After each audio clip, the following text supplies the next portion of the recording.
We are live and alive once again. How is everybody doing today? You are watching the Communist Channel.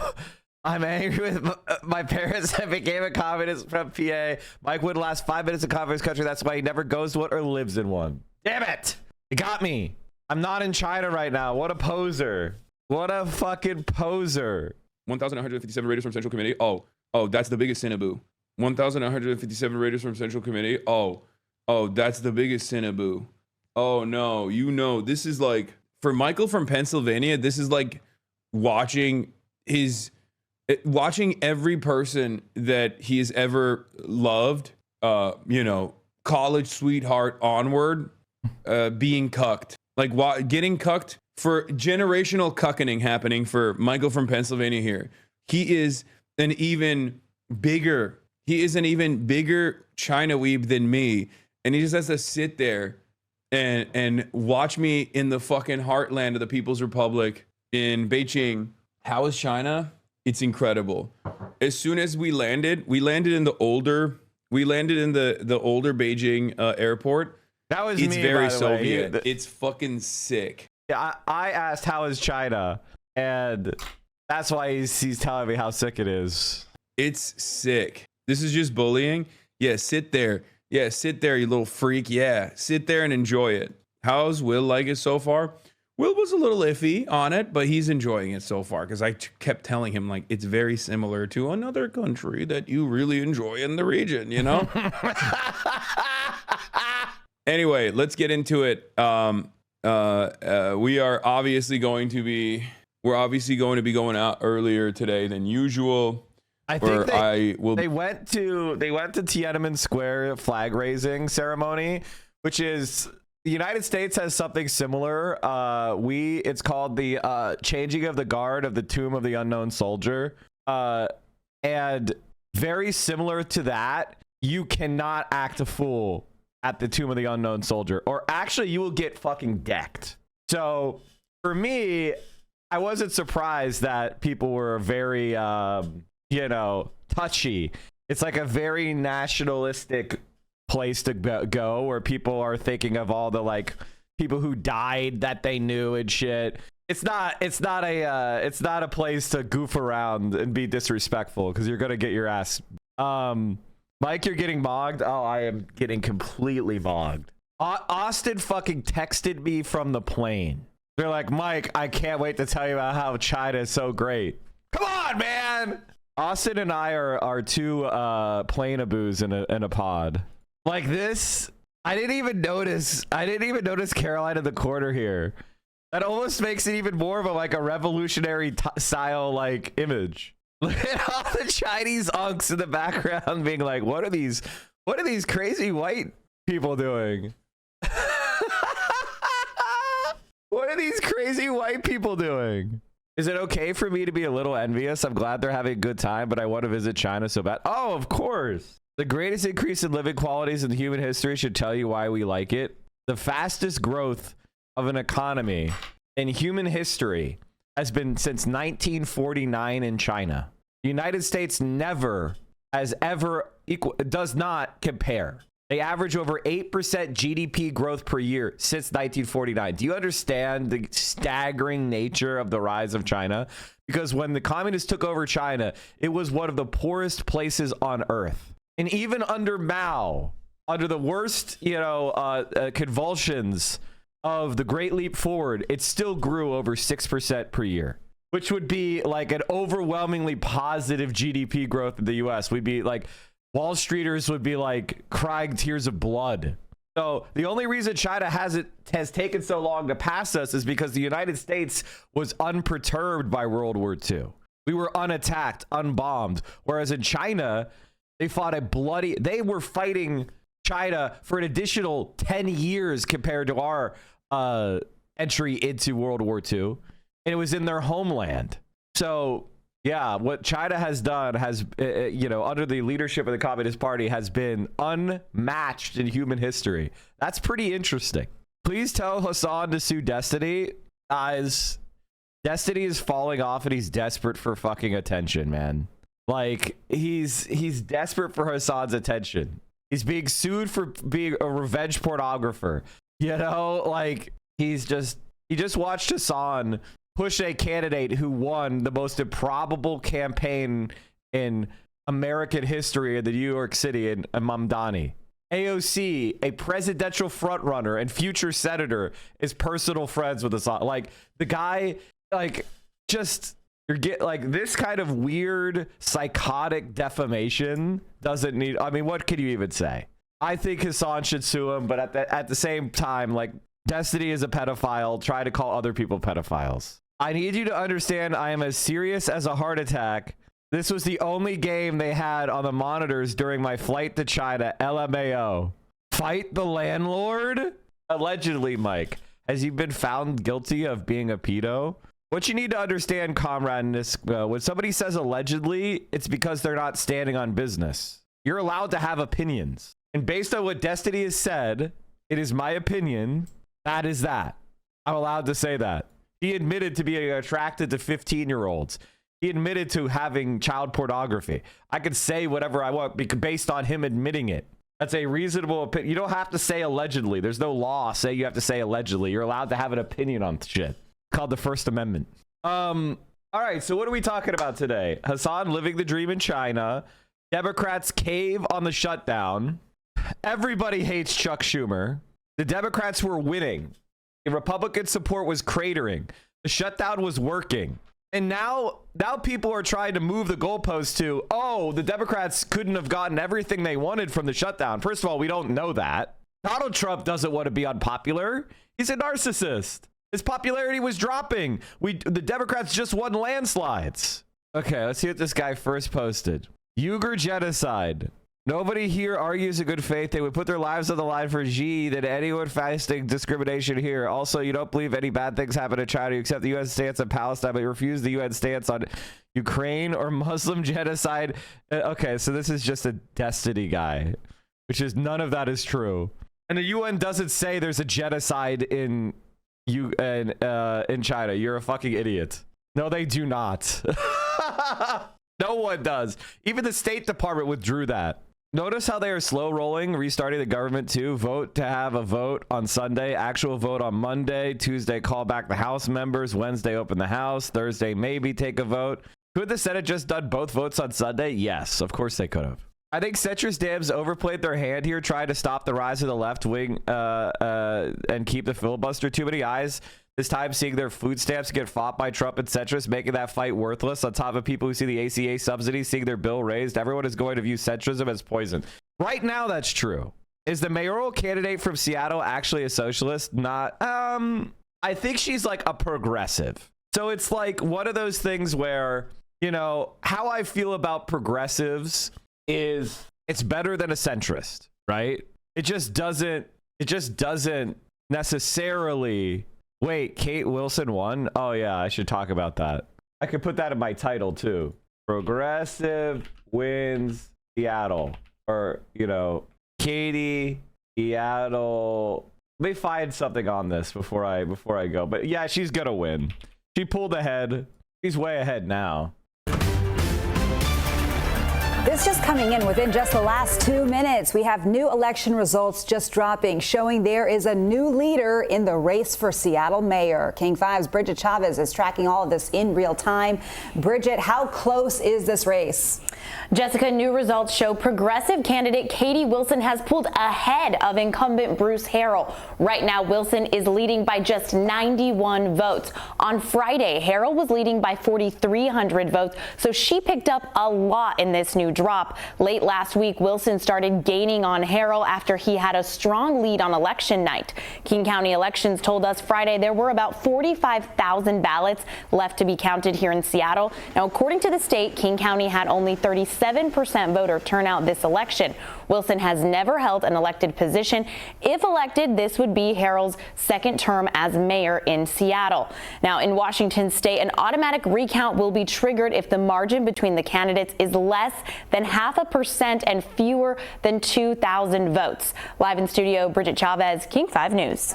Let's see what the Fox is saying. Now to the race for Seattle mayor. Tonight, we're hearing the reaction from both candidates after election results today show Katie Wilson narrowly leading over Bruce Harrell. Taking a look at the numbers, we're looking at a razor-thin margin. Just 91 votes separate her and incumbent Harrell. Fox 13's Jennifer Dowling spoke with political analyst Sandeep Kaushik and candidate Katie Wilson and more, and is joining us now with more on the race. Jennifer? Good evening. Bolstered by a new lead, Wilson said if she wins, she'll hit the ground running by tackling the rising cost of rent and childcare. Political experts feel affordability may be the thing that puts her over the top in this race. The tightness of the race is kind of a reflection of the period that we are living in. Seattle voters like Craig Norton say this year's mayoral race has been a nail-biter. By the way, Chad, just so you understand the sides here, Pete Buttigieg endorses Bruce Harrell. Adam Smith. Now, Pramila Jayapal apparently endorsed both of them. I don't know what the fuck's going on with her. SEIU, United Food and Commercial Workers, endorsed her. The Teamsters and the Labor Council also apparently the Labor Council endorsed them both. Very interesting. Planned Parenthood endorsed Katie. Interesting. So right now, Katie has pulled ahead. There is still a significant number of votes to count. The one thing about Washington in particular is they vote by mail, and you could drop ballots off, till the day of the election. And so there's always going to be, it takes a while to count. So it's not like she was behind and then she suddenly came ahead. It's just they hadn't counted the original votes yet. Like you know what I mean? This is still the original counting process. And it does seem that in Seattle in particular and Washington in particular, they tend to have left-wing voters vote later in the process in Washington. So a lot of the time, it seems like more conservative people vote earlier in Washington, whereas more progressive people vote later. So the later drops, the drops from the ballot boxes tend to be left-leaning. Seattleite here, Harrell sucks, but Wilson seems like an unfortunately incompetent leftist. Why do you say that? That just sounds like propaganda. That just sounds like weird propaganda. First Democratic Socialist elected to Atlanta City Council. This week in Atlanta, voters in one of the city's most diverse districts have elected a self-proclaimed Democratic Socialist to the city council. Today, our Chesley McNeil, he sat down with member-elect Kelsey Bond to find out what she hopes to accomplish. I am really hoping to tackle housing affordability. I'm glad that's already an issue for this current administration. I also think it's really important to expand public transit because Atlanta is a quickly growing city. We are, one of the worst cities for traffic in the country, and that starts with really investing in public transit, building Beltline Rail, and upholding our promises to carry out the More MARTA referendum project list. Hey, you can hear more discussions like this on The Take every single morning. It airs Monday through Friday from 9 a.m. to 10 a.m. You can catch it on 11 Alive Plus. That is free to download to your. The Denver Broncos will face the Kansas City Chiefs this week. Okay, cool. Thank you. God, autoplay videos that are completely off topic of what you were just watching is crazy. I think the thing for me in general is that the left is just growing in power generally. I think a lot of people are kind of like, okay, the centrist Democrat strategy failed. And this is something that I've been talking about for a long time, which is that Democratic Party voters are very left-wing on policy. Like if you went to a primary and you said, let's leave aside electability, what do you think should happen? What policies do you think we should pursue? It would be Bernie Sanders as a lock. It would be Zohran Mamdani as a lock nationwide, right? Especially the Democratic primary. In the general election, it would be a lock as well. It would be like 60-some%, 58, 59, 60% of people would vote for a Mamdani fucking style policies. All right. This is what the data shows. The problem is that people are not currently voting for what they think is the best policy. Instead, they're voting for what they think somebody else will vote for. It's very weird. Like, don't vote for the person you think is the most attractive. You're voting for somebody you think somebody else is going to find attractive. And you end up choosing someone really ugly because of it. And it's a certain type of like anti-democracy mentality where people have been convinced to be cynical and to be incrementalist in areas where actually your instincts are very popular. You just need to select the candidates that are going to pursue it, and you're going to be shocked by the number of people that come out and vote. Here's Katie's stance on Israel-Palestine. Someone emailed her about it. She said, "Thanks for reaching out. I haven't seen Rise video, but I'm horrified by the genocide and war crimes in Gaza and the ongoing violation of civil and human rights of Palestinians. I'm familiar with the end of the deadly exchange efforts of a few years ago, and I think that's something that could be done through executive action. I believe SPD hasn't traded with the IDF since 2015, but no reason to leave things to chance moving forward.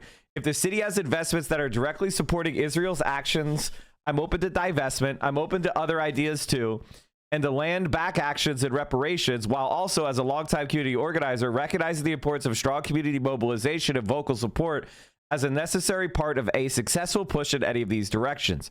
Regarding COVID and infectious diseases, King County Public Health generally takes the lead, and the city plays a supporting role, but happy to hear ideas." So there you go. The U.S. median age of a home buyer sits at a record high of 61 years, while the share of first-time buyers has fallen to a record low of 21%. What was the average age 20 years ago? Okay, go to 2005. The median age was 39, 38.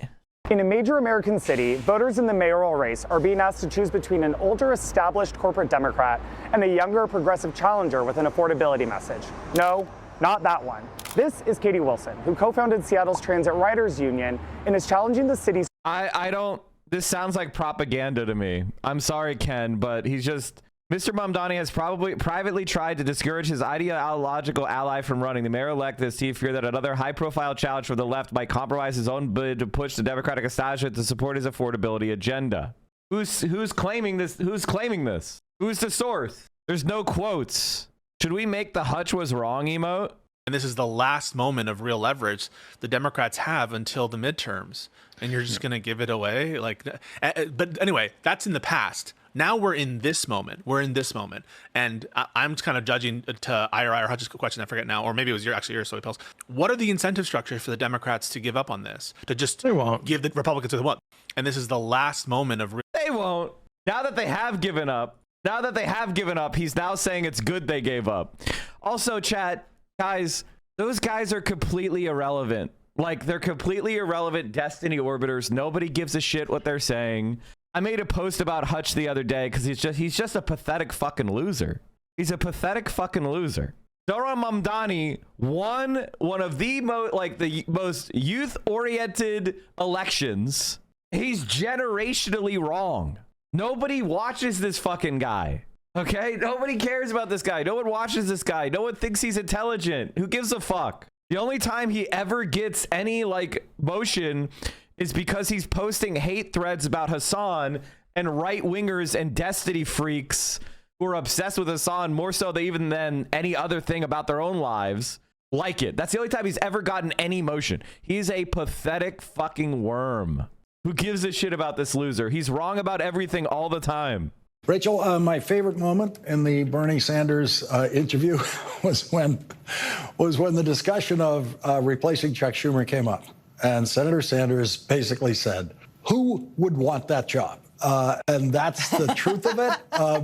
There is no more wasted. Okay, can I stop you right there? You pathetic fucking worms. Why are you giggling? There is a tendency in liberal politics to laugh at shit that's not funny, and a sign of your own pathetic weakness and lack of moral fiber. It's not funny that there's nobody who has any quality who wants to lead the Democratic Party opposition to Donald Trump. You fucking freak. This is like people laughing. Nobody wants to be in the opposition against Hitler. Why is that funny? What's funny about that? What's giggly about that? Please explain. Explain the joke. Breath at this particular moment in our governing than the question of Chuck Schumer's future. He has the vote of every Democratic member of the Senate. He will continue to have that. There's not a single Democratic member who's raised his or her hand who said, I don't want him to be leader, and I want to be leader. And those two things have to happen. Someone has to. Yeah, that's because the Democratic Party senators are fucking trash. They are the most corrupt politicians in America. In either party is a Democratic senator. They're trash. Say it's me. And the people who are saying, oh, let's get rid of Chuck Schumer, I'm waiting for the name. They have yet to say, well, who's going to do it? Who do you have? Who have you convinced? And who's going to do it better than Chuck Schumer? Bernie Sanders went on Rachel Maddow and was mauling. Let's watch this. Now, after that electoral rout by Democrats less than a week ago, surprisingly, yes, I saw the mouth. I saw the sparrows in mouth. I saw it. I saw it. You don't have to repeat it again. I saw it. To try to step on the tail of that story, to try to change the subject, to try to make the triumphant Democrats look weak again instead of strong. He didn't do anything different. Now, the people who really changed course, the people who intervened to change the story, to stomp on the tail of that Democratic victory and make the Democrats look weak and confused and divided and aimless, were, of course, the Democrats themselves.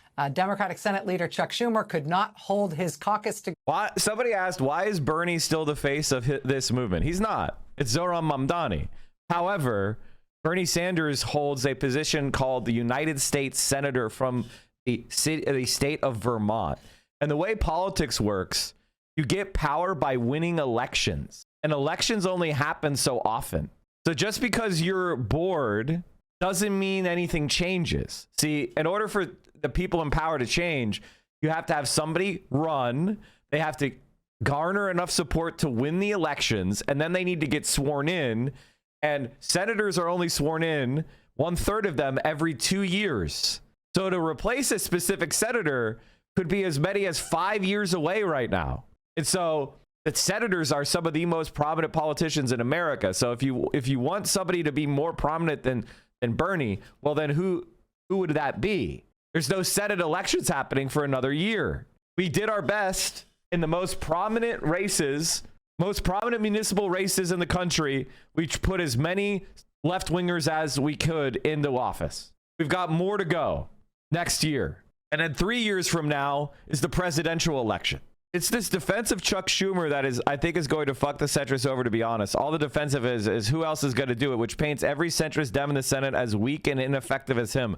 They're planting the doubt necessary for people to realize that bipartisan centrism is shit. Together in the Senate. Thank you, guys. And I said so, Jass of less victory. than a week after those Democratic triumphs in that election, the worst week of Donald Trump's presidency. For some reason, 8 Democratic senators decided this was the right time to give up. Well, I mean, that's kind of the point.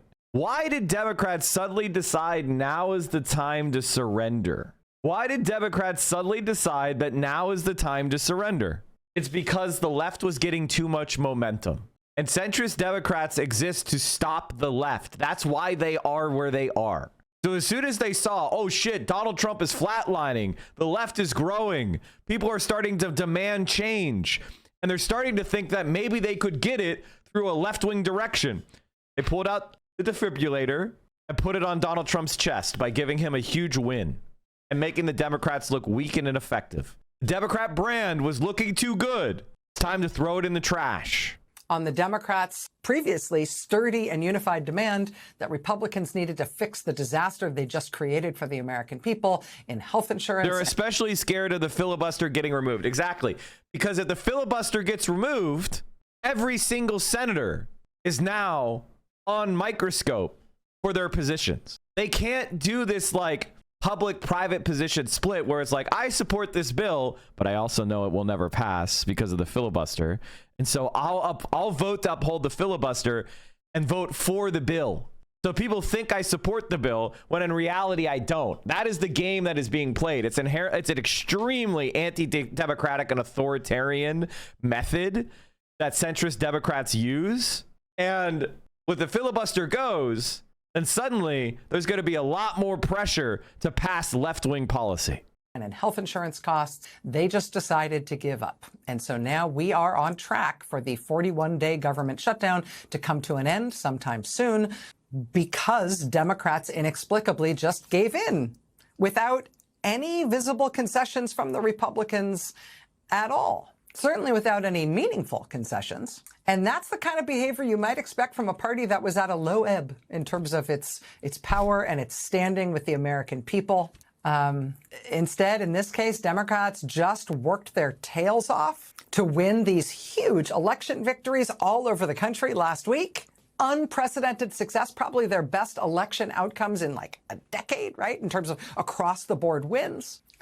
Not to mention the fact that Americans urging Democrats to fight harder, Americans urging Democrats to stand up and take an even tougher stance against Trump and the Republicans. Americans just held one of the biggest protests in American history, bolstering the Democrats in this fight, telling them to fight harder, to not give in. The polls and the polling showed they were finally winning both the argument and the elections to prove it. And so Democratic senators decided to cave in exchange for nothing. Since the government shutdown began 41 days ago, Democrats in Congress had been united trying to protect Americans from skyrocketing health care costs. So why did they do this deal to end the shutdown without achieving protections along those lines? Democrats didn't get Republicans to reverse the cuts to Medicaid. Democrats didn't get a guarantee on subsidies for Obamacare. They're apparently going to get some future standalone vote on Obamacare funding that Republicans will definitely. Yeah, the term limit amendment for presidents was added because FDR was too powerful and successful, and he had the trust of the American people, and he was overawing the power of the capitalist class, that he had them in under his thumb. And they looked at that, they said, we never again want to have a successful left-wing president. Because the main problem with left-wing policies is that people have to believe the person proposing them has credibility. This is the thing that I think a lot of you don't understand, especially if you're an ultra-leftist. Ultra-leftist kind of, they don't like leaders, right? That's how you could tell someone is an ultra-leftist. In general, for me, is if they're very personally strident about politics, but then they're like, it doesn't really matter, great man theory of history. It's not about great man theory of history. It's about taking a kind of nebulous political sentiment or idea and then putting it behind someone that people believe is actually trying to accomplish it, not trying to gain power for opportunistic reasons. That's why rejecting the idea that individuals matter in positions of power is wrong. Actually, it does. It's not to say that history is done by great men or women. It is a combination of personalities and positions of power that represent movements. It's like an individual leader is a crystallization of a movement's demands. And for the movement to actually succeed, you need left-wing leaders that have the credibility, the trust, and are actually committed to pushing the ball forward. And that's the rare thing. And that's why they put in term limits, because when you have a left-wing leader who has made it through all the tripwires and all the minefields and all the character assassinations and ends up in a position of power and has the trust of the electorate, they're going to be in there for a long time. So you put in a hard term limit so that you could basically have a brick wall and you just have to run out the clock. And then it's another 80-year effort to get somebody in. It takes all those boxes at the same time. That's why they like term limits, because term limits are about, it's really hard to get into positions of power in our bourgeois democracy. You have to be to match an extraordinary talent with somebody who's actually principled is very hard to actually get across the finish line. And the greater conditions have to be surrounding radical change. There has to be a loss of faith in the institutions themselves. So to get all three of those things to line up at once is very hard. It's once in a lifetime. Vote against, and that'll be it. Even the national chairman of the Democratic Party has blasted moderate Democrats did in the Senate tonight. Ken Martin says he stands with the Democrats who refuse to rubber stamp the full-scale Republican assault on Americans' health care. Democratic House Leader Hakeem Jeffries says the Democratic senators who caved tonight are, quote, going to have to explain themselves. And then there's Chuck Schumer.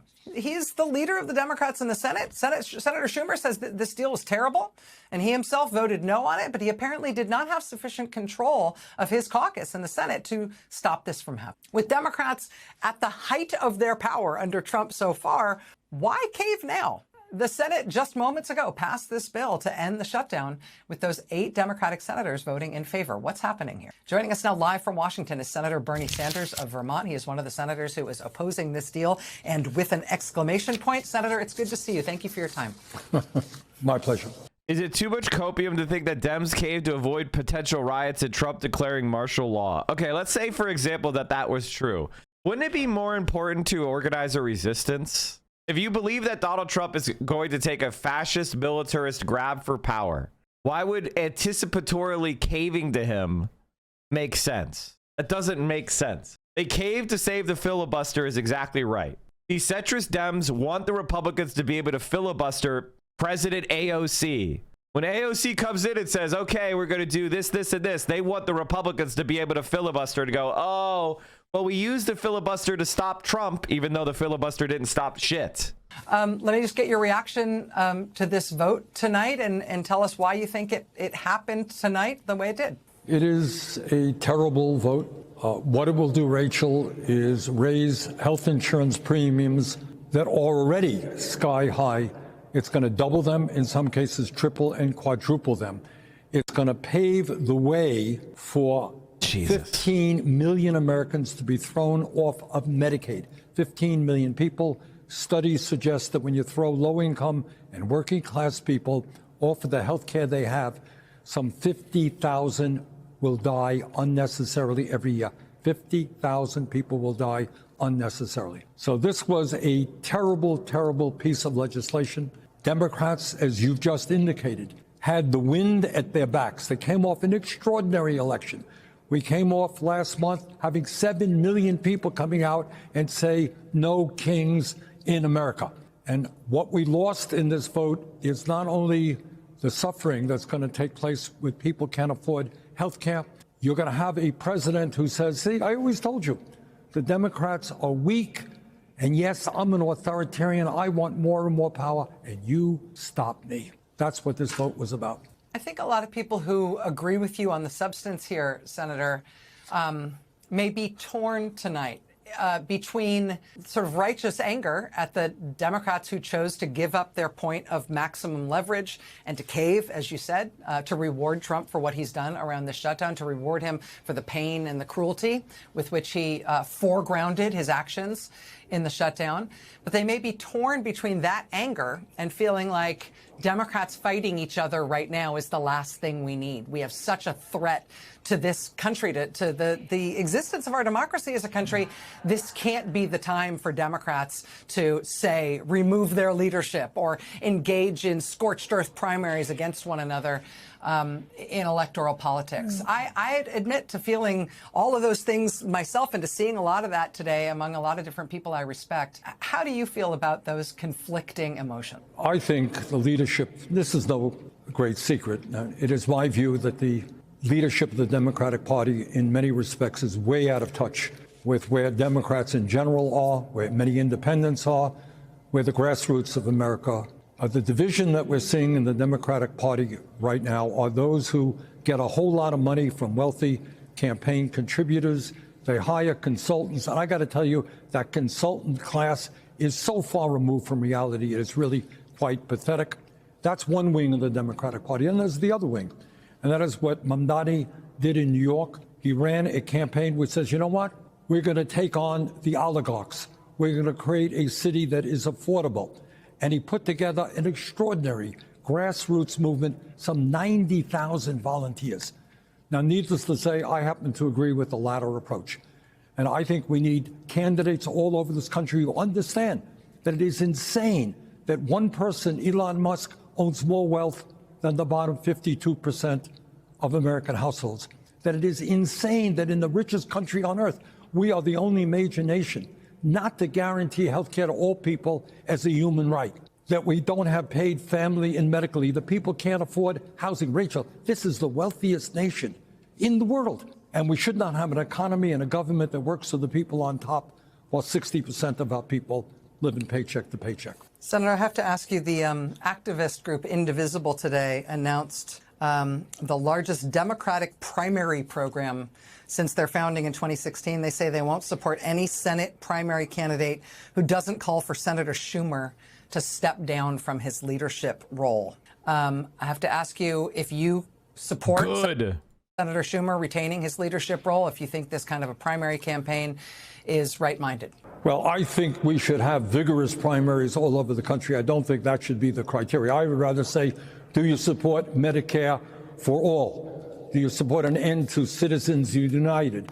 Do you support having a wealth tax on billionaires? What you got right now, Chuck Schumer is part of the establishment.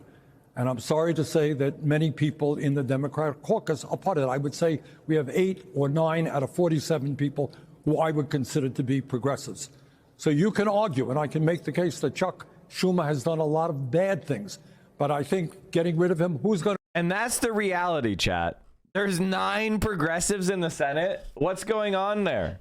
You know, a lot of people hyper-focus on AOC's vote. She's a single congresswoman. You have 9 progressives in the Senate? That seems to be a problem, huh? To replace him. Who is going to replace him? The issue right now, doing primaries, getting people involved in the political process who are going to create a government and an economy that works for everybody, who have the guts to take on the oligarchs. So I think we need to take on the Democratic establishment all over this country. Vermont Senator Bernie Sanders, it's a pleasure to have you with us tonight, sir. I know it's a difficult vote for you tonight. Thanks for being here. Thanks very much. Take care. Hi there from a German communist. Libs are the same everywhere. It's a shame. What? Of course they are. Of course they fucking are. They're an embarrassment. All right, chat. I'm going to make you guys suffer through Generation X content. I'm sorry, everybody, but it's time for Generation X. Let's start tonight's show with the big news out of Washington on the shutdown. By the way, there are 2 things that people call millennial that are honestly... I think, like, for example, I am too old for Pokemon and for Harry Potter. Anybody who's my age or older who likes Pokemon or Harry Potter, that's like, bro, you were like 18 when that came out. Like, what's happening? What's going on? Why aren't you reading adult books? Now, Pokemon is a cool game. It looks fun. It looks cute. But I was just a bit too old for it when it came out. That's all. I mean, I'm sure it's a fine game. You're so mean. Let people enjoy it. Things were boring back then. I'm an elder millennial. So I think Harry Potter is firmly millennial. I'm too old for it, but I'm like an elder millennial. I'm like an old millennial. I think Pokemon seems like a pretty fine product. And if I was 5 or 10 years younger, I probably would have loved it. My age group, we were more the Magic the Gathering. That was the card game that we played, which is like a Gen X elder millennial. I wish I had played Magic earlier and I had the cards, because Jesus Christ, I'm mad at myself. Magic the Gathering is more popular than ever. Yeah, I know. That's awesome. The fact that it's carried on is incredible. Yu-Gi-Oh was popping off. I want to say Yu-Gi-Oh is like a few years, like I'm just a hair too old for Yu-Gi-Oh. A hair too old for Yu-Gi-Oh. I just miss Yu-Gi-Oh. I remember I babysat for neighbors' kids and they liked Pokemon. They were like, I want to say they were like 6 or 7 when I was babysitting them. So for me, that's how I saw Pokemon. 6, 7. That's right. I remember when somebody at school stole my Blue Eyes White Dragon. Oh God, dude. That's terrible. One of my buddies from college had a full set of Pokemon cards from Generation 1. He caught them all. Damn, that's probably worth a lot now, huh? I am your age and I enjoy Pokemon because I have kids. Yeah, if I had kids, I'd probably be playing Pokemon with them. You're a secret Pog fan? No, I was dead set in the middle of Pog. I bet you there's some Pogs in my parents' house somewhere. I guarantee there's some Pogs in some box in my parents' house. There's definitely some Pogs. Pet rocks are too old for me. I wasn't young. I'm not old enough for pet rock. My conservative Christian mom threw away my whole card collection away after my little brother had a nightmare about them being demonic. That happened to a friend too. She burned all his cards in the fireplace. Oh, wow, that's rough. Tonight's show will be brought to you by I Can't F***ing Believe It. You had to be a big Power Ranger fan, right? No, I was Teenage Mutant Ninja Turtles, the original. Teenage Mutant Ninja Turtles, the original one. A true sewer socialist. Can you imagine being that fucking loser that as soon as you do a deal with Trump, the way all of his allies trumpet the deal is that you're a fucking cuck bitch? Doesn't that immediately make you go, no, actually I changed my mind. You disrespected me. Don't they have basic level of like human emotion where they're like, oh, you're saying I'm a fucking loser for agreeing? Like, how the fuck are you this weak? How? It's crazy. Friend who is using the argument that even though we got nothing from the shutdown, now we were at least having a conversation about healthcare. It's the center of attention. I don't like to call people a moron, but that is a moronic question. And the answer is, it's not about having a conversation about healthcare. It's about healthcare. Now, millions of people are going to stop getting healthcare, which means thousands of people are going to die. Would your friend line up 5,000 people and have them shot down in the streets to ensure that we are having a conversation about healthcare? Because that's no different than 5,000 people dying of horrible, treatable, and curable diseases who wouldn't have died but for the cuts to the ACA. This is a concept that a lot of liberals like to ignore. It's called social murder. I'll give you another analogy so it makes sense. Let's assume that there is a playground and the playground is next to a curve in the road. And oftentimes drivers, if they get distracted, they would shoot off the curve of the road and they'd head right towards the playground. But there was a guardrail there and the guardrail catches the car and bounces it safely to the side. Worst case scenario, you get a fender bender on the vehicle. Maybe the car needs to be towed and, you need a few hours of guardrail repair. What if somebody came and just maliciously removed the guardrail and then ordered children to play in the playground? When a car inevitably goes off the street and plows into those 20 children, who's responsible for those deaths? An idiot would blame a driver, when in reality, the system's design will result in these children's deaths. That's what's happened. They have fucking set up a system to kill thousands and thousands of people. And I'm sorry, that's not worth having a conversation, which, by the way, we were already having. The only thing that's changed is that our ability to prevent the deaths has gone away. Our leverage has gone away. If the Republican Party had said, fuck it, we're getting rid of the filibuster, we're opening the government, that would have redounded positively to the Democrats, because everybody would understand what is going on is what the Republicans wanted to do. And they would look around and see things getting worse and go, the person responsible is President Donald Trump and his Republican Party. And it would be as clear as day who is responsible. But now that the Democrats have crossed the fucking aisle and voted to empower the Republicans, now the Republicans can say everything that's happening is bipartisan. The Democrats share in the shame. That's what's happened. Yes. By the way, chat, I want you to understand, as much as this is cringe Gen X content, this is the environment that I promised you would happen when Kamala Harris lost. I told you the centrist Democrats would be exposed. It would be bad. It'll be terrible. The policies are awful. But I'd much rather purge the Democratic Party of these people, expose it. Accelerationist Mike. I'm sorry, but it was necessary. And it's working. Do you think Zohran Mamdani wins if Kamala Harris is in the White House? No. We would have been locked into another 12 years of fucking right-wing Democrat bullshit. Joe Biden winning in 2020, this country back decades. Mike, I'm 10 years younger than you, and I think Stewart is funny and useful. I think Jon Stewart is, without a doubt, about 1,000 times less articulate, intelligent, and useful than John Oliver, which was a guy who was on his program. He is a liberal through and through. He may be slightly sympathetic to progressives, but he does not hold strong left-wing values. He is a liberal through and through. I mean, maybe I missed it. Did he do a really big Mamdani celebration? Maybe he did. Maybe I'll check it out. I didn't see it, but maybe he did do it. The thing, as we said yesterday, the Senate whip voted yes, which is a senior position. It's the number 2 position in the Senate. When the whip votes yes, that means any Democrat, they're actually behind the scenes whipping for passing the bill and ending the shutdown. That's what that means. Because if the whip breaks with the fucking minority leader, he should be fired. Is he being fired?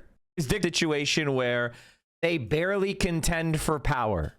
That's the best way to discipline the left. If you're constantly saying the best the Dems could do is barely hold on to majorities in both chambers and maybe get the White House with 270 electoral votes, we could barely get across the finish line, well, then you can't demand more.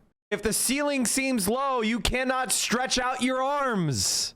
That's what the Democratic Party is trying to angle. And the best way to keep their ceiling low is to be hopeless, incompetent. Look at this shit, chat. Look at this shit. People fucking hate Donald Trump. They despise Donald Trump. He's a joke. And the Democrats are taking that ire and putting it on themselves.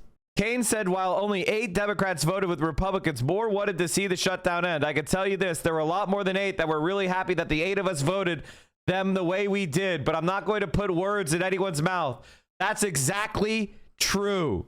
The Democratic Party is a fucking right wing, far more right wing than their voters are. That is a cold, stark reality that a lot of people do not.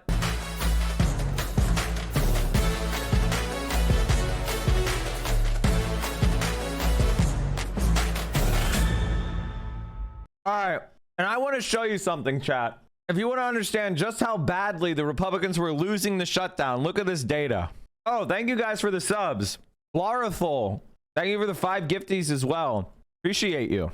What's going to happen after this? The messaging, right? Who gets to say that they ended the government shutdown? Is it going to be the Democrats, or at least the 8? Or is it going to be the Republicans saying they held everything up? They didn't even get what they. If you're focusing on bourgeois politics, you're missing local fights such as fights against data centers in communities across the country. How do you think you stop a data center? By winning local elections and having them on the board to vote no. That's literally like you're like, stop doing bourgeois politics, do this bourgeois politics. Like, come on, man. They wanted, what did we even do that for? I think everyone's going to walk away arguing that they won. That's usually how these things work around here. From a policy perspective, I mean, Republicans, they held firm. They refused to give in on the healthcare issue, which was at the heart of the shutdown fight. And like I said, Democrats did not get what they were trying to achieve necessarily. On the flip side, though, they did get the upper hand, perhaps, when it comes to the political argument. Now they're going to be able to say that it's Republicans who chose, especially if they don't get the bill in December passed. Democrats are going to argue that Republicans are the one choosing not to address this healthcare crisis, and that they're the party who own these high premiums that are set to take place all around the country. And so I think there's multiple angles to look at this fight. Politically, certainly there's a lot of anger in the Democrats. Said this shouldn't be about politics. This should be about solving issues for the everyday American. And there are millions of people who are not going to be able to afford their health insurance because of this ACA subsidy extension. Interesting. And Mel, just to kind of rewind here, because when this all started, it's so interesting to see the messaging change and evolve and things get forgotten. But there was a lot of nuance in the reason why there was a fight in the first place. Thank you so for the much support, of it had guys. to do Appreciate you. With subsidies. Some of the has voted. Okay, wait a minute. What the fuck? This is supposed to be Steve Karnacki. I guess he just wrote this article. Whoops. Okay, never mind. Generic congressional ballot polling before, during, and after government shutdowns. Before the government shutdown, R+1. During, D+11. After, D+2. 2013 shutdown, D+3. During, D+8. After, D+2. 2025 shutdown, before, D+1. During, D+8. After, ? Basically, the Democrats always win during government shutdowns. And they're ending it in order to do what? Prop up Republican support. Honestly, at this point, it's racist to not gift a sub to your only white Chinese chatter. Yes, James, you're right. How's learning Chinese coming? The Democratic Party basically ended a period where they were becoming more popular. What could possibly be the motivation for that decision? It's pretty straightforward. These centrist Democrats don't want the Democratic Party to become too popular. On request, could you bully Hassan into pronouncing Shanghai correctly? I don't know how to pronounce it correctly either. The answer would be to yell at him in chat, not tell it me. I can't pronounce names. But you had no leverage. And you had no leverage. And then this month you had leverage. And the entire country was blaming them. And the entire country was... It is, because that's how we have the impact. Because you know who I'm not voting for in March or April, whenever our primaries are? Not a single Democrat who's in there right now. What a complete fucking loser. What an absolute fucking loser. And the polling was showing the Democrats were benefiting from the shutdown. It was a con job. Affordability, they call it, was a con job by the Democrats. The Democrats are good at a few things: cheating on elections. Even if by some miracle you got 60 votes, where do you think that amendment would go? Go nowhere. Speaker Johnson has made it very clear that he's not going to entertain it. Trump would never cite it. So it is an empty gesture, and that bothers me. It bothers me that people want to raise false hopes. Oh, we're going to bring forth an amendment. That amendment ain't going to go anyplace, period. End of discussion. Even if by some...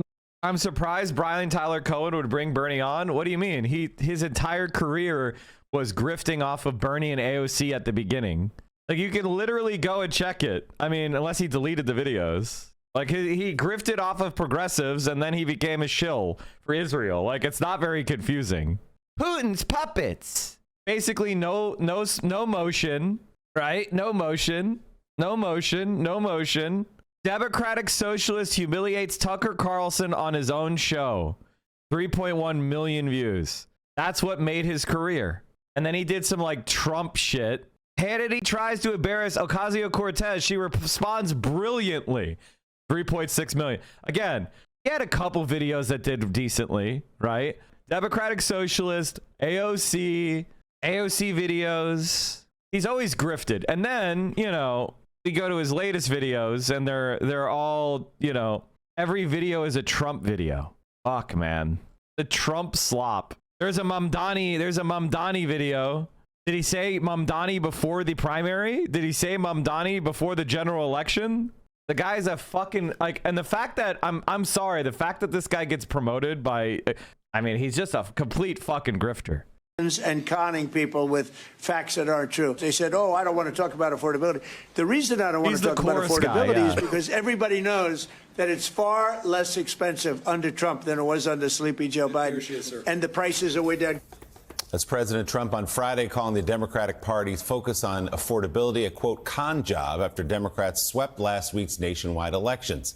The president also said in a Fox News interview yesterday that, quote, costs are way down and talk of rising prices, again, a con job by the Democrats. Joining us now, former Treasury official, Morning Joe economic analyst Steve Ratner, to help us sort through all this. Steve, good morning. So let's get right into your first chart. Shows a big shift in voter mood when it comes to the president's performance on the economy. What do the numbers say? Yeah, let's just set the stage for discussing what the numbers on the economy really are by talking about what Trump's numbers really are and whether the Americans think that it's a con job or not. So if you go back to the first term, before in October of 2017, you found that he had a 37% overall approval rating, but he actually had a higher approval rating for his handling of the economy than his overall one by 7 points. He had a 44% approval rating for his handling of the economy. But now, he's got a 41% overall approval rating, slightly higher, but let's just call it within the margin of error difference. But his approval rating for the handling of the economy is actually down to 37%. And his disapproval rating for his handling of the economy is up to 62%. So he can talk about a con job all he wants, but the American public is not happy with the way he's handling his economy. Why are they not happy? We're going to go through a bunch of reasons, but let's just start with the big picture. If you go all the way back to the COVID era and you look at growth of spending by personal income group, in other words, by your income level, and you compare it to inflation, what you find is that most Americans, all below the top 20%, so the bottom 40, the middle class, and the middle class, all have... And the top 20% you can't read. Only barely kept up with inflation as measured by the CPI. There are other measures of inflation. The Ludwig Institute just put out one using what they think people actually buy that show people falling farther behind. But the best you can say is that people have barely kept up for the last 5 years, unless you're in the top 20%, in which case you're up 49%. Income inequality has gotten worse. Wage increases have diverged. And you have what we call a wealth effect, that these people participate in the stock market more heavily. 87% of all the stocks owned by individuals are now owned by this top 20%, and that's up about 10 percentage points from a few years ago. So, Steve, as we move to your second chart, part of historic... Open Presence dropped a 25 bomb. Thank you, buddy. Appreciate you. We're back above 5,700. 5,709. Thank you guys for the support. We're back on that grind. Feeling like you're doing okay in this country is your ability to buy a home for yourself, for your family. Homes, though, for many people have just gotten too expensive. There's a staggering statistic you have that since the pandemic, home prices are up more than 50%. That's just in the last couple of years. Yeah, exactly. And we saw during the pandemic, everybody rushed to buy a house. Prices were relatively low. Interest rates were close to zero. And it was affordable. So back in here, all the way through to 2023, a typical house, and an average house in America sells for about $415,000 plus or minus. The average monthly payments were something like $1,000. You combine that 53% increase in house prices with interest rates that are now 4%, 5%, 6%, depending upon how long a mortgage, how good a credit, and you see that it's more than doubled. So literally in a few years, the cost of owning a house has doubled for a typical American. And so what has that done? Not surprisingly, and I know Mike Barnicle has talked about this before, it has dramatically changed the age of home buyers, and particularly first-time home buyers. So these are repeat buyers, average age 62 years old. This is a dying country. Do you understand how this is a dying country? If you are not able to form your own household and you're not able to have children because you don't have your own house, the country was going to die. Like, that's it. We are officially in a dying country. 59 is the average age of a home buyer. 59, that's a retiree. The country is dead. First-time home buyers should be 29, 28. Like it was back, in 1994, the average first-time home buyer was 29 or 28 years old. Now it's 40. All buyers average age 59. But when you look at first-time home buyers, where it was sort of ticking along in the low 30 to 31 years old, it's now jumped up to 40. So people are having to wait another 7, 8, 9, 10 years to be able to afford their first home. And obviously, that makes people really, really unhappy. And you put this all together with now your third chart, which is the labor market slowing down. If you don't have the job you want or a job that pays you what you need to buy a home, it all comes together here in the end. Yes, and so the other thing worrying people are jobs. We haven't had official jobs numbers for a couple of months because of the shutdown, but all the private data suggests that we're creating very few jobs at the moment. And so what does that mean? Wait, I thought we cut taxes on the rich. I thought they were the job creator, guys. I thought cutting taxes on the rich got you a bunch of jobs. I thought they were the job creators. You cut a bunch of taxes on the wealthy, and then they go out and hire people that got more money to invest, right? Oh, they're buying crypto. Oh, they're buying gold. Oh, they're investing in the AI bubble, whose intense purpose is to get rid of jobs. So 50 years of the trickle-down scam. Our unemployment rate overall has ticked up slightly. It's been going up a little bit to 4.2%, but that's still considered a very acceptable number, a very good number. But what's happened more dramatically is the youth, well, I'll call the youth. The thing that I would say is I don't think employment rate is accurate anymore because so many people are considered employed because of 1099 gig work. You download Uber and you start doing deliveries. That's not a job. I'm sorry, you are not employed. But these numbers show gig work as like actual fucking work. And I could say, like, I'm employed with gig work. I am a small businessman, right? Because I actually make a decent salary.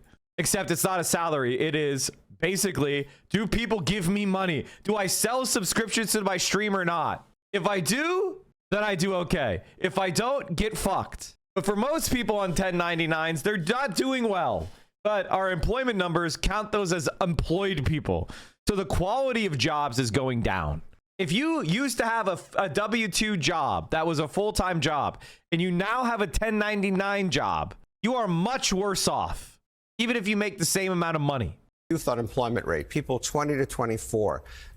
Now, that rate is always higher, not because they're in school, those people aren't counted, but because they're out there looking for their first job and getting settled in the labor force. So it's traditionally higher. But it's now at 9.2%, and you can see it shot up. It's much higher. It's gone up much faster than down here. There's a bunch of reasons for it. Companies aren't hiring as much. We can talk about the impact of AI potentially on this, but it's gone to 9.2%. That is the highest since all the way back here in 2016. And when you put all that together into like how are people feeling, and this is data that came out just the other day, so just slightly after the election, consumer sentiment done by the University of Michigan. What do you find there? You find there that consumers' good feelings about the economy, their feeling about spending, is now the second lowest it's been since they started this study way back in 1978. The only time it was just a tiny bit lower was June of 1922, when we had that spurt of inflation that hit about 9%. And interestingly, back here in 1980, when inflation was 15%, people weren't even as pessimistic as they were in 2022, or as they are now when inflation is down to 3%. So you can talk about, you can try to, pretend it doesn't exist, but people are really, really unhappy with the state of the economy, and they do think affordability is a huge problem, and they don't think it's a con job. So, Steve, as you were mentioning inflation there at the end, I know it's not one of your charts, but just to talk to President Trump when he says life is much more inexpensive now than it was under Joe Biden with inflation. What is the truth about the trend of inflation through the Biden years now into the second Trump administration? So the truth about inflation is it went up a lot during COVID. We all know that. It peaked at about 9%, and then it's been coming down steadily, steadily, steady. And by every measure, it's around 3% right now, 3%. It can be a little bit higher. You can find some grocery item like meat that's gone up a lot in the last year. You can also find things that haven't gone up as much. Put it all together, it's 3%. It's a bit above the president's target of 2%. It doesn't create a lot of real purchasing power for people when it's at 3%, but it is still rising at a solid 3% every year. They're not going down. All right, Morning Joe economic analyst Steve Ratner, as always, thank you so much. Greatly appreciate it. Holy shit. I mean, it's just, politics is oftentimes an exercise in frustration, but sometimes things start to go our way. This is Democracy Now!, democracynow.org, the War and Peace Report. I'm Amy Goodman. More and more groups, organizations, even, like MoveOn.org, chat, is what I would call the edge between the establishment and the progressive movement, right? That's MoveOn.org. And MoveOn.org is calling for Chuck Schumer to step down. He is fucked. New York, joined by Democracy Now!'s Juan Gonzalez in Chicago. Hi, Juan. Hi, Amy. Did I see the Turkish C-130 crash? No, I didn't. Across the country and around the world. The longest government shutdown in U.S. history has entered its 42nd day, but it could soon end after 7 Democratic senators and 1 independent joined Republicans to pass a short-term government funding bill that now goes to the House. The measure was passed by a 60-40 vote in the Senate.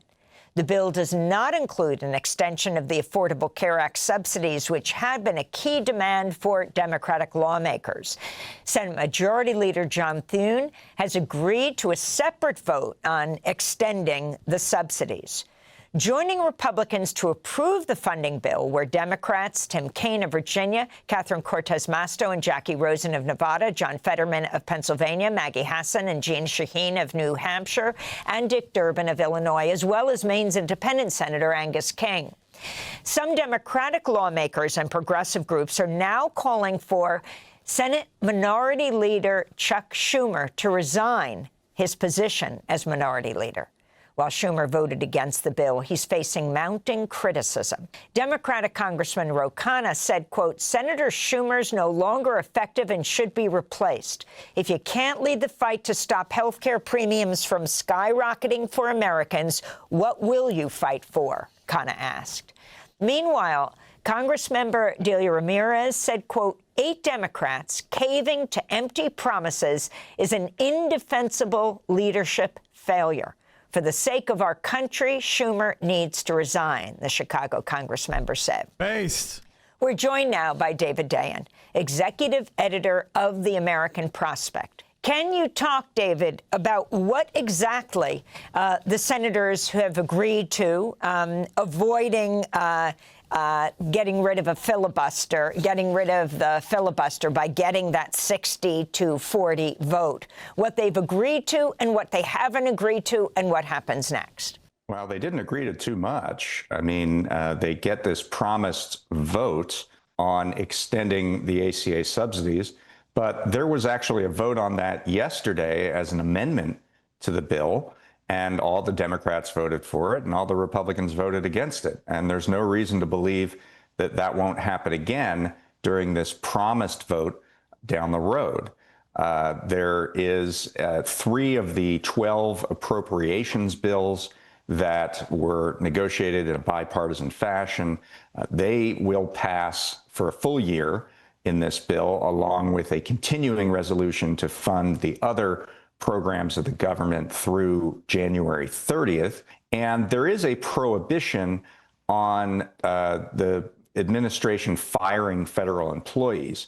To me, that shows that the Democrats had the ability and the knowledge to stop the power grab by the Trump administration, but only chose to do it in this one area of reductions in force, rather than extend that to the withholding of funds, the dismantling of agencies, the rescinding of funds.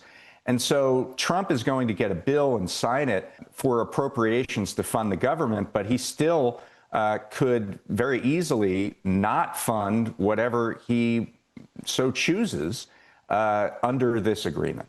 And David, you've pointed in particular in a recent piece to Section 120. What does that call for, and why is that concerning? Yeah, it's actually not concerning. It's what I referred to before. Section 120 of the continuing resolution says that no money appropriated during this continuing resolution can be used to fire federal workers. And indeed, the federal workers who were let go during the shutdown must be reinstated with full back pay. So that's an example that we have the ability as Congress to reassert itself as an institution and use the power of the purse to say, Trump, you can't continue to unilaterally put forward your prerogatives. The problem is they just didn't do it for anything else. And therefore, we're making an agreement. Democrats are making an agreement with someone who has shown an ability to and an eagerness not to honor that agreement. And I think that is one of the fundamental problems. And what do you think in terms of the pressure of the Trump administration, especially around the issue of air travel every day in the headlines on national news, the emphasis on the disruptions being caused in air travel across the United States, and sometimes even more than the issue of the cuts on... Even if the AFC funds were included, without dealing with the requisitions, it's still giving carte blanche to the Trump regime to do whatever it wants. Dems are literal collaborators to the Republican Nazi regime. I mean... We are teetering on authoritarian takeover, and the question is Trump going to make those definitive steps against the Democratic Party? And what that means is stuff like arresting Democratic officials. It means rigging elections, interfering with vote counts. That is really the bridge that hasn't yet been crossed. In SNAP benefits to the neediest Americans. Yeah, I think what frustrates a lot of Democrats is that Donald Trump and the Republicans were being blamed for all of this chaos. The shutdown happened during a time of the off-year elections, and those elections produced huge wins, pretty much all Democrats who were on the ballot. And yet days later, this group of Democrats, with the tacit support of Chuck Schumer, decide that they're going to end this and cave into this pressure. People don't really understand when in a situation where the Democrats seemed to be winning the politics of the shutdown, when Donald Trump was kind of flailing and asking for an end to the filibuster, which I think long-term would have been good for the country. Why would you end this now, especially when, if this is what you get after 42 days, it calls into question why you even put the shutdown forward to begin with. I want to go to President Trump praising the Senate deal Monday. The deal is very good. We want a healthcare system where we pay the money to the people instead of the insurance companies. And I tell you, we're going to be working on that very hard over the next short period of time. Was it important to challenge the original 8 that signed off on the cave? Slotkin, Peters, Ossoff, Kelly, Welsh, Baldwin, Shaheen, and Hassan.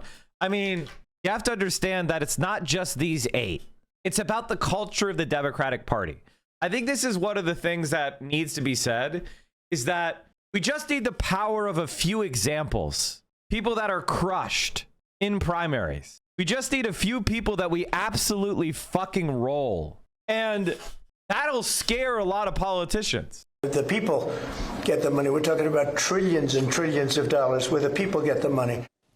If you could talk about that, what he means by the people getting the money. But on the issue of the extending health insurance benefits, while Thune says he's going to take that as a separate vote, of course they can vote it down, the House Speaker, Johnson, has not said necessarily that he would do that. He hasn't said either way.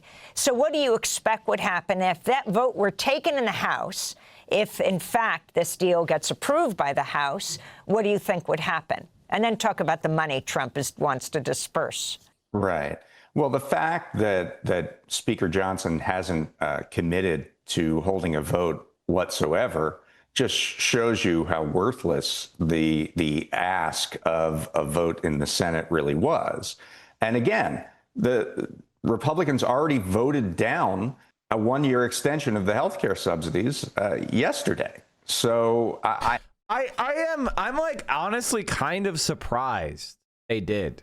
If I could be completely honest, I'm a little bit surprised they voted it. Like, I'm surprised they're actually doing this, because the American healthcare system was being held together by baling wire, and this was the baling wire. This was a huge source of profits for these insurance companies, and they're all being taken. I mean, they're stripping it. This is like pulling the copper wire out of your house.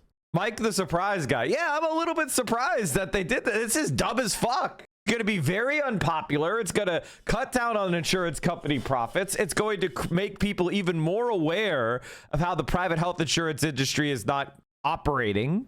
It seems like an extremely stupid decision to me.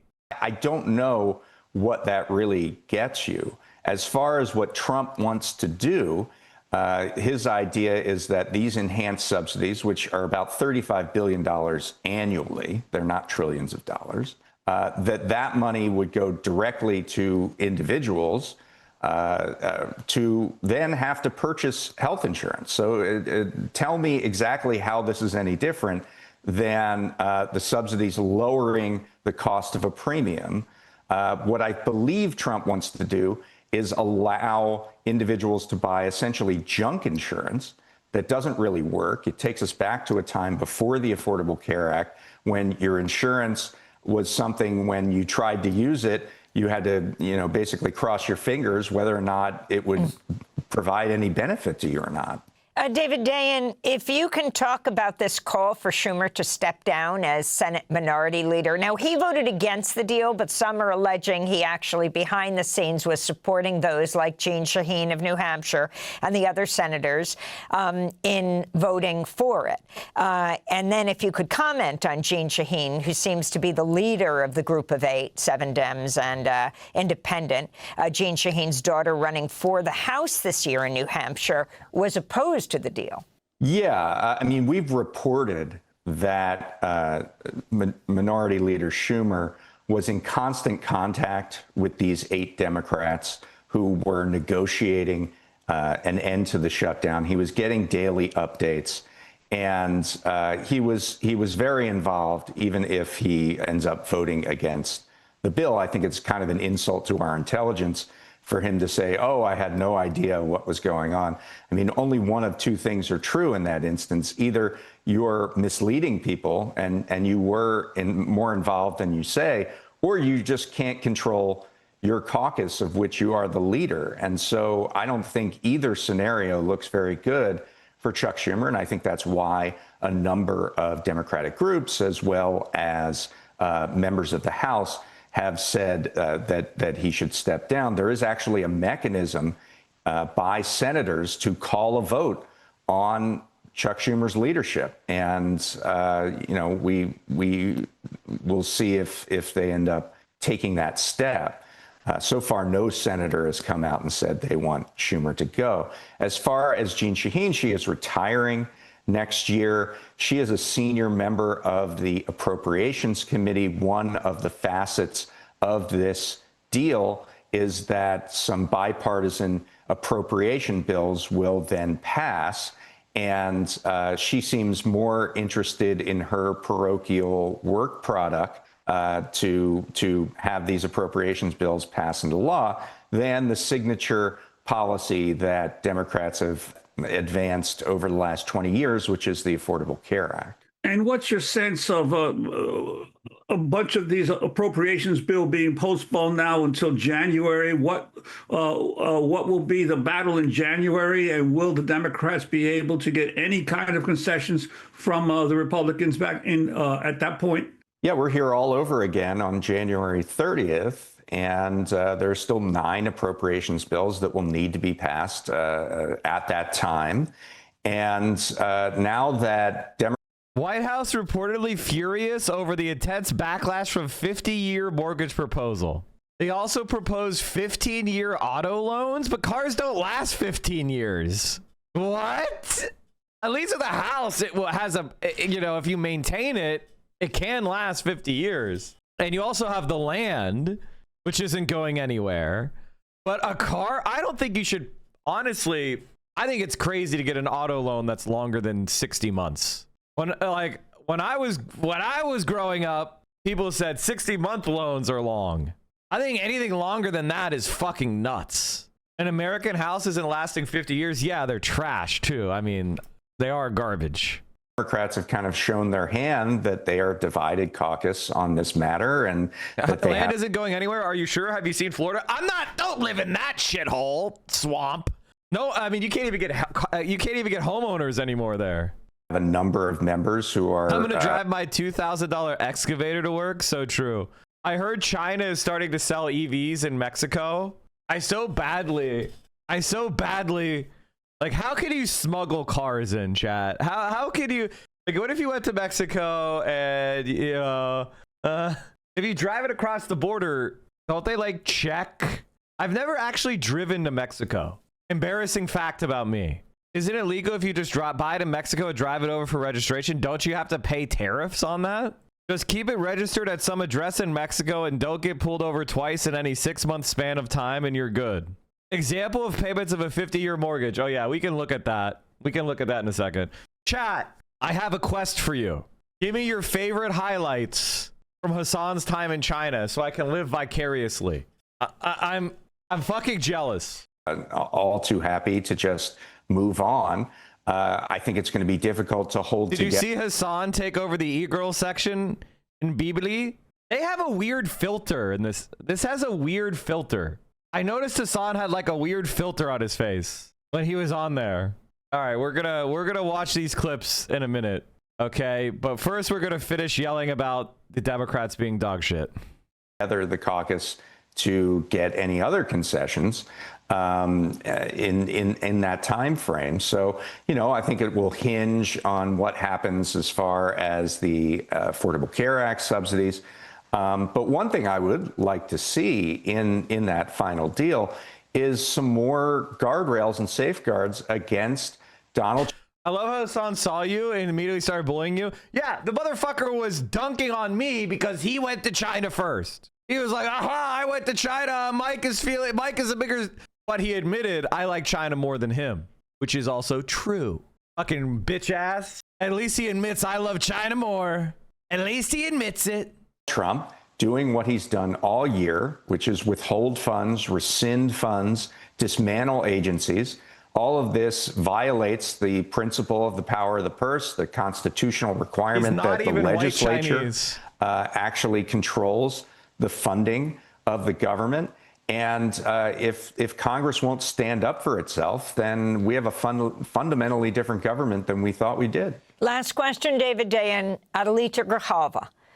The Congress member-elect who represents more than 800,000 people in the greater Tucson area has not been seen. It's not like you couldn't afford to go to China at any time. You could have been there years ago if it's something you really wanted to do. I would say that it is something that I want to do, but I don't have active plans to do it. So it's on my bucket list, you know? And I have other goals that I'm saving for and other goals that I'm trying to achieve. See, Hassan, he's a multi-millionaire, you know? He owns his own home. You know, I don't want to do like really expensive foreign trips since I'm not a multi-millionaire, you know? Once I'm a multi-millionaire, chat, in my multi-million-dollar mansion, then I will do a bunch of foreign trips for fun. Poor Mike is a brokey. Exactly. I'm a fucking brokey compared to him. I don't know if you guys noticed, houses are really expensive. Yet, to the shock of many, even Republicans, not to mention Democrats. If the House reconvenes, though he could have done it anyway, will Johnson have to seat her? Speaker Johnson has said he will seat Adelita Grijalva. It doesn't change the math as far as passing this bill to reopen the government. So what that means is that there will then be 218 votes on a discharge petition to release the Epstein files. There is every indication that Grijalva will sign that and become the 218th vote. That means it gets an automatic vote on the House floor, and I would expect that to happen rather quickly after she is sworn in. And that comes as the ranking member of the House Judiciary Committee, Jamie Raskin, says in speaking to a whistleblower, Ghislaine Maxwell, the Epstein co-conspirator jailed for 20 years, is seeking a commutation from Trump, and in the meantime is getting concierge treatment at a minimum security prison that she's been moved to after meeting with Trump's former personal attorney. David Dayen, I want to thank you for being with us, executive editor of The American Prospect. Thanks for watching Democracy Now! On YouTube. Subscribe to the channel. And God, she's so cool. We love her so much, chat. David Dayen, Democracy Now! Make sure you're supporting this channel. It's a great place for videos. We love them. Did you watch the Johnny Harris video on ICE? I honest to God, I'm not in the mood right now. What I am in the mood for is this is what I want to talk about.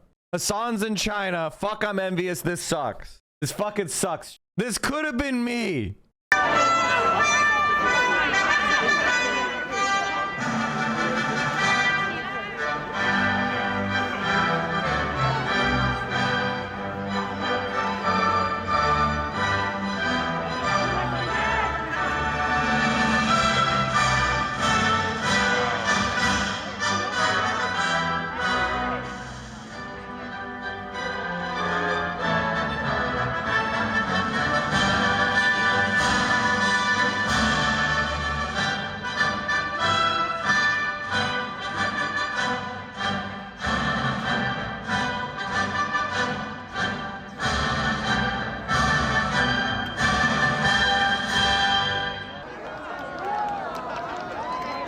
How do you feel?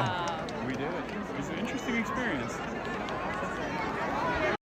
The funniest part of the stream is when they tried to explain what the Chinese national flag means, and it's like there is the socialist movement, and then the 4 other stars are all oriented toward serving that movement, which is, and it's the workers, it's farmers, it's the petit bourgeois, and they were like small capitalists, and I'm like, no, it just means the coalition of people that defeated the nationalists. Right? And it's all, that's what the flag stands for. It's not like we like capitalism. No, it's and they're all oriented towards serving that socialist party, the socialist revolution. And Hassan was just standing there like not giving her any help with the translation. And was like, where are you from? And, you know, my translator said, America. And he went, why don't you have a girl in America? And he walked. Deserved. And so I face final curtain. My friend, I'll say it clear. They are fucking sloshed. You know when you get drunk a little bit too early in the day? You know what I mean? You know when you hit the pregame a little bit too hard and your liver starts to go to work and you start to come down and you're like, fuck, this is what they were drinking. Baiju. Come Come All right, here, are you ready? Cheers, sir. Okay. Is that strong? Wow. So that stuff is like, if you are not a drinker, that's like cask strength whiskey. You know, like you're getting, you know, it's like 100 proof. You're getting fucking strong. Mike, why didn't you go with, do you think you could just go to China? You think you could just go to China without planning? You have to go get a visa. There's a whole fucking process you have to go through. You can't just pick up and go. And a little bit of stories behind the scenes. They fucking procrastinated to the last second to get their visas. I like it. I actually kind of like it. Yeah, I like it. State my case, of which I'm certain. I've lived a life that's full. I traveled each and every highway and more. You started way too high. I know. Much more than. We have to start all over. Ready? Okay. You have to drop it down. Wait. You're starting you got to shut it down. Wow. You started way too high. That's amazing. Wow, they are fucked up. Caroline is smart because she's wearing the sunglasses, so no one can see. Pro move right there. Everybody else is a little bit, they're sagging a little bit. They're a little tired. I'll say it clear. I'll state my case, of which I'm certain. I've lived a life that's full. I traveled each and every highway and more. You started way too high. I know. Much more than. We have to start all over. Ready? Okay. You have to drop it down. Wait. You're starting you got to shut it down. Wow. Chat, don't let me get drunk on stream, okay? Please. Do not let me get trashed on stream. I don't want, like, this. He's sloshed. All right, people are showing me the Hassan toast. Well, thank you so much. Wait,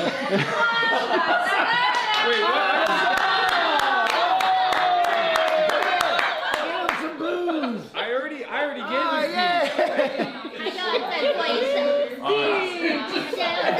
Oh, we got another one. Okay.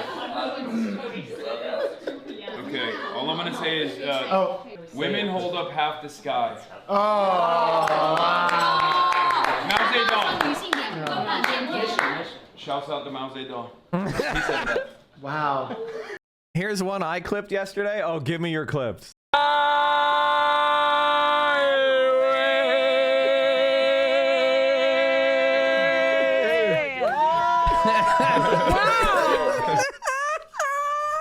Oh no. Oh no. Please drive the car into the divider. No. I don't think you've been drunk on stream. Oh, I absolutely have been drunk on stream. What do you mean? Of course I have. I think my favorite part of the evening was when they made Hassan pay for dinner. Maybe we can share a bottle of Mao Tai. That'd be my pleasure. No way he can handle the Mao Tai. After 3 drinks, we get whatever we want.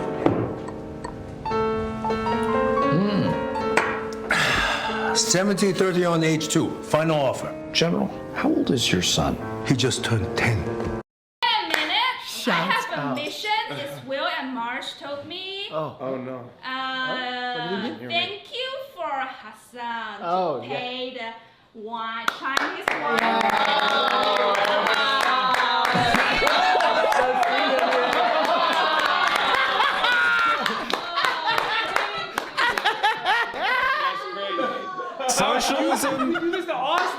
Socialism is when you practice what you preach, Hassan, and you pay for all of our meals. Don't do this to me. Oh, thank you for that, medium rare. I the whole time know about this. I just got. I just Shit. got the bill. Everybody say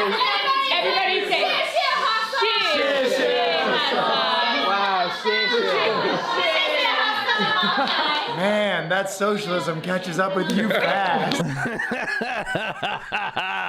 That socialism catches up with you fast. No, it's cool. I'm glad they're having fun. Looks pretty chill. I hope they enjoy their time. I don't know about you guys, but I would not have streamed on the first day. That's crazy they did. Ham and Fist, thank you for the 20. Like, I would have flown and I would have just chilled. Like, it was the second day. Okay, you made a 12, 13-hour flight. Like, you're going to be fucked up.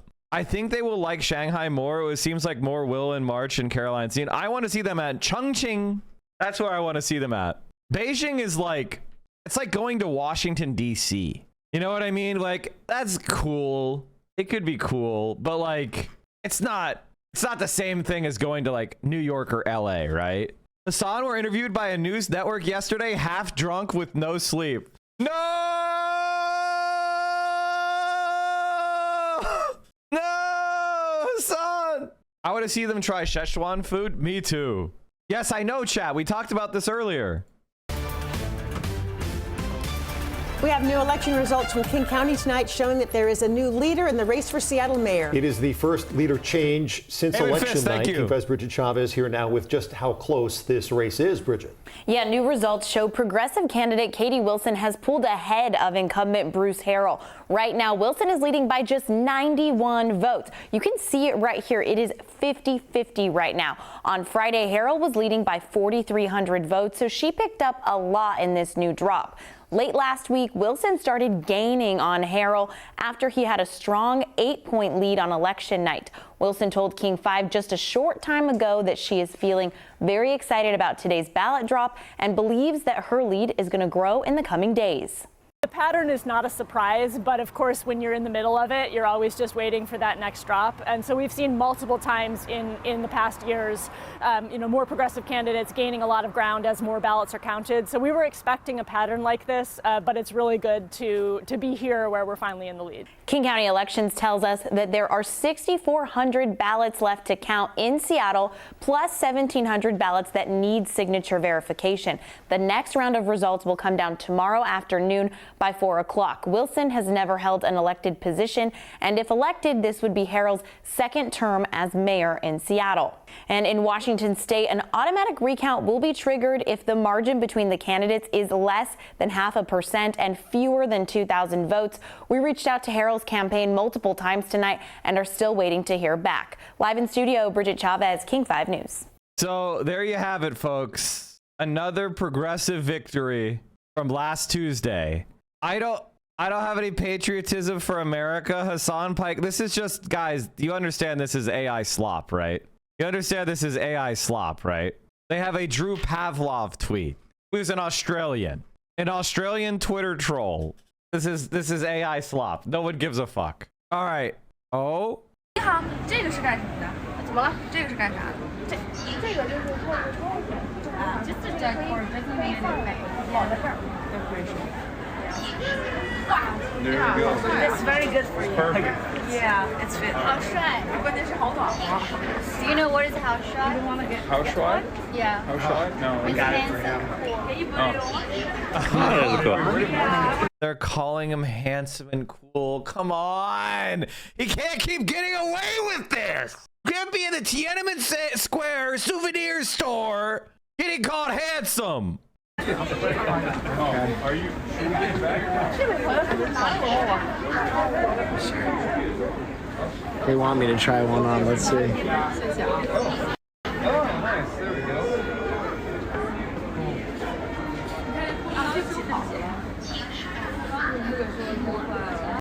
I look like a. Oh, I feel like this fits almost too. You needed to pull it up. Like this one? I can carry the camera again. Sorry about that. hey, it's okay. So fucking jelly. Although that little Mal bag was fucking, that was sweet. One size fits all, the true communist method. So Zoran has brought in, this is one of Zoran's main deputy mayors, and he went on Robert Reich's show. So I wanted to check this out. Mike, do you think Assange should get married in China so his child could live in freedom and have opportunity? Listen, I'm not going to do any weird shipping. Well, my guest today is the new deputy mayor of New York City. Mr. Deputy Mayor, it's great to have you.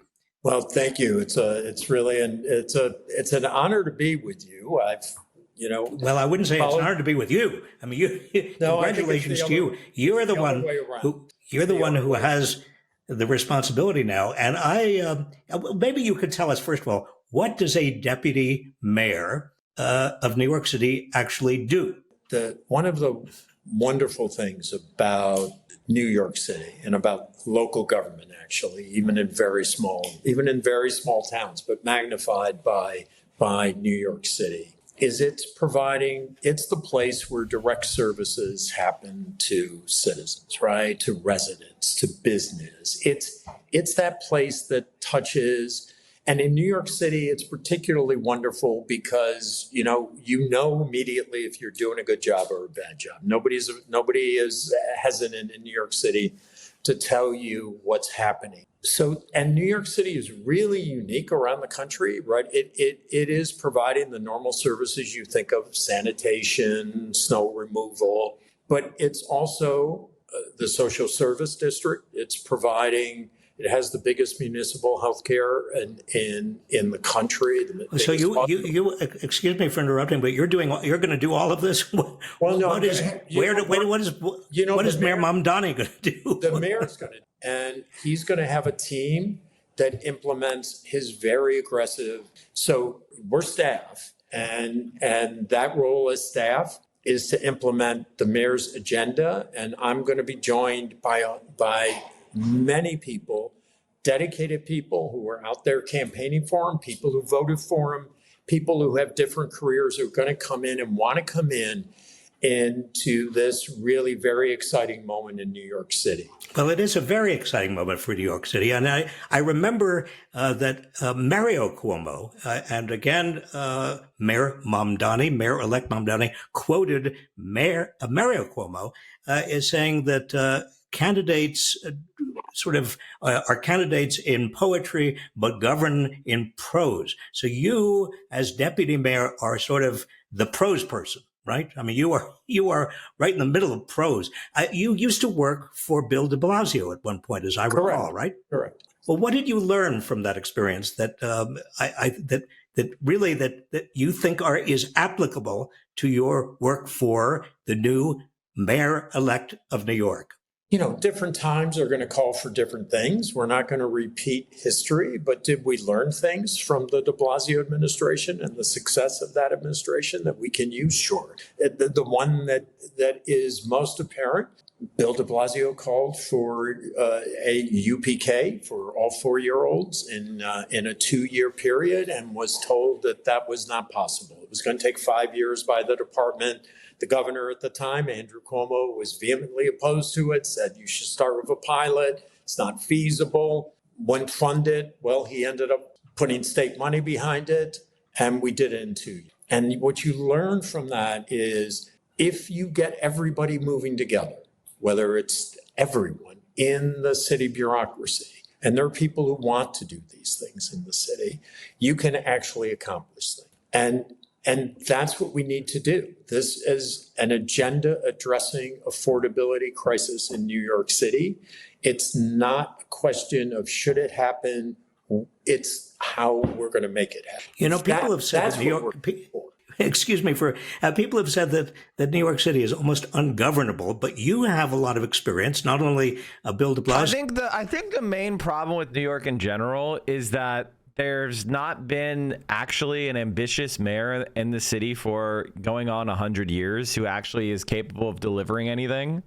Like, that's part of the problem. Is there's a lot of people who are a lot of the people who are in this position of power are there to collect patronage. They don't actually have any plans. They don't have any actual agenda. And so the New York is ungovernable shit comes from the fact that these are people that have been in these positions who just want to make money from their job. That's it. And so when you have somebody who's actually trying to push toward improving the city and administering the city effectively, it's going to change that narrative, I believe, very quickly. But you also have worked for 30 years with the New York State Legislature. And what interests me... You'll never guess where Eric Adams is going on to a taxpayer-funded trip to Israel. Mayor Eric Adams is flying to Israel, traveling Friday through Tuesday. The trip is government-funded, City Hall said, and declined to comment on whether this was meant as a response to Mamdani's election. It most certainly is. Eric Adams will travel to Israel for a multi-day trip to meet with government officials, economic development leaders, and members of the tech community. He will visit religious sites and discuss efforts to combat anti-Semitism in New York City and across the world. Jesus. Is that a lot of Mayor-elect Mamdani's agenda is going to require some work with New York State, with the governor, with the legislature. I mean, to raise taxes, for one thing, you're going to have to get the legislature and the governor to cooperate. Just tell me, I mean, what do you think your approach is going to be? I'm not sure they really love the idea of raising taxes. So raising taxes in the abstract, that may be true. I think you and I could probably argue there are equity issues that we would like to see addressed on the tax side. I know from your writings that you would agree with that. This is about, let's take an example, universal child care. It's about delivering a very needed service. And if we go back 6 months, everybody was saying that was an impossible thing. And how could he possibly be recommending that? But now we've had the governor week after week after week saying she supports universal child. So now we have the mayor-elect of New York City and the governor of the state of New York saying they support. I saw, due to my Twitter algo being absolute dog shit, an assemblywoman in New York is planning on inviting Netanyahu to New York City on January 1st. Who's on the right? This is Dean Fullahan, who is going to be the deputy mayor under Mamdani. Universal child care. So isn't it incumbent on the governor's staff and the mayor-elect staff to say, okay, how are we going to achieve that? There's a way to achieve it. The governor, by the way, did a tax credit in last year's budget that didn't get the notice it should for childcare. So she is clearly committed to this. This is a big part of her agenda. We're going to figure out a way to get there. That's part of what experience in Albany and experience in New York City should help us achieve that goal. So I don't see it as ungovernable. And I don't see these goals as unachievable. I think they are very achievable. That's reassuring to those of us who are rooting you on. Thank you. And I'm not going to ever say it's ungovernable. That's not the presumption. But let me just say, just in terms of governability, though, I know that Eric Adams, or at least reportedly, he is seeking to stack the rent guidelines board with industry-friendly nominees. They're hostile to what Mayor Mamdani wants to do, Mayor-elect Mamdani wants to do in terms of rent freezes before Eric Adams leaves office. Now, what can be done about this? What as the deputy mayor, this is going to land right on your desk. Is there anything you can do about it? So, look, we take office January 1st, and that's when the power of the mayoralty goes to Zohran Mamdani. And, from there we will be, but between now and then, it's not just me. It's going to be a team of people that's going to include incredible legal talent, incredible other talent. If things happen that we would prefer not to see happen, how are we going to? Am I remembering wrong, or did Landers say he wouldn't visit Israel during the debate? I don't remember if he said he would visit Israel or not. I think he might have been the one other person who didn't say it.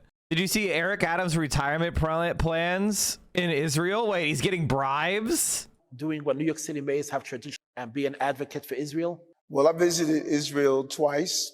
I'm going back again, and I'm going to try to find. I mean, bribing Mayor Adams is like after the fact. Damn, all it is, what they're doing here is it's a signal to sociopaths, right? When they bribe someone like Kirsten Sinema or they bribe someone like Eric Adams, it's just a signal to sociopaths like, hey, if you get in a position of power, you can lock in money after you're out as long as you are inexplicably pro-Israel while you're in power. And it is why we need to punish this type of behavior with the death penalty. I think official corruption and lobbying and bribes should be death penalty offenses. A plot of land so it can be my retirement place. I love the people of Israel. I love the food, the culture, the dance, everything about Israel. So where in Israel do you plan on retiring? Oh, and the Golden Heights, there are a couple of beautiful places that I really loved when I was in Israel. And yes, I'm an advocate for the country, and I believe in the statehood of Israel. And again, Brooklyn is the Tel Aviv of America.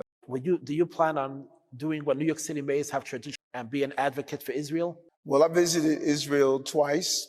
I'm going back again, and I'm going to try to find a plot of land so it can be my retirement place. I love the people of Israel. I love the food, the culture, the dance, everything about Israel.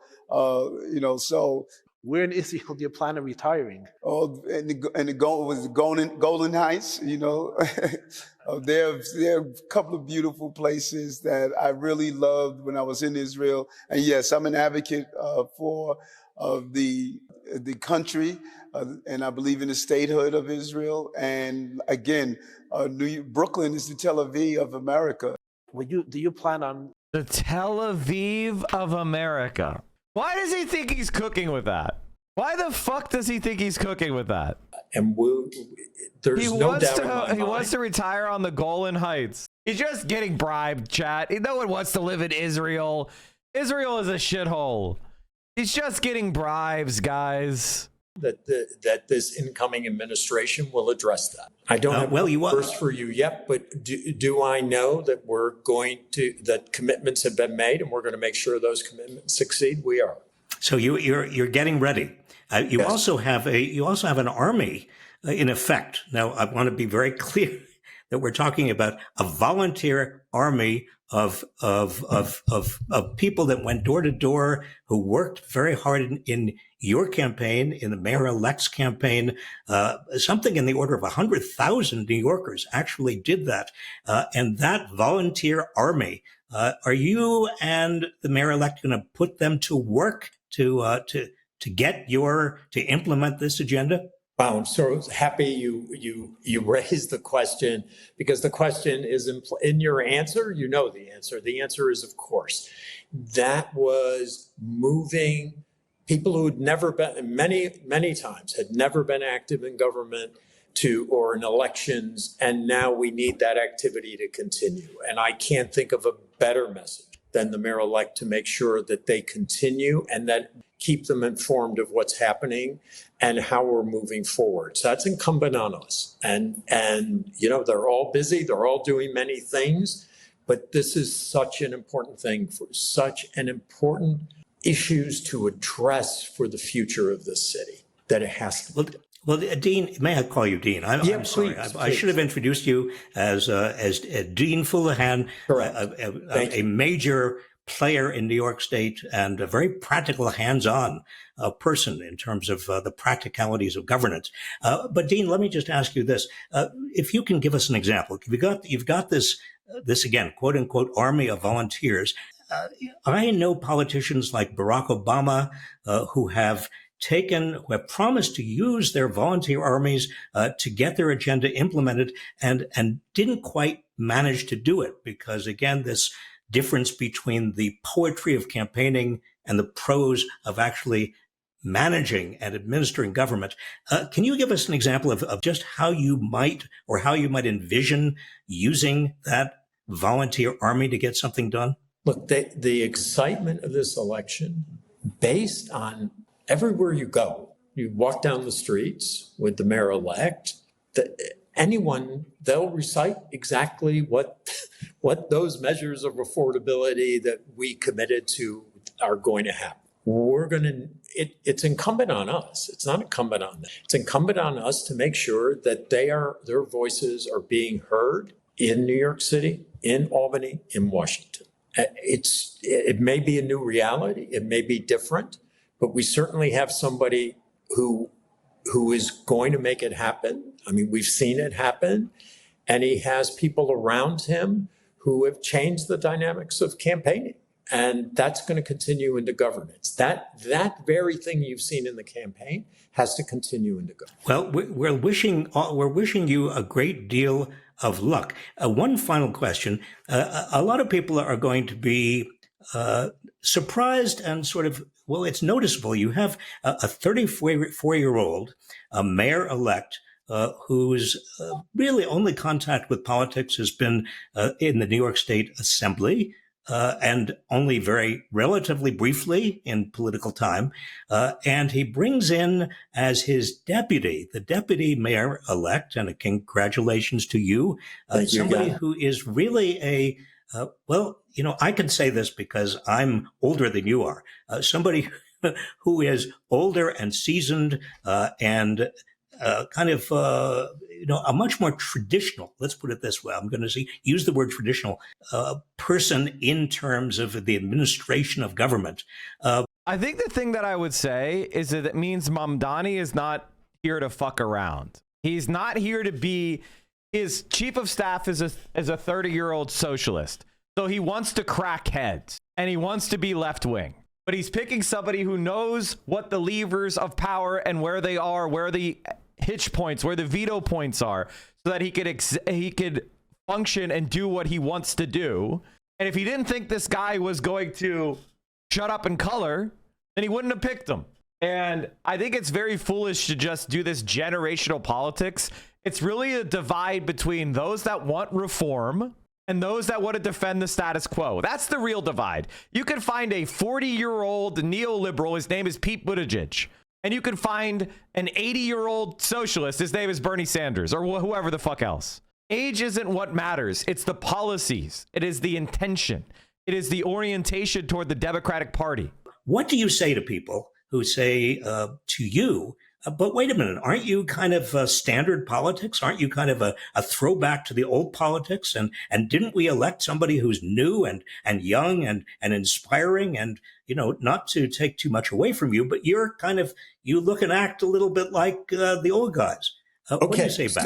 So they did elect an inspiring 34-year-old. Absolutely. And that's not going away.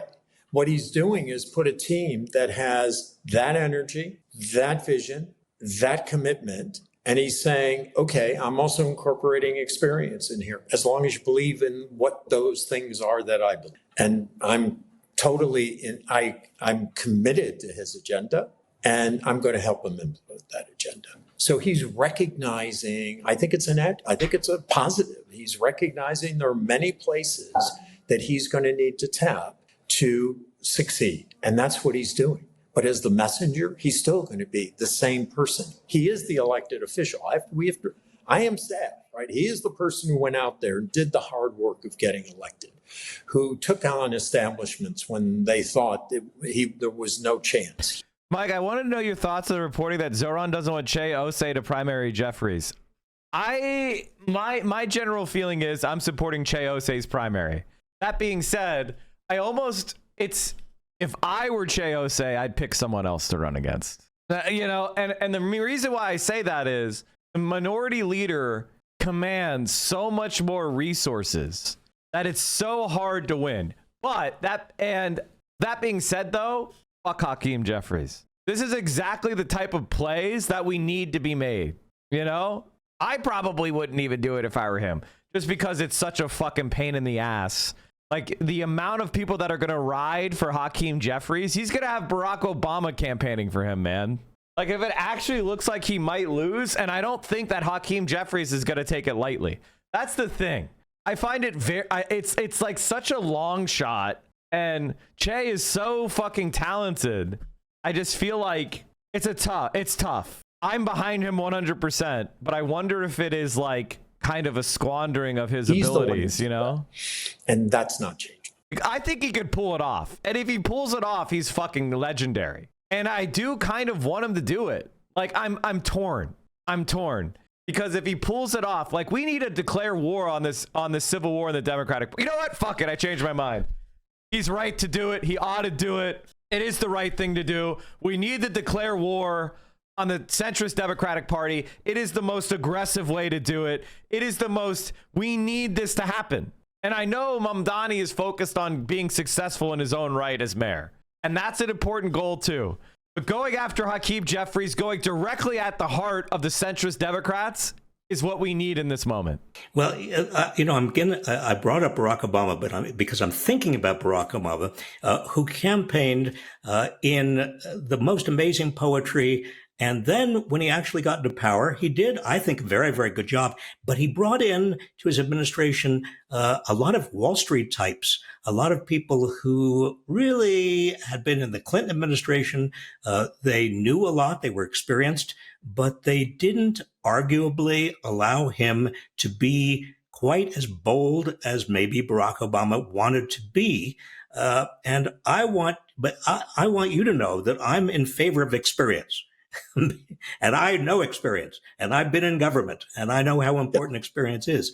But what are you going to say? This is my last question. What are you going to say to people who say back to you, but are you going to hold him back? I mean, you're talking about, Mayor-elect Mamdani as being the inspirer, the voice, the messenger. But Dean Fullahan, the deputy mayor elect, I am going to really be the experienced hand, but I'm not going to hold him back. Are you going to say that? And how do you prove that? How do you show that? The experience here is to help achieve the agenda. It's not to be an impediment to the agenda. If that was the case, I shouldn't be here. Or if it becomes the case in a month, I shouldn't be. Or if it comes the case in 6 months, I shouldn't be here. It's got to be, are we effectively... Exactly, he's bending the knee. Implementing his agenda. Exactly. Is it happening? Is that experience working? And that's the only goal that matters, because the goal is about help. This is a privilege. I understand it's a privilege. I'm honored by it. But we're working for all those people who voted for him, and we're working for those people who didn't vote for him. But we're working with a very clear agenda. And he's the mayor, and my role is to make sure help it get implemented with a team around me, and a team of co-workers who are going to be who are going to look like New York City. This isn't, there are going to be more appointments, and we're going to reflect New York City. But everybody has to have that same. Well, Dean Fullahan, you have our wishes, and I'm speaking presumptuously from the rest of the country, certainly progressives across America, our wishes that you succeed and that Mayor-elect Mamdani succeed. And thank you so much for your time. You have a lot on your plate right now. I'm sure you do. But it was great of you to spend some time with us. Well, it was really, I'm happy to do it. I hope we can do it again. I do too. All right, take care. I'm excited about that. I think that was honestly heartening, because it's basically he's expressing complete subservience to Mamdani as the leader, as the guy who did the job, and that he has experience with how exactly New York City government works so that he can execute that agenda. Who was that? That is the deputy mayor under Mamdani, just announced. All right, chat. Now it's time for a little bit of fun. A little bit of fun. Trolling Chuck Schumer. Everyone knows where he lives. Everyone who's an activist in New York City knows where he lives. We're not posting his address. That could be any address.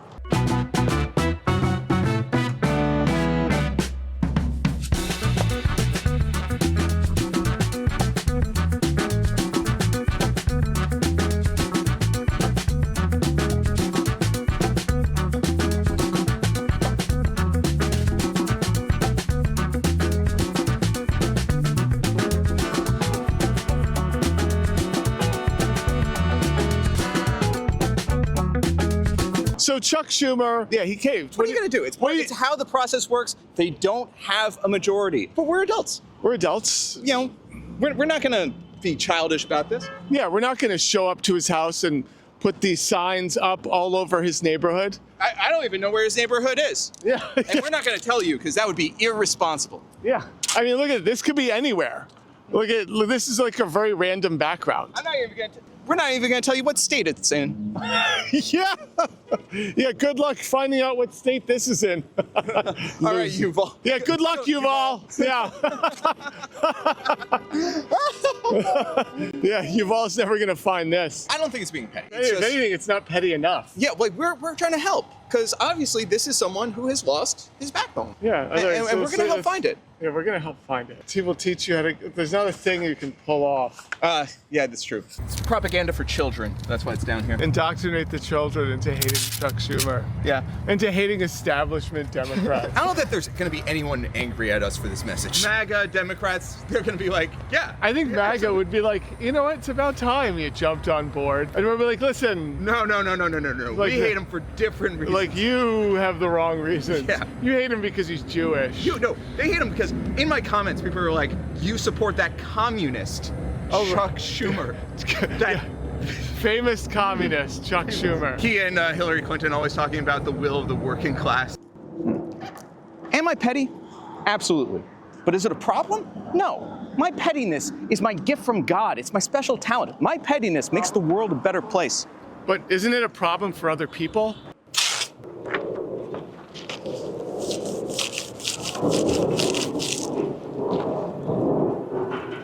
Excuse me, my grandfather lost his spine. If you've seen it, let me know. Thank you. My grandfather lost his spine. If you've seen it, let me know. Yeah, just thank you. My grandfather lost his spine. If you've seen it, please call that number. It'd be very helpful. This guy makes you laugh, man. He is very funny. I do agree with that, yes. Yeah, you know, he's a softie. Yeah, he bends, you know, too much. Yeah, because he's missing. He's missing his a spine. Who took it out? I think the oil lobbyists had it surgically removed on his first day in office. I mean, he's not a bad guy, but you know, he's got to go with the flow. You know, the pressure, pressure points. You know. Yeah, he's just a weak. If you're interested, he's also teaching this class. He's also he also, if you're interested, he teaches you how to cave. Okay. Yeah. So he's doing a class on that. Well, that's one of his great aspects. Yeah, cave. No, he's so good at it. All right, thank you. I don't know if you guys have seen anything, but my grandfather had his backbone stolen recently. He's so pathetic right now. He can't stand up for anything. Hey, kids like Democrats? Hey, excuse me. I'm looking for my grandfather's missing spine. Chuck, he lives in the neighborhood. Listen. This is advanced. This is advanced ability to resist cringe. I couldn't do it. I couldn't do it. Like, I could approach people for serious conversations and stuff, but I can't do bits like this. It's too cringe for me. He's been collapsing just all the time. My grandfather dropped his spine somewhere, and I don't know if you've seen him. He lives in the neighborhood. We have no idea where it is. I know where he lives. Dramatic problem. Yeah, probably.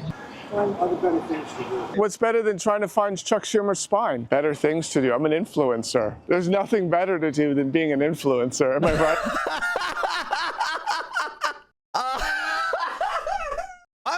influencer. I'm a fucking idiot. Yeah, true. And that includes me, of course. Right? I mean, what's more important than this? This is our civic duty. We're going to find that thing. We're going to put it back. They would do something to Social Security, Medicare and Social Security. Yeah, but during government shutdown, Social Security payments still go out. He shut it down because he is afraid of everything all the time. Like, anytime you want to try something like new and engaging, he's like, no, don't do it.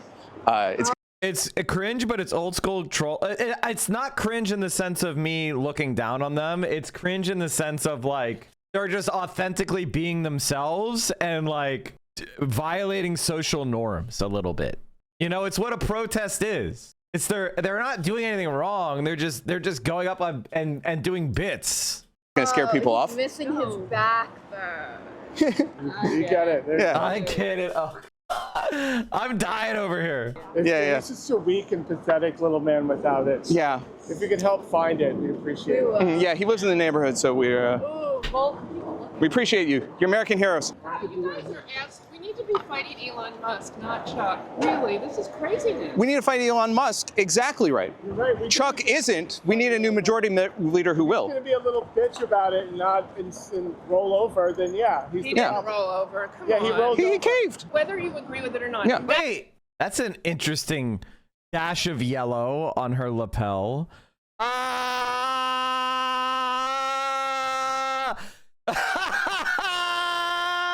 The hostages are home. You can take off the pin. You can take off the fucking pin. They did diplomacy, and the hostages got released. The only people that like Chuck Schumer, by the way, are Israel genocide supporters.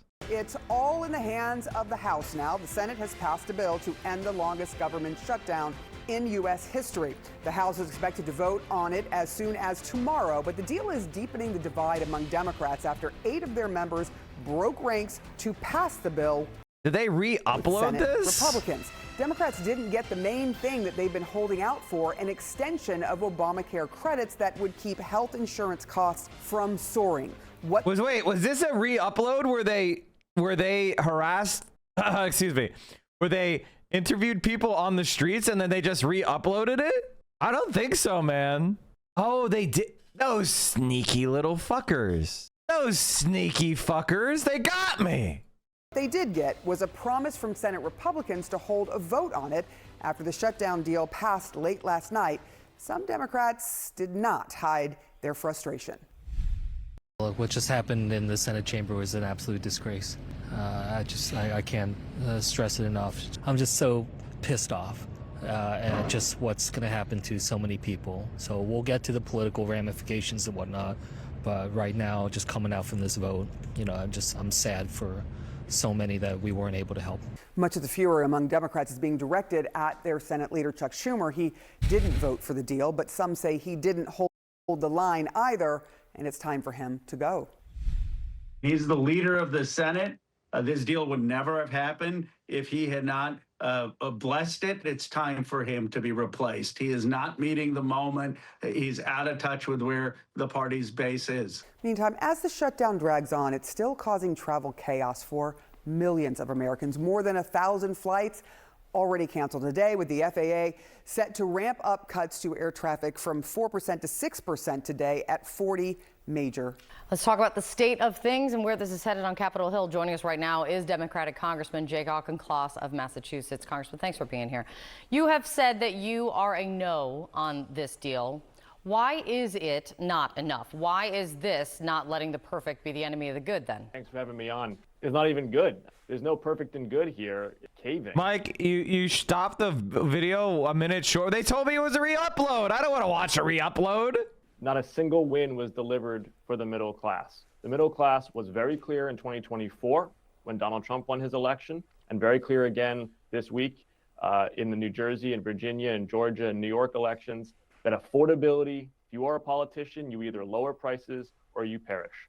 And so before this shutdown happened, along with other members of the House, I laid out a series of ways that we might lower prices for the middle class. It was reversing the worst of the Medicaid cut, a vote on the tariffs to rescind some of these inflationary, and none of it got done.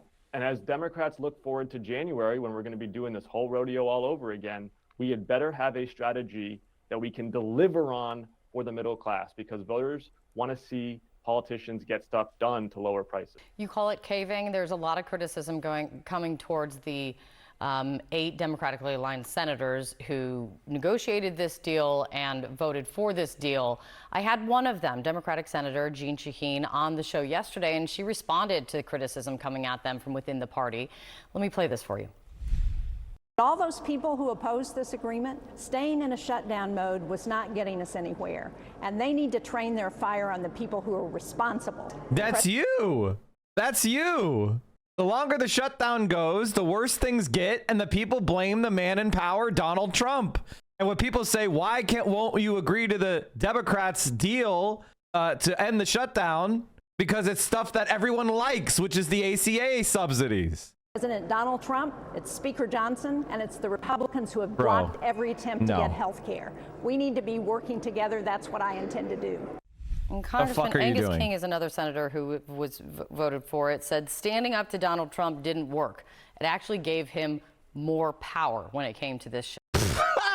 The Democratic Party is such a pathetic cuckold party. Jesus Christ. What's your reaction to that? Do you hear their point? I hear Senator Shaheen that Republicans have had 15 years to propose another way to expand health care coverage and lower health care prices, and they have failed. Election cycle over election cycle, term over term, to offer anything to the American public for how to lower healthcare prices. Republicans own this inflationary economy. Between the biggest tax hike in American history with these tariffs, the biggest healthcare cut in American history with these Medicaid cuts, between the crony capitalism that hooks up Donald Trump's friends but not the middle class, he owns this economy and the anxiety that lives within it. At the same time, Democrats cannot simply continue to oppose Donald Trump without offering Americans an alternative agenda. And part of our alternative agenda needs to be a compelling way that we will lower healthcare prices.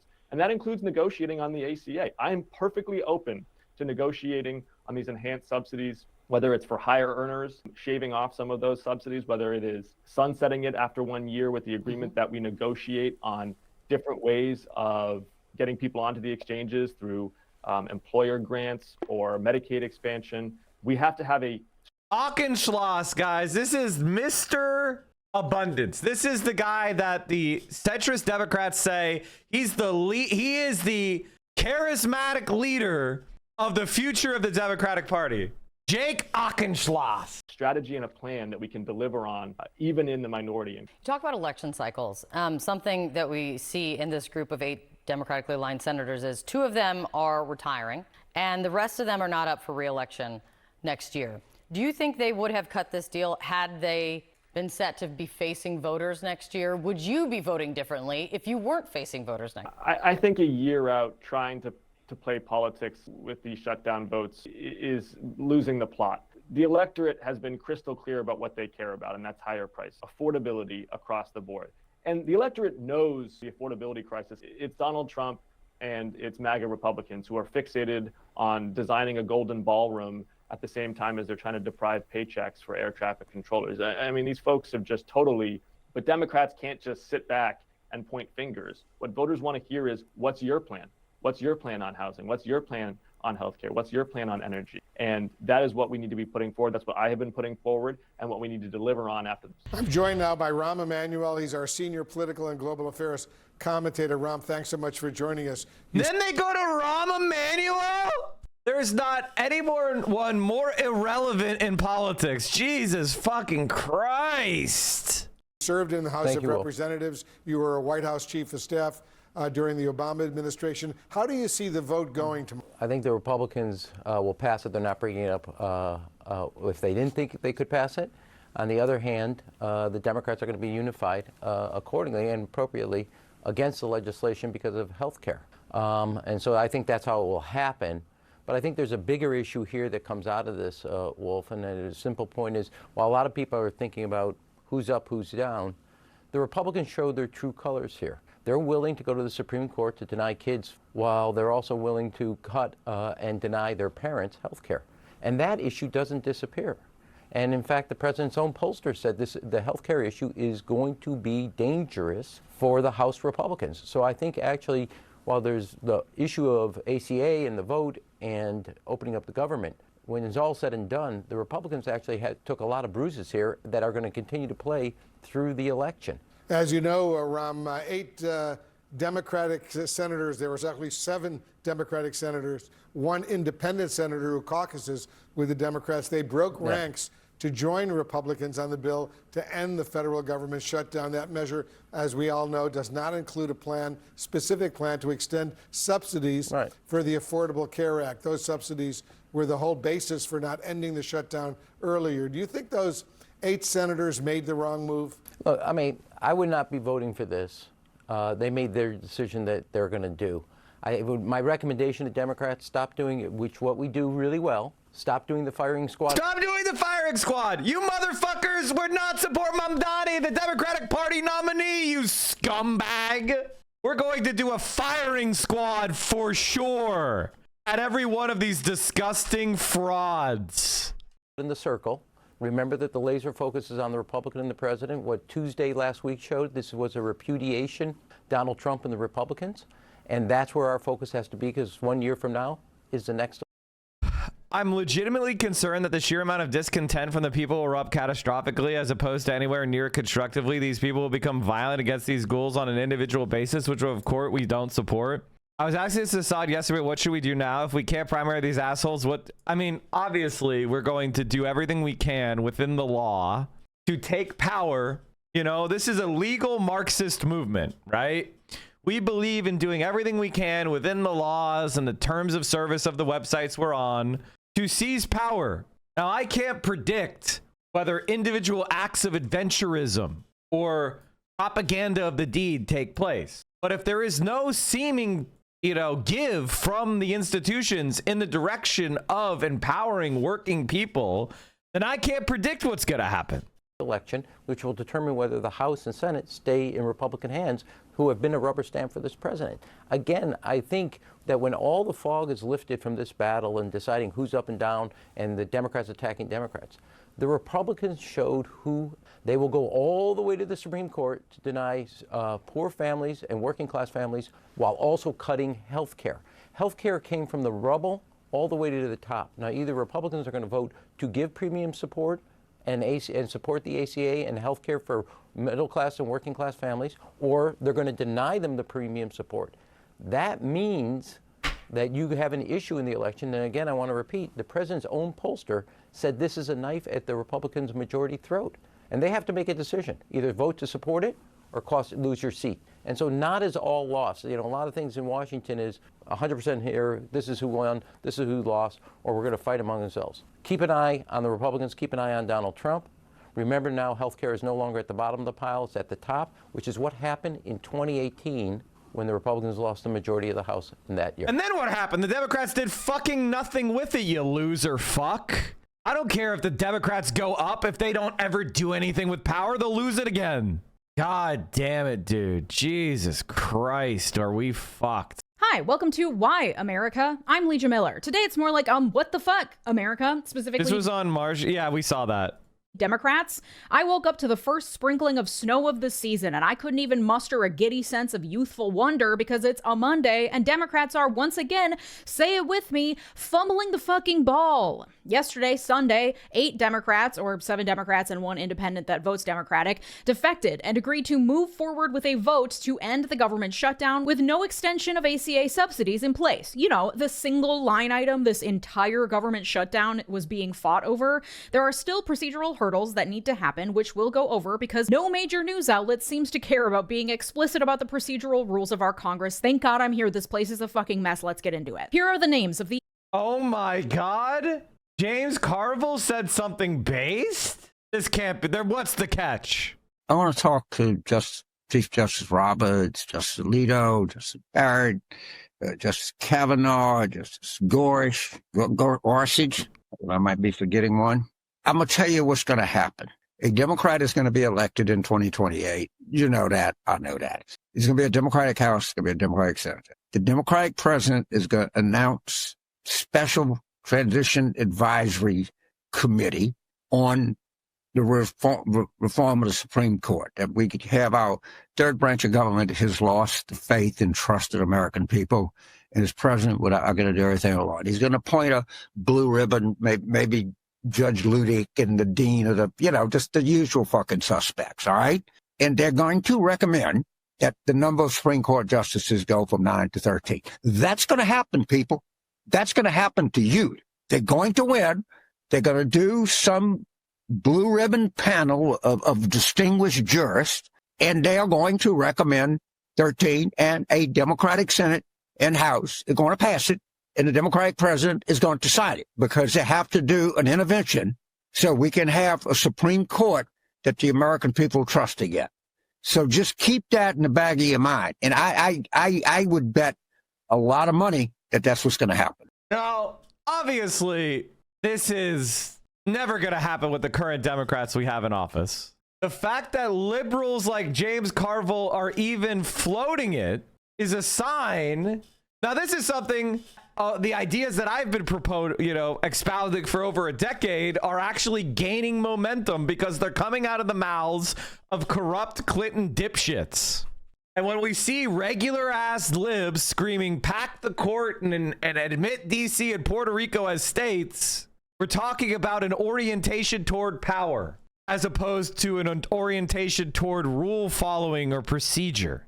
8 defecting senators who voted last night to move forward with ending the government shutdown. Dick Durbin of Illinois, Angus King of Maine, who's independent but usually votes Democrat, Tim Kaine of Virginia, John Fetterman of Pennsylvania, Jean Shaheen of New Hampshire, Maggie Hassan of New Hampshire, Catherine Cortez Masto of Nevada, and Jackie Rosen of Nevada. Dick Durbin and Jean Shaheen aren't seeking re-election, but the other 6, if you live in their districts in Maine, Virginia, Pennsylvania, New Hampshire, or Nevada, these people need to be primaried out of existence at the first opportunity. But I'm getting ahead of myself. Let's break down what's going on here. The government shutdown started on October 1st. It has now been 40 days, the longest shutdown in U.S. history. I think we're on day 41, technically. On November 1st, ACA, or Obamacare, their marketplaces opened so that people who buy their health insurance through those marketplaces could participate in open enrollment and pick their plan for next year. 24 million people in the U.S. get their insurance this way, and 22 million of them rely on ACA subsidies. That is, the government paying a portion of the monthly premium. Wait, what's this? Are you guys aware that Twitter has been conspiring with the deep state to suppress free speech? I was like, I mostly ignored this story because I was like, good, I'm glad they're suppressing free speech. That is, until I found out it directly affected me, or if not me particularly, then one Matt Christman.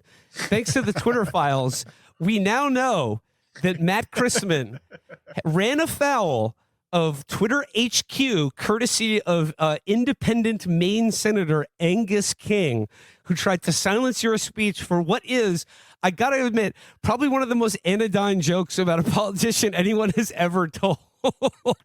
Matt, would you like to explain yourself? I did a post a few years ago where I just said lists of senators who are also steakhouses, and then I put Angus King. End of list, because Angus King, that does sound like a place you get a nice ribeye. People pointed out that Chuck Grassley could also work, so I'll in retrospect give credit to that. But that was it. And now we find out that after that came out, my account, among like hundreds of others, was sent to Twitter HQ by this insane person, Angus. It's so funny. He's just this like centrist with a mustache, just never makes a peep in the Senate. One of the most wallpaper motherfuckers in that entire body. And then and then you find out, oh yeah, he's a name searching maniac who had hundreds of people that he had like what they did. And basically, if they mentioned him in any way, even if it's not even negative, how is it bad to be a steakhouse? It's one of America's favorite ways. Matt, it wasn't even insulting to him. You did say that he was a mediocre senator, but a great steakhouse. Oh, shit. Never mind. I'm sorry. Yeah. All right. Yeah. Bot activated. And anybody who mentioned him in any way, they got sent to Twitter, and then it had who they thought what they thought the situation was. And they were either a bot or a troll. And I was officially declared by the U.S. Senate a troll. So I have that in my resume for all time now. Because, there like some originality there. He's not just a robot. But there you have it. Proof positive that Twitter is was silencing the voices of conservatives, Republicans, and Matt Christman's. But I repeat myself, folks. What? you're against you're against the cathedral and its steakhouses. That's right. I'm trolling the hell out of them. Yeah. Bring back, by the way, Angus King. I have this to say. Bring back the au gratin potatoes from the sides, okay? We're missing them a lot. The scallops are just not as good. The thing that's interesting to me about that is, like, under what grounds would you even be suspended for that? I'm a troll. I'm a troll. I mean, like trolling is like, you know, I think we all have different definitions of it.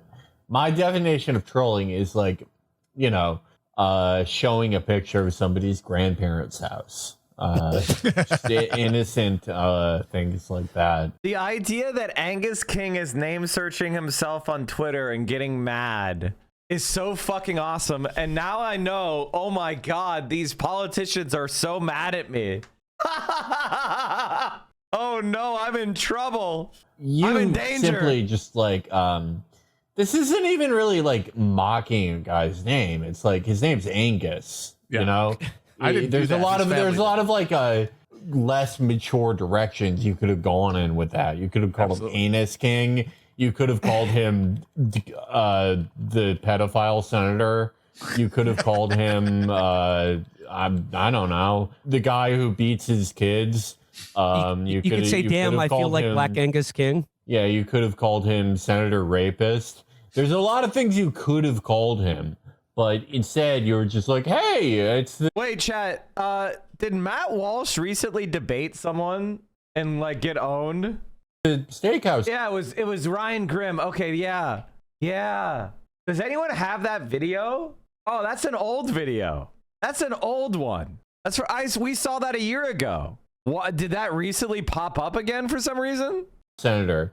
I mean, this guy has probably tried to get the Capitol Police to... arrest the Capitol steps for their blatant disrespect. Angus King complains to the FBI about Rich Little's impression of him. Yeah, I mean, Rich Little would not even touch. Yeah, he wouldn't even know. Like, no, he would not know who that is. Angus King is. This is the biggest play he has ever gotten. He's a fucking nobody. Angus King has no Q rating. I wouldn't be surprised if he did this just to get his name in the news. But this was like years ago. Yeah. Yeah. I love also that he is an independent, and he's just votes like a moderate Democrat. No reason for him to be independent, just because he's from fucking Maine, and those goddamn people just cannot get over how flinty they are. And how I don't care for either of these parties. I vote for the man, not the party. Fuck off. Yeah, no. The only reason he's an independent is because it's like, you know, he thinks like Kamala Harris is like too like woke. He's like one of those guys. Just what complete fucking loser. Does not come out of this story looking all that good. No, I mean, no good nicks on the internet. His son Steven should have a talk with him. Yes, absolutely. Get your dad in line, Steve. Come on.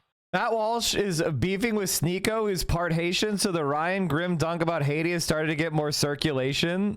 How do you ever complete your quest to make Haiti great again? We've been waiting for an update on this. Bro, we've talked about this. Look at Haiti. What part of Haiti are you saying to yourself, we need more of that? Beaches. Well, we have more beaches than them too, right? Don't we? Right. We're a much bigger country. Right. We don't want a marine invasion and occupation of the United States that constantly decapitates governments and takes the money out of the country and saddles us with we don't want the Clintons debt either. from a revolution. Yeah. Right. Although I don't. So you're saying that we wouldn't want to be like basically a colony that the entire West spends 200 years punishing after the Haitian Revolution. I get that. I understand that, but also at a certain we wouldn't want that. No, yes. We wouldn't want that, but I would also say we wouldn't want the entire world to put us in debt because we freed ourselves. Like, imagine if America had to make debt payments for every man, woman, and child that lived in America because of the American Revolution. That's not entirely why Haiti's in the position that it's in. I mean, at a certain point, as a country, you have to stand on your own 2 feet and take care of yourself. And but at what point is that?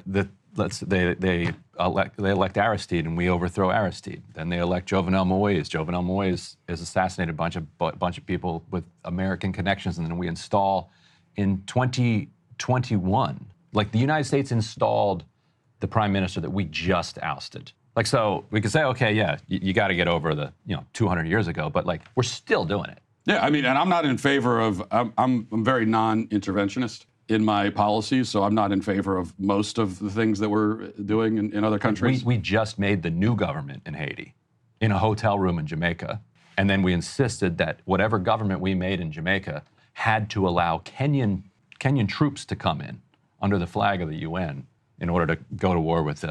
Yeah, I'm not. Look, I'm not interested in. Right. If it were up to me, I'm not interested in doing anything in Haiti. Like let Haiti be Haiti and take care of that. That's sort of my whole point here.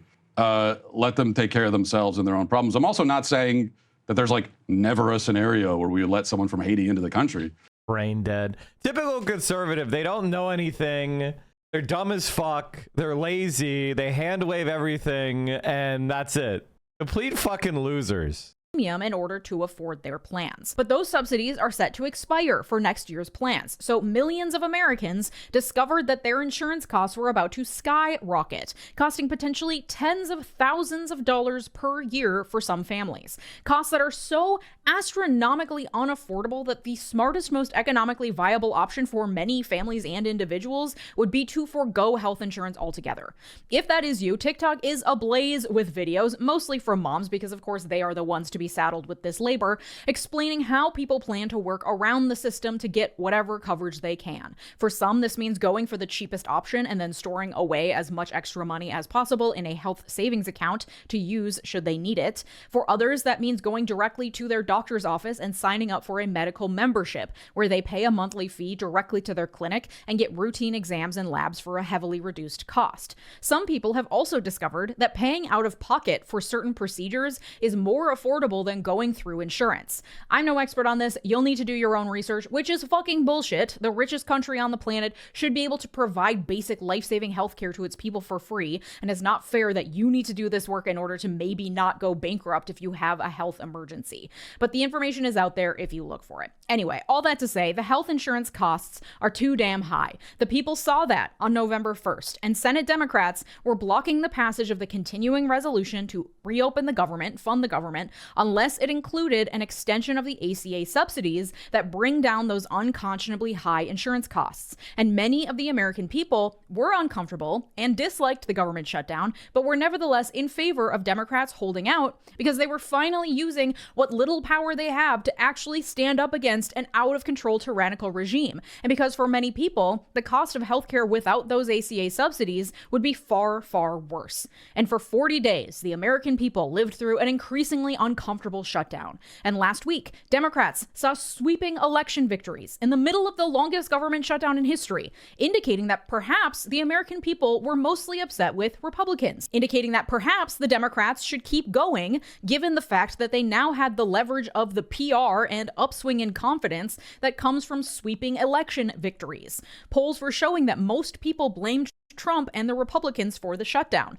Democrats finally had some leverage. Something to point to and say the American people clearly want this. The Republicans are dead set on making that ACA subsidy cut permanent. We are using the leverage we have to make them come to the table and provide for the American people, even though they don't want to. They even attempted to use that leverage further, offering last week to end the government shutdown if Republicans simply agreed to a one-year extension of the ACA subsidies to give them more time to hammer out a more permanent solution. Forcing the Republicans to reject even this more tempered measure, one that would allow the government to reopen and also allow...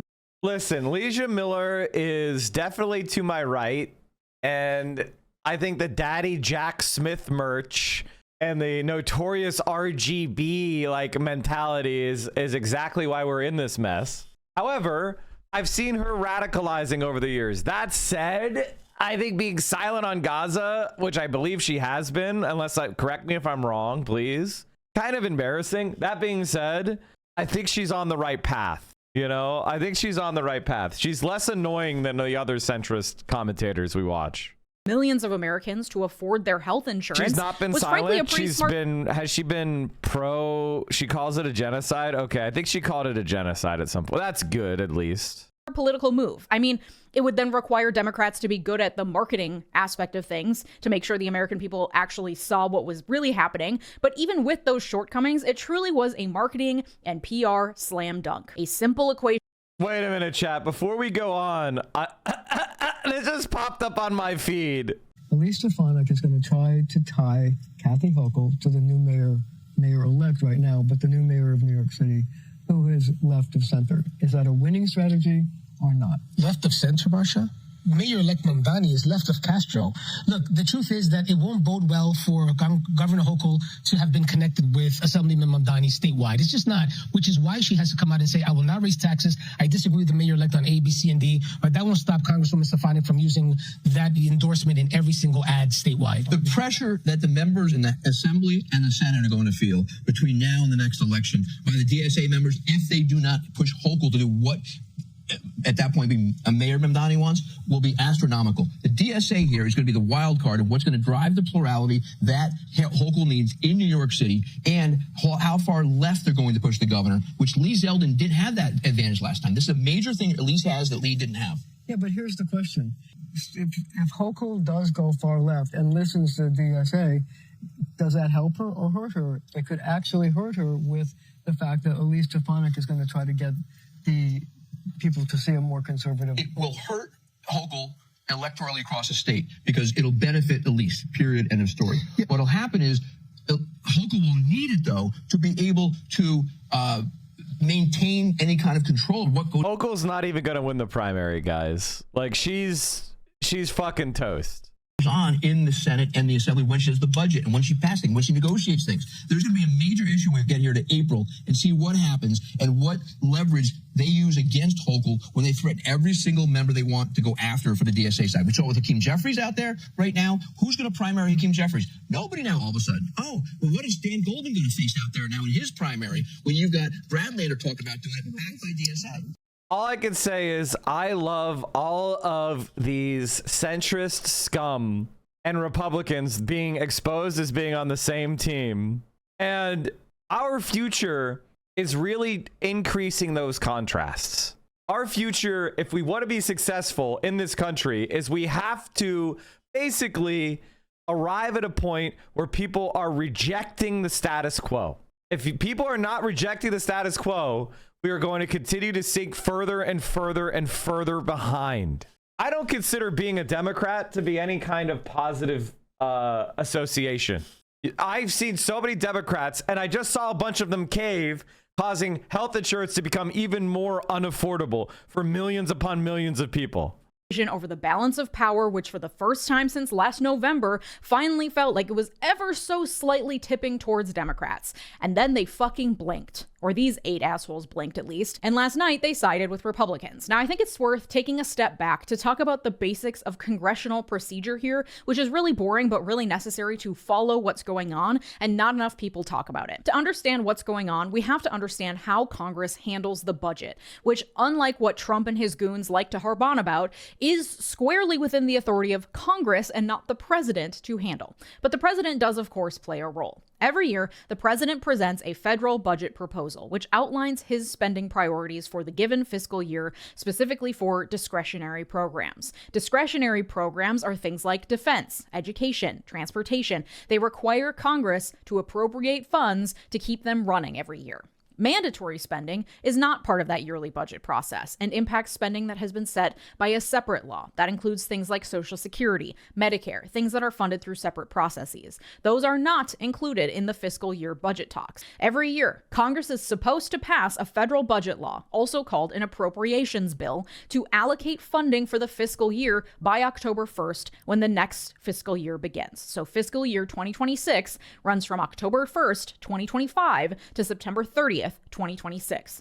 However, over the last 50 years, Congress has only managed to pass the fiscal year budget before the start of the fiscal year 3 times.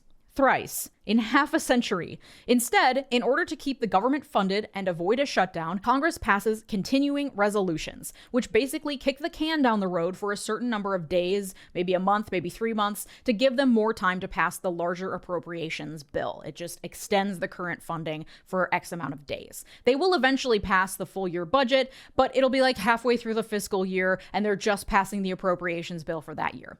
If a continuing resolution, or CR, is not passed before October 1st, or if a CR runs out and a new CR or full budget bill isn't passed, then the government Mike, why are you saying she'll lose the primary? She has no real opposition. Do you understand that it is November, right? You understand that it is November of the prior year, right?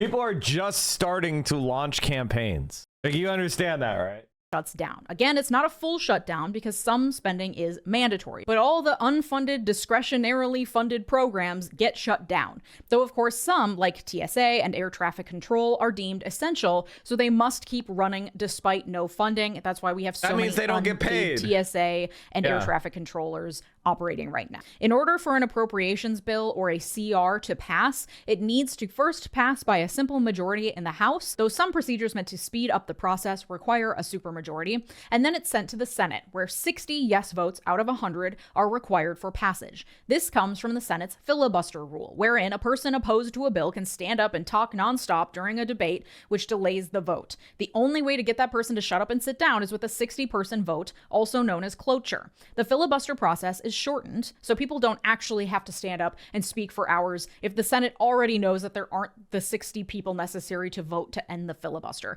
So the vote is held up without the need for all the theatrics. That's why. Well, the Democrats made filibustering easier, chat. And then when it looks like the Republicans are like, fuck the filibuster, the Democrats cave to protect the filibuster. If that's the case, they're caving to protect the Democrats' ability to be filibustered, because the Republicans are already like, well, if a bill's important enough to us, we'll get rid of the filibuster. It's effectively gone already. The Senate has held votes over and over again for the last 40 days. The votes themselves were to see whether cloture had been reached so that they can move forward without someone standing up and filibustering for hours without the votes to stop them. And so Sunday night was the first time they were able to get 60 yes votes in order to move forward with the vote on whether to vote on the CR. It was a vote on whether to vote. Just as an aside, because I want to paint the full budget picture in Congress for you, like I said, we're dealing with the appropriations process, which handles discretionary yearly funding through full year appropriations bills or continuing resolutions. This is not to be confused with a reconciliation bill, which is a special legislative that allows Congress to fiddle with mandatory spending, taxes, or the federal debt limit. It only requires a simple majority to pass, and as such, is easier to use for larger policy issues when there is a trifecta in Congress and the White House. The big, beautiful bill was a reconciliation bill. It's been used 22 times since the process was created by the Congressional Budget Act of 1974. Okay, so Sunday they voted to move forward with a vote, but there are a few amendments to be made first, because they did, in the end, reach a kind of compromise with Republicans. Republicans didn't really do much of the compromising. This is still a CR, so the agreement would kick the can down the road and fund the government through the end of January. So we might have to do this all over again in a couple months. The agreement also included a pinky promise from Republicans that there will definitely be a separate vote to address the ACA subsidies in mid-December, something that has no enforceability and just relies on the word of Republicans that they'll definitely for sure revisit the issue before the new subsidy cut goes into effect in January, which means nothing good for the Democrats. Either it means the Republicans simply won't hold the vote at all and will just let the subsidy cut take effect and do nothing about it and hope that by the midterms next year, the American people will have forgotten all about the whole unconscionable healthcare costs and who caused them, which frankly is a very real possibility. Or the Democrats just gave Republicans a layup and Republicans will vote to extend the subsidies in December and will then be able to present extending the subsidies as their own idea and take credit for saving the people from the Democrat increase to their healthcare costs. Like, do you see how this is so fucking stupid? The new agreement also guarantees that federal workers would get back pay, including furloughed workers, and it would undo the staffing cuts that Trump and OMB Director Russ Vought put in place during the shutdown. The agreement also comes along with the passage of a package of 3 bills that would put full fiscal year spending in place for just a few areas. So they're kicking the can down the road till January 30th for everything except for the provisions in these 3 3 full fiscal year bills. Those bills handle the Department of Agriculture and the FDA. Then there's the Military Construction and Veterans Affairs funding bill. And finally, the Legislative Branch Appropriations Act of 2026 to help fund Congress itself. And I took a quick little peek at the text of that one. And what do you know? The Senate, through the kindness of its heart, found it within themselves to negotiate a compromise that includes kicking the can down the road to January 30th for everything except when it comes to what? Their salaries. Their own salaries and the salaries of their personal security teams. Don't worry, guys. The House just got 7-week paid vacations and will now come back to vote on the bill that guarantees their pay for the next fiscal year. Thank God. Okay, so after Sunday night, the Senate recessed until 11 a.m. Monday morning. That's today. They then have to do some procedural votes over how long to allow for debate on the bill, during which time senators could pump the brakes or hold up the inevitable for just a while longer, which at this point kind of seems like a waste of everyone's time because there is no further actual debate really happening now that they have 60 votes. So prolonging the process will just prolong the shutdown and the pain that it's causing. So eventually... But that's good. You're standing for a position the majority of people support, and you're causing people to get pissed off at Donald Trump. Once all these procedural hurdles are jumped over, once the Senate actually passes the meat of the CR, it goes back to the House so they can agree to it or further amend it, at which point it would have to go back to the Senate, etc., back and forth forever, though Mike Johnson has promised to try to get this through as quickly as possible. Once the two chambers agree on the same bill, it goes to Trump's desk for signature. This all has to happen before the shutdown ends.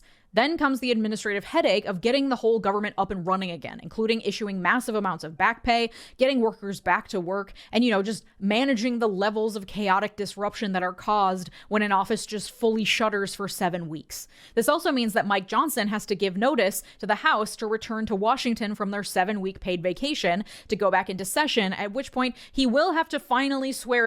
I think it would be a really good idea to campaign for, you got it, no pay for Congress.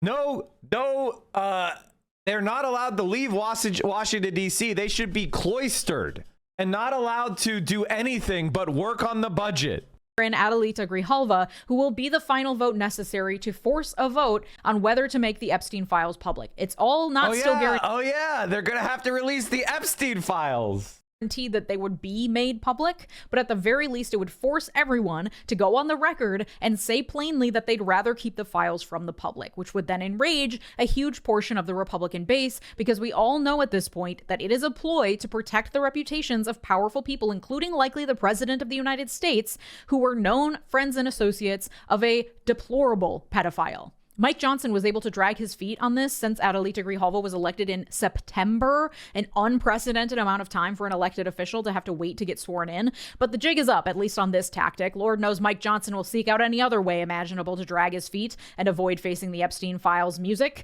A lot of this will likely get ironed over in the next week or two, unless he uses the CR as an excuse to just prolong the shutdown to avoid the Epstein files vote, saying, no, we're far too busy to hold a vote on that yet, and using the shutdown as a thinly veiled excuse to continue protecting his friends. We are in uncharted territory with that one, so it's unclear what the next few weeks will hold on the Epstein files front. I'm not holding my breath. But barring any hijinks, the government shutdown will probably end within the next week.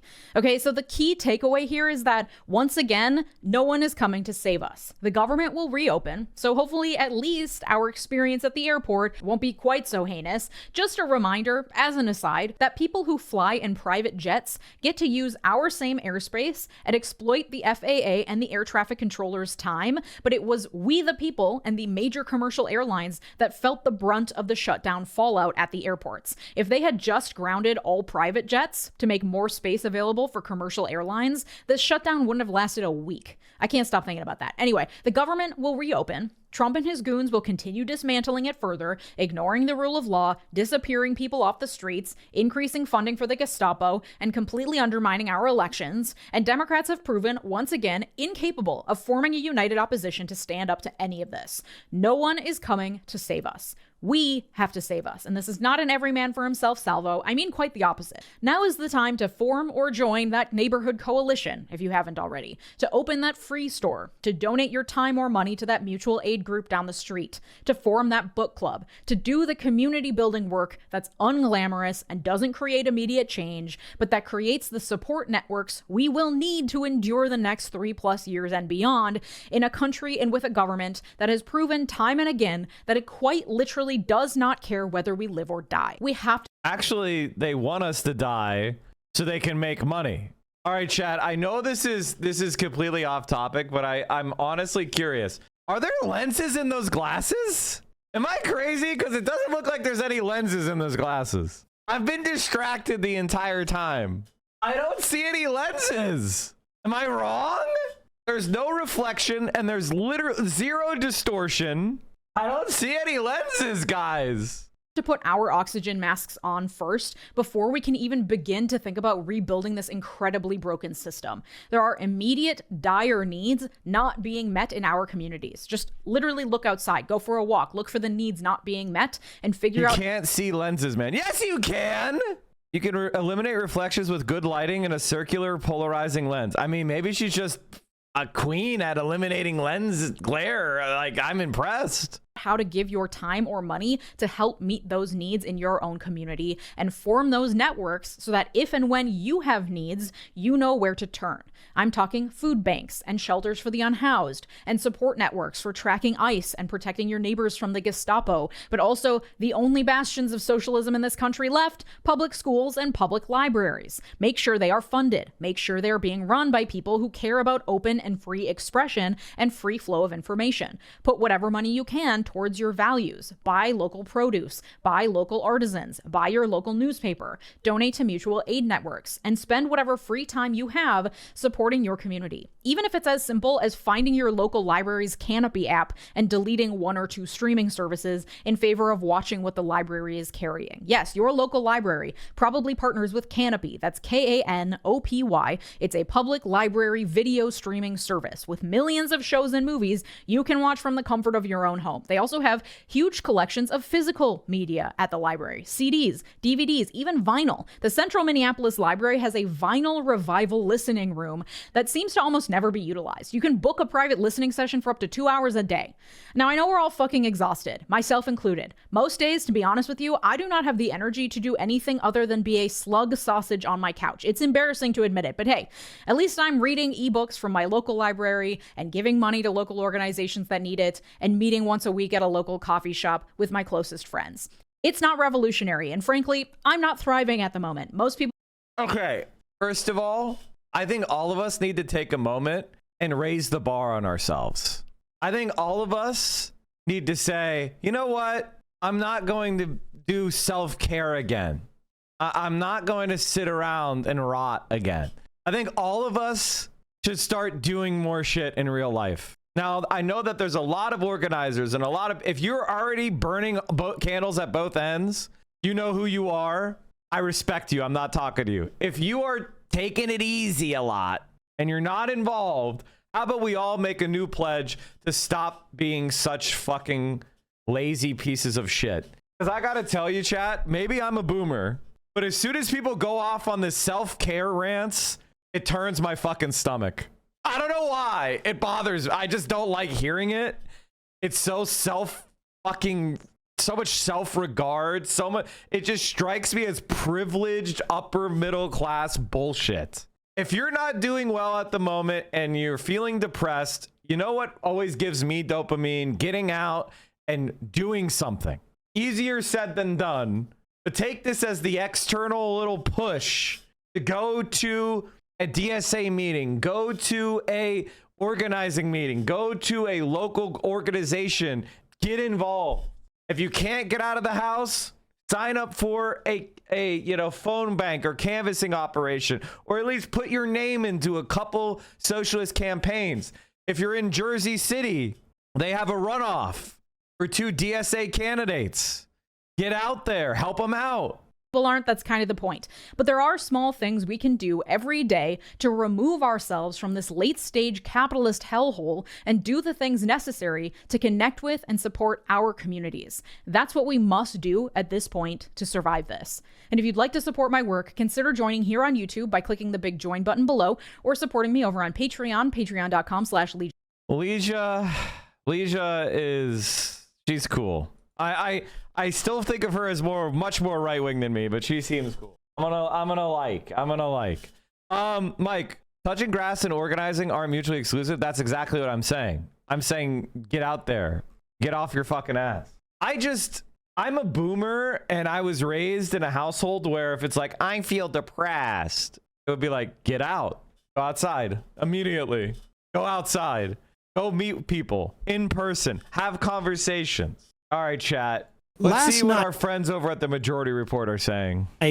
In Boston, a U.S. Circuit Court, after having the case essentially remanded to them from the Supreme Court, Ketanji Brown Jackson wrote this order. She is responsible for the First Circuit Court. All of the judges have basically their own portfolio. The court looked at the question as to whether the Trump administration could be forced to release the funds they're holding. Remember, that's what they're doing. They're not forcing them to spend money that's not there. The USDA had a contingent fund, or contingency fund, I should say, in the event of an emergency, and having no funding for SNAP payments is an emergency. The Trump administration pulled that money offline, and a circuit court in Boston ruled last night that they needed to reinstate that funding.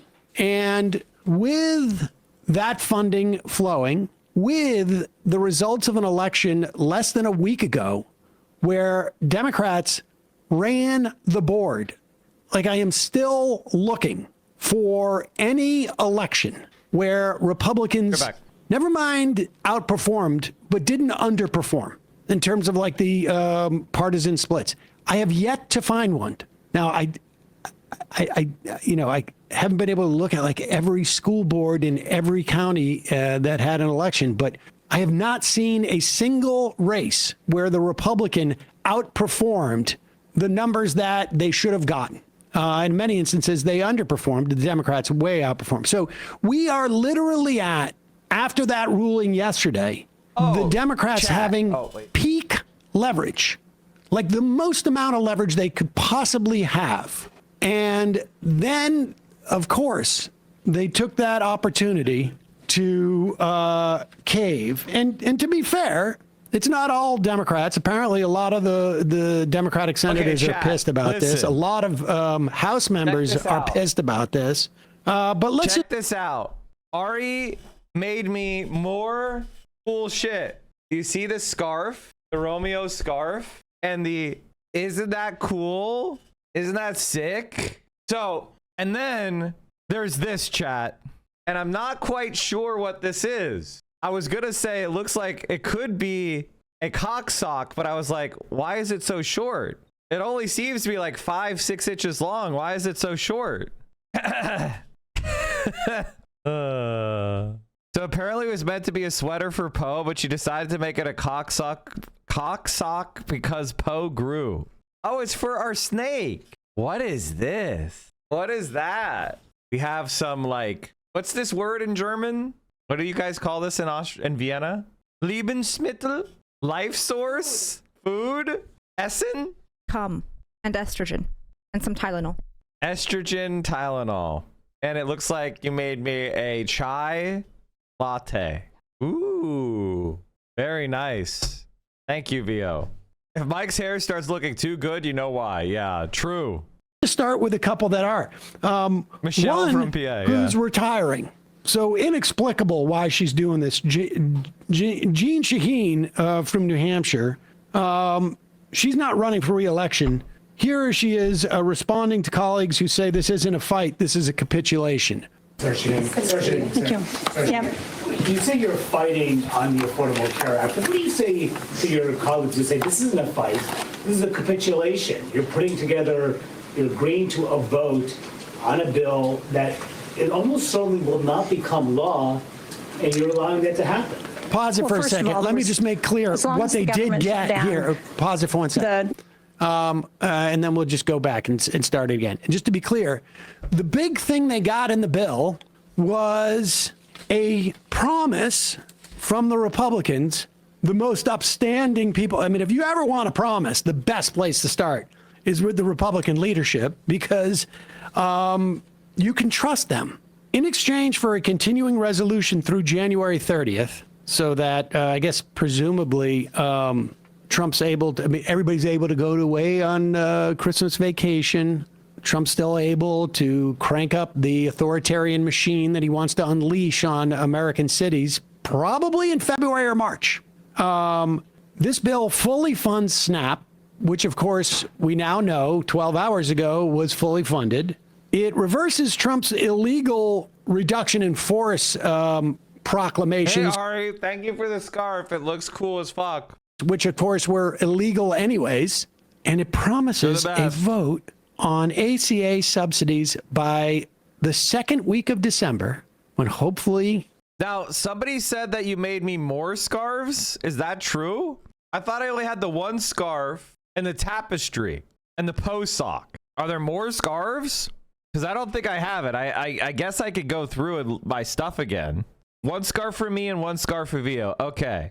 So there is a Vio scarf. I will look. Probably in Vio's suitcase. Schumer's thinking, who's going to be paying attention? And the Democrats get to write the bill. Mike doesn't even gift I will Ari bet a sub. you. So true. Good point. Let me gift Ari a sub. Oh, wait. Hell yeah, I did it. Faster than you fuckers. Every dollar in those subsidies, the bill will not pass. They know it won't pass. Nice. And that's it. That's what they get. So all of this, and it supposedly will pay everybody who's deserving of pay, which is already law anyways. And so if the Democrats were afraid that Trump wasn't going to follow this law, I don't know why they would follow this law. All right, but continue. You're fighting on the Affordable Care Act. What do you say to your colleagues who say this isn't a fight, this is a capitulation? You're putting together, you're agreeing to a vote on a bill that it almost certainly will not become law, and you're allowing that to happen.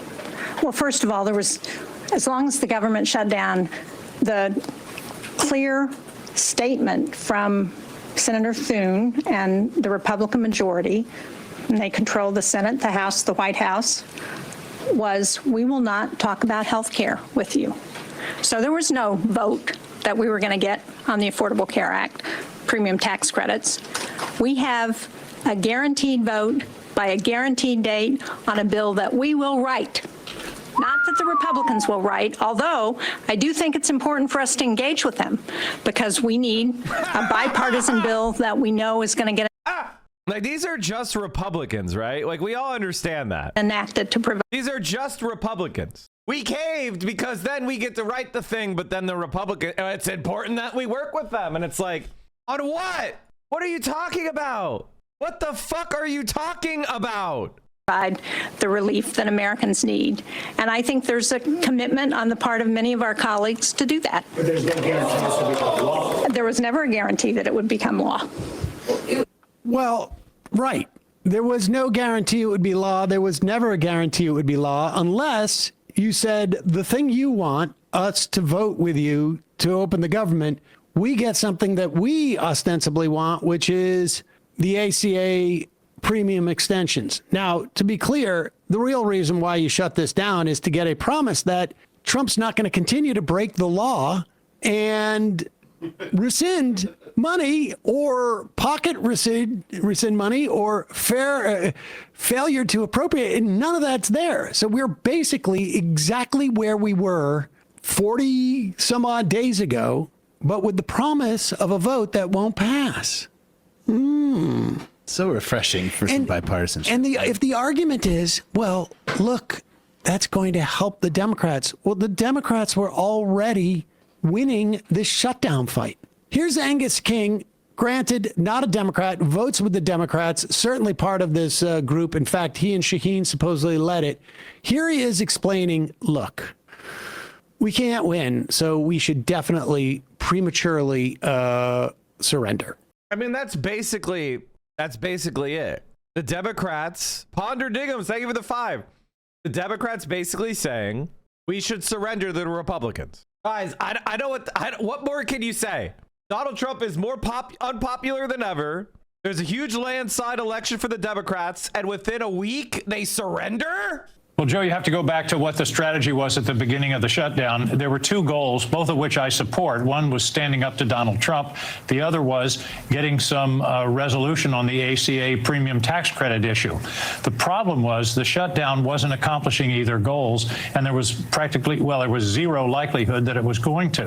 In terms of standing up to Donald Trump, the shutdown actually gave him more power, Exhibit A being what he's done with SNAP. Pause it.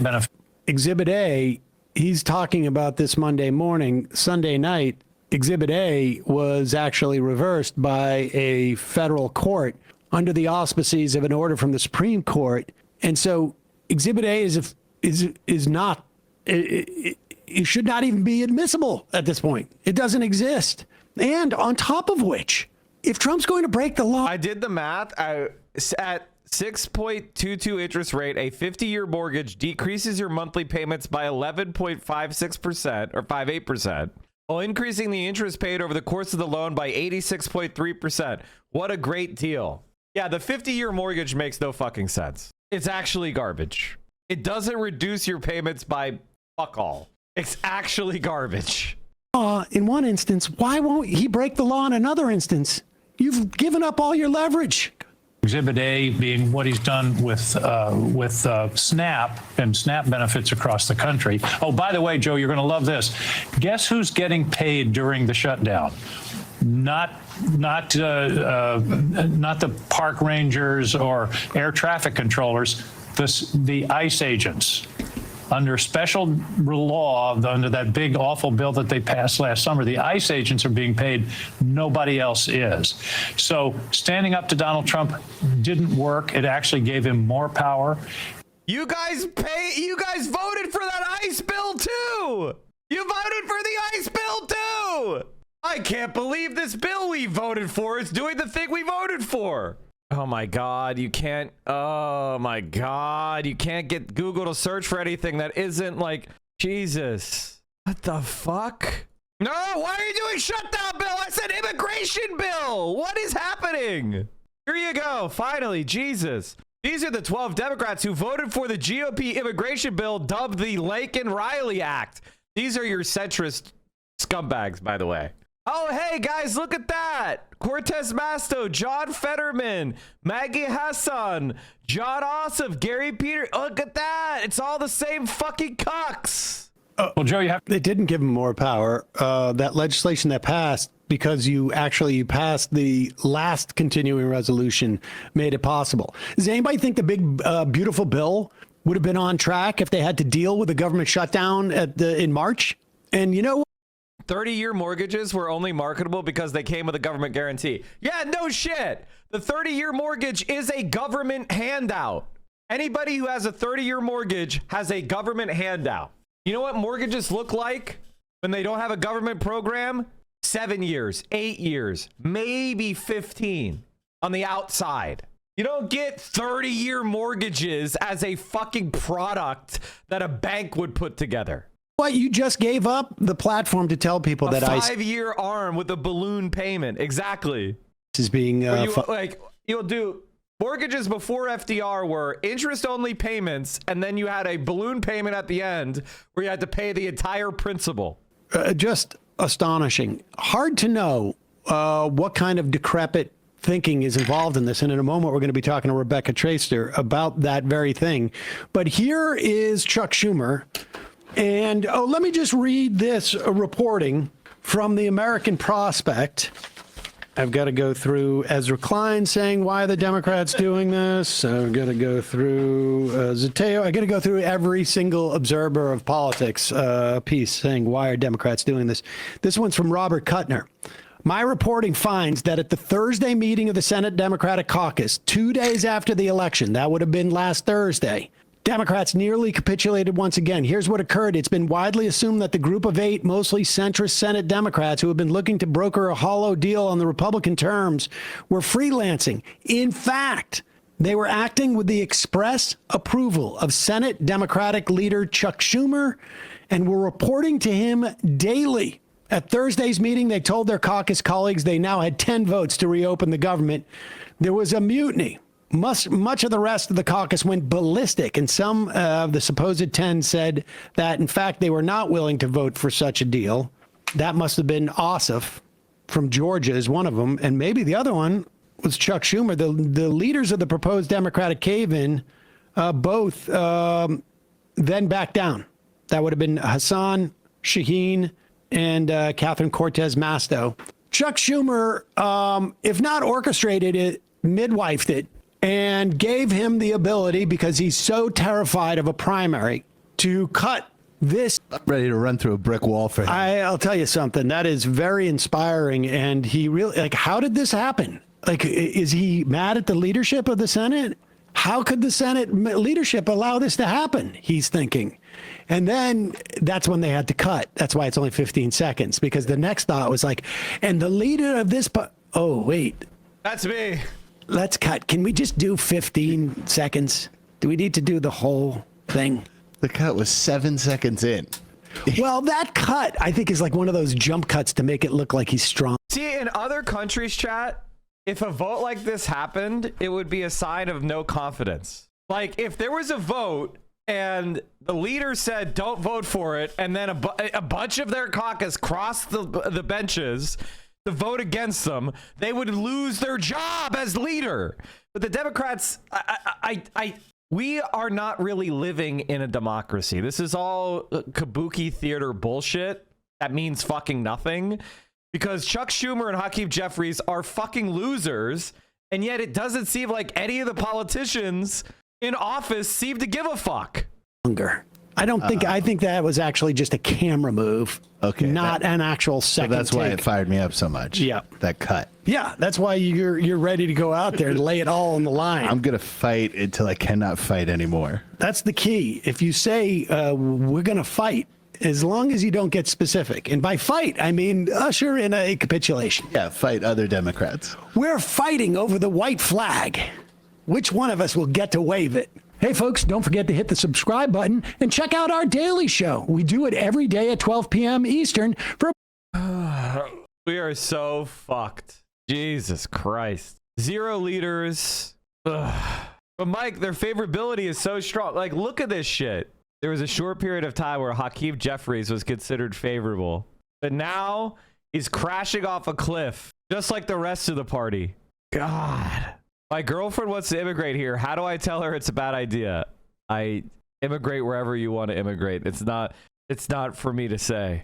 President Trump doubling down on the economy, now claiming that there is virtually no inflation, and most recently also saying quotes like this: I don't want to hear about the affordability, claiming that Democrats are making up numbers. But the big question is, no matter what they're saying, how do Americans feel about the economy right now and the impact of rising prices, where inflation is, paying their bills, being able to buy food at the grocery store? Harry Enton is taking a look and running the numbers on all of it. Politicians can say politician things. Yes. Where are things with the economy right now and how people are feeling about it? Yeah, what President Trump is trying to sell, the American folks aren't buying, and we can see it pretty simply here. Take a look here. This is consumer sentiment, the current conditions. Consumer sentiment can be the current conditions or it can be future expectations. We're looking at current conditions. And get this, according to the University of Michigan, we are dealing with the worst ever view of current conditions dating all the way back since 1951. This is record-breaking in the way you don't want to be breaking records. And get this, Kate, it is down 30%. Consumer sentiment of current conditions down 30% from January when Donald no bueno. That is significant and something you can't ignore. You shouldn't ignore. No, you should would not. Ignore to your peril. But they do not feel good about the economy. How much are they blaming this on President Trump? Yeah, it would be one thing that President Trump could ignore it if folks weren't blaming him for it. This Old House Radio Hour is your new home improvement podcast. Okay, that's not what I wanted. I'm sorry, chat. I want to go into my next. I fucking hate John Fetterman. But take a look here. Trump blamed. Trump's policies have worsened economic conditions in America. Look at this. We're dealing with a super majority here. We're talking about more than 3 in 5 Americans, 61%, who say that Trump's policies have worsened economic conditions in America. How about worsened your own finances? Again, we're dealing with a majority here. 51% of Americans say that Trump's policies have worsened your own finances. This is double trouble for the President of the United States. When you're dealing with... And the Democrats rescued him out of this. Consumer sentiment of current conditions being record-breaking in the wrong ways, being record-breaking for the worst since 1951, and you're dealing with a supermajority who say that your policies have worsened economic conditions in America, and you're dealing with a majority who say your policies have worsened the folks' own finances. That is, ay caramba, no good. Yeah, no matter what, you would prefer to not have this. No, you would prefer not to, Kate. What about the slice of the electorate both parties need and is what decides elections? Independence. Yeah, okay. And you know, oftentimes we talk about independence, and sometimes that group of voters includes folks who lean either the Republican or Democratic side. I decide to look at pure independents, those who don't lean towards either side. And look at this, disapprove of Trump on the economy. Among pure independents, we're talking about 4 in 5. 4 in 5, 79%. I'm laughing because you rarely ever see a number this high. 79% of pure independents disapprove of Trump on the economy. How about this? This is no outlier, Kate. This is no outlier because look at Marquette University, their law school. 76% of pure independents disapprove of Trump on the economy. When you put it all together with the approval ratings, it averages out to a net approval rating on the economy among pure independents of, get this, minus 58. Oy vey, as my mother used to say. This is the type of thing that is political nightmare fuel, and it is no wonder that a little bit less than a week ago, the Republicans went down to defeat in Virginia and New Jersey. If these numbers hold a year from now, the Republicans can wave adios amigos, goodbye to their House majority, and they may very well be bidding adios amigos, goodbye to their Senate majority. Definitely numbers not to ignore at this point, for sure. Thanks, Harry. Thank you. Voters just sent a clear message. They are not happy with the state of the economy under President Trump. Is he listening? My panel is here to... Holy Toledo! No, I mean, this has always been the case. It's just I think you should notice that the Democrats succeeded and Donald Trump's approval rating craters. At the same time, the Democrats were doing a shutdown and Zoran Mamdani was all over the news. Isn't it a bit odd that the Democrats make their biggest political gains in exactly the times that they were seen to be fighting back, and they had a young, youthful, progressive, bold, socialist, pro-Palestinian candidate? Something to think about. Discuss. And look, just as a factual matter, CNN's Daniel Dale did a fact check on the price of groceries from January to September. The price of coffee is up 15%. A lot of that's the tariffs. The price of beef is up 14%. Bananas up 7%. Also the tariffs. Cakes 6%. Candy 4%. Salad dressing 2%. 3.5, sir. Read your thing correctly. Do people think the prices are going down? Well, I've noticed you didn't mention eggs. That was something that was a consistent talking point. Oh, guys, the eggs! They had their highest ever bubble overpriced spike in human history. They're not cheap. Obviously, with the Democrats, the price of eggs. Look, prices are going down. I eat a lot of other things besides eggs. the prices are going down. The president is absolutely correct on this. I just read you the statistics. Well, you're talking about candy and things like that, but you all were talking about eggs for a very long period of time and some of these other commodities. Now, a lot of that is driven by energy, right? Because all these things travel on rail or truck or what have you. As energy prices start to come down, as American energy gets unleashed in this country, which President Trump has been so focused on, you're going to see prices continue to come down. Now, the president is right, though. We do need to focus on affordability in this country. That's something that we need to pivot to. That's not what he said. He said, I don't want to talk about affordability. Everybody knows it's far less expensive under Trump than it was under Sleepy Joe. No, when he's talking about... It was a con job by the Democrats. Yeah, when he's talking about affordability, particularly in health care. And he did just talk about that here just recently. Instead of giving a giveaway to the insurance companies, we should... A giveaway to the insurance companies? That's your entire healthcare plan! Like, I actually am kind of curious what the Republicans' health insurance policy, like their plan is just going to be, fuck you? I mean, This doesn't even make sense. Why don't we help the American people actually sit in on this? I mean, it's a very difficult job. I appreciate the congressman kind of getting caught in this pretzel this morning. However, like electricity prices are actually going up. Everybody will tell you, average Americans will tell you that the price of groceries are going up. I just got a text message from one of my friends in Denmark, South Carolina, who told me that he needed help because he wasn't getting SNAP benefits and prices had gone up. He wanted me to Well, help the reason him. he's not getting He wanted me SNAP to- benefits he because wanted me to- the he wanted me Democrats to have help kept the him. government He shut wanted me to down. help him make sure that he could put Thanksgiving items on his family's table. And so what I'm saying is that you have pressures from both sides, which most Americans are. You see these prices are rising, they're steadily increasing. Congratulations on eggs, but these prices, other prices are rising, and then people don't have money in their pockets. You're a pollster. What is the view of the American people on prices, on affordability, on the economy, how it affects them? People still feel like prices are not going down. And there was a period of time where there was a lot of frustration with Democrats. Democrats found out the hard way that you can't just tell voters, no, we promise prices are great. We promise prices are great if they're not. Yeah. They got hit at the ballot box in 2024 pretty hard with that. Republicans may find out the same lesson in 2026 if voters have not come to a different conclusion. Now, here's the problem, chat. If we're yo-yoing back and forth between a do-nothing party and do-nothing party and do-nothing party and do-nothing party, the result is either going to be catastrophic rupture of the entire political system or pure apathy and fascist ascendance. Those are the choices. Unless the Democrats start offering some sort of fucking reforms, like, for example, I'm sorry, chat, but Elon Musk should be arrested. He should be arrested for saying that he should be paid $1 trillion, which is a nonsensical number. He should be arrested. That's based on government money. God, the fucking Cybertruck has got to be one of the biggest flops of all time. And it's like it didn't even happen. It's like it's successful when you look at the Tesla stock price. There's still time for that to turn around. People, I think, gave President Trump, said, okay, we're going to give you a couple of months to get your arms around this.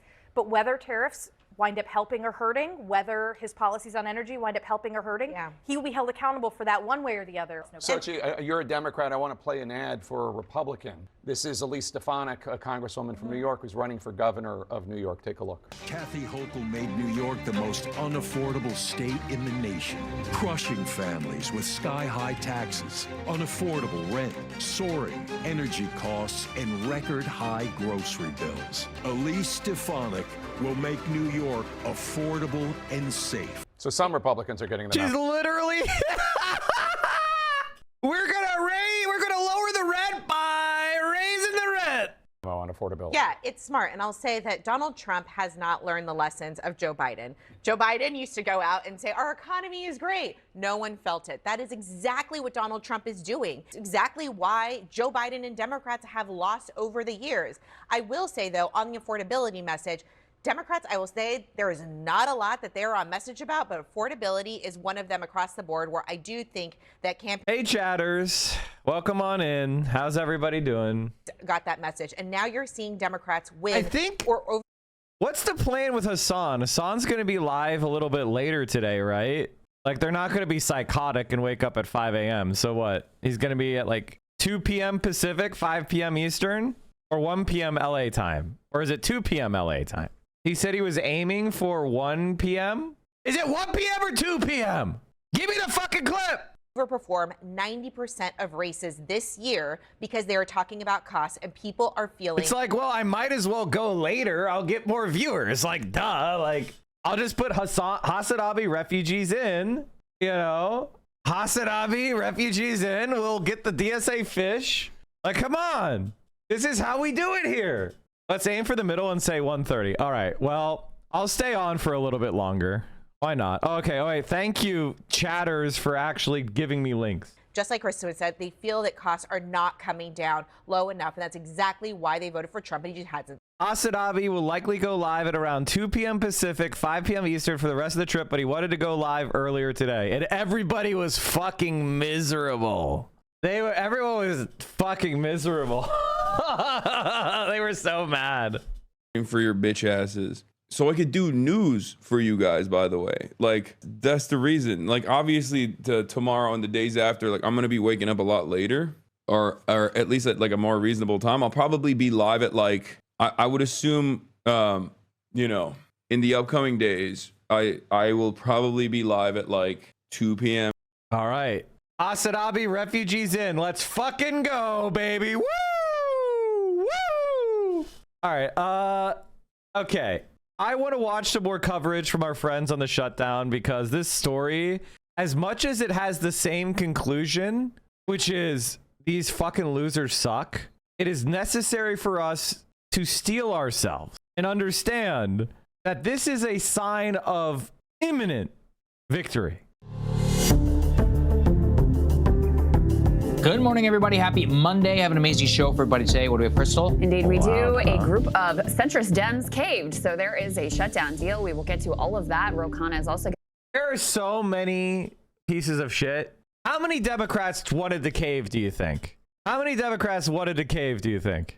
Going to join us. He is calling for Chuck Schumer to resign over this, just coming right out and saying it. So going to get his thoughts on all of this. There's also a bunch of weird policy proposals coming out from the Trump administration. We're going to cover one of them today, which is 50-year mortgages. So just take on more debt, pay more to the bank for longer. That's their solution to the housing crisis. You will own nothing and be happy. Yes. You will own nothing and be happy. Indeed. We're also digging into the way that data centers factored into last week's elections and are becoming an increasingly potent issue in terms of our politics, something that we've had our eye on for a little while now.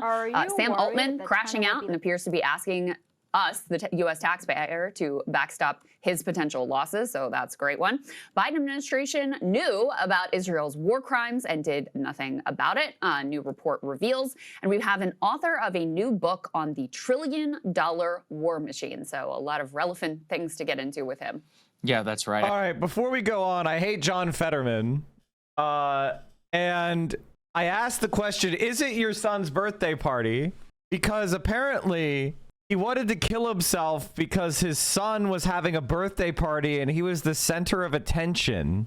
And so John Fetterman like skipped the birthday party and like went on a rant, like drove his car and like got into a wreck, and he wanted to commit suicide. If you or someone you know is in crisis, call or text 988 to reach the Suicide and Crisis Lifeline.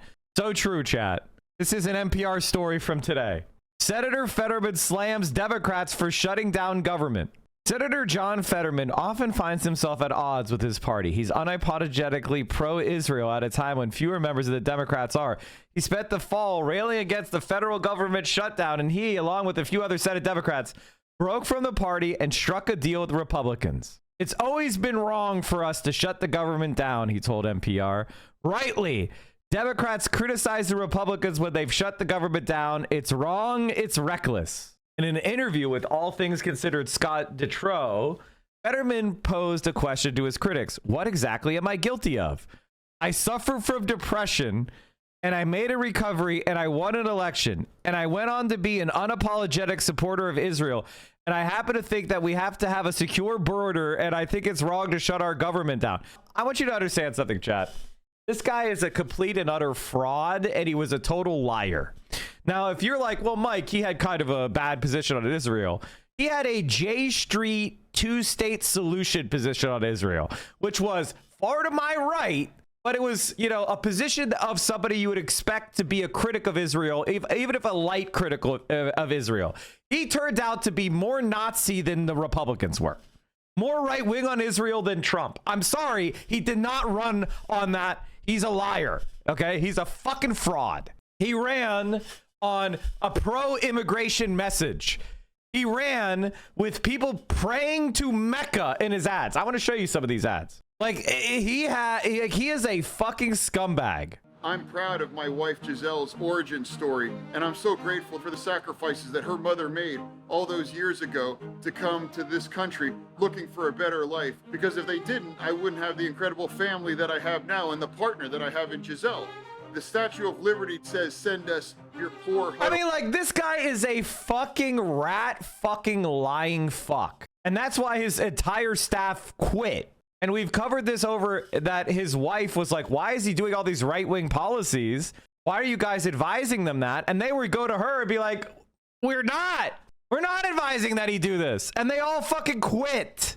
Now, I'm sorry. Send us your poor huddled masses with a guy on a prayer rug about how your wife is an illegal immigrant. You are not running on secure border bullshit. You are a fraud. You are a liar. And you are a fucking scumbag. Masses. And as long as we remain true to that original sentiment, America will continue to grow and prosper because immigration makes America America. I'm standing in front of a mill that was built on the backs and the blood, tears, and lives of immigrants that built this country. We diminish ourselves and are never more un-American when we eliminate citizenship for those that just simply want to contribute and be a part of our great country. Like an actual fucking scumbag. An actual scumbag, lying sack of shit. A complete fraud. This didn't age well. What a fucking dipshit. This is a book about an election cycle where you suffered a stroke and you struggle with serious depression. This motherfucker is going to be out of office so fucking bad. It's going to be crazy.